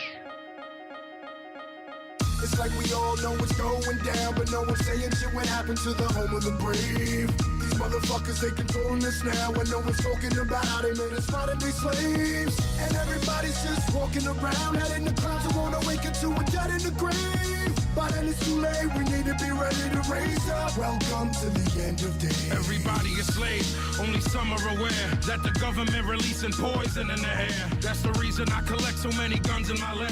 I ain't never caught slipping, never underprepared. Yeah, they shade sign on me, they just spray it proudly. George Bush, the grandson of Alistair Crowley. They want you to believe the lie that the enemy's Saudi. The enemy ain't Saudi, the enemy around me is flawed. The no testosterone crowd. That's a good one, Laura. I like it. The no testosterone crowd. There's the testosterone here. I know about the Black Pope and Solomon's Temple. We need some toxic masculinity sometimes. You do need it. You need it. Otherwise, the world would go insane. It nearly did. If it wasn't for toxic masculinity, the woke would have went mental. It nearly got everyone. Luckily, we were saved. We were saved from it. Whoever built the pyramids had knowledge of electrical power, and you know that's the information that they suppress and devour. Who you think the motherfuckers that crashed in the tower? Who you think that made it turn into ash in an hour? The same ones that invaded your own, the ones that never told you about the skeletons on the moon. Yeah, the ones that poison all the food you consume, the ones that never told you about the Mount Vesuvius tombs. The bird flu is a lie, the swine flu is a lie. Why would that even come as a surprise? Yeah, the beast has was your laws made you die. It caused cancer and it cost a lot of people their lives. What are these up here? Know about Bohemian Grove, how the world leaders sacrificing children in robes. Lucifer, I ain't got time. Oh no, I ain't got time to play these. They open up your ears and you listen. look a bit crazy. Eh? What's going down, but no one's saying shit what happened to the home of the brave. I'll have to look at those next time. Talking about how they made us modern day slaves. And everybody's just walking around, heading the clouds and won't awaken to a dead in the grave. But then it's too late, we need to be ready to raise up. Welcome to the end of days. Yeah, the Viz. Hypnotist on planet Earth is a... Oh, the Viz was just hilarious, wasn't it? The first time I saw that comic, I was absolutely in fits. I think I was at school. Viz first come out. He'd bust the gonads, didn't you? Do you remember? And his infeasibly large testicles, and he used to carry his nuts around in a wheelbarrow. They were that big. This was in the Viz, the comic. You had Victorian Dad as well. That used to just do the craziest they are. You had Biffa Bacon. Do you remember Biffa Bacon? Just beat the shit out of everybody. It was such a funny magazine. Nothing was like it. Nothing was like it. It was Actually, very, very funny. Box in the corner of the room. It is constantly telling us what to believe is real. If you can persuade them that what they see... yeah, Buster Gomez. Because they'll laugh in the face of an explanation that portrays the... Yeah, it was it, and his infeasibly large testicles. That was the little small bit under it. When you just first time you see him with his huge testicles in a wheelbarrow, and he's just wheeling them down the street with a big smile on his face. It's, way too much. And they have. Roger Melly, yeah, that was another one, yeah.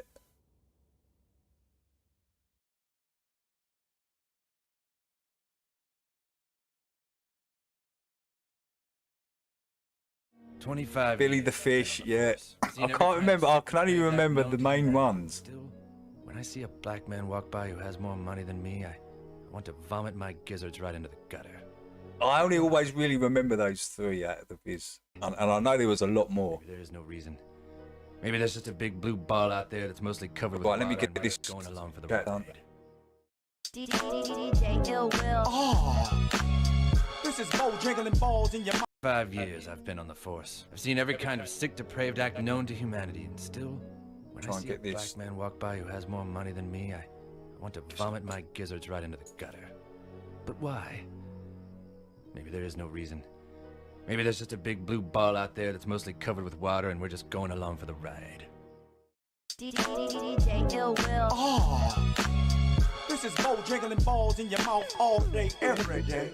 Hey, you tuned in to Fuck What You Heard Radio, where you can... Yeah, we had like 61 people in here. Shut the fuck up, bitch. But anyway, we got your new K-Dot record. I know you a trap. Oh, big shout out to everybody. Big shout out to everybody. We had 60 people in it. Big shout out to all the lurkers as well. Much appreciated. And obviously a few globers. They can't help themselves. The fetal position, top down coalition, coexisting with the coders, whoever quoted from California district. Been a corner like David Banner, I'm the owner of the marijuana aroma. You smell it, hit a donut, yelling it's me, bitches. Who did it? I did it. Take them where they can't go. Like planet Venus, leaning like a mad scientist. Laboratory bottles of empty Heineken, telling stories about the ones that came before me. Chinaman squinting inside because I'm blooded. And my shine is bigger than the strike of lightning. And they like it because I like to win, never lose. Put me on a pedestal, bet I pedal victories until I pedal off my shoes. Welcome to the Lions Room, challenge anybody who wanna try they luck, they get fucked up and all you heard was ooh. Say hello to the little big homie, and your reality ain't realer than this, homie. Okay.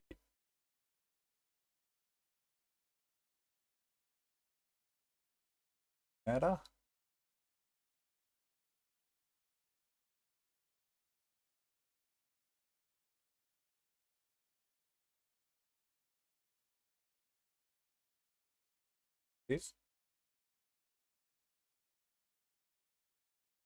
Alright guys, have a wonderful weekend. I will see you next time. Till then, take care everybody. Next time I'll be at Nick's tomorrow morning at 9:30 AM GMT with FPV. And I might even get over to PJ's if I can in an hour. Just to see. Alright guys, take care.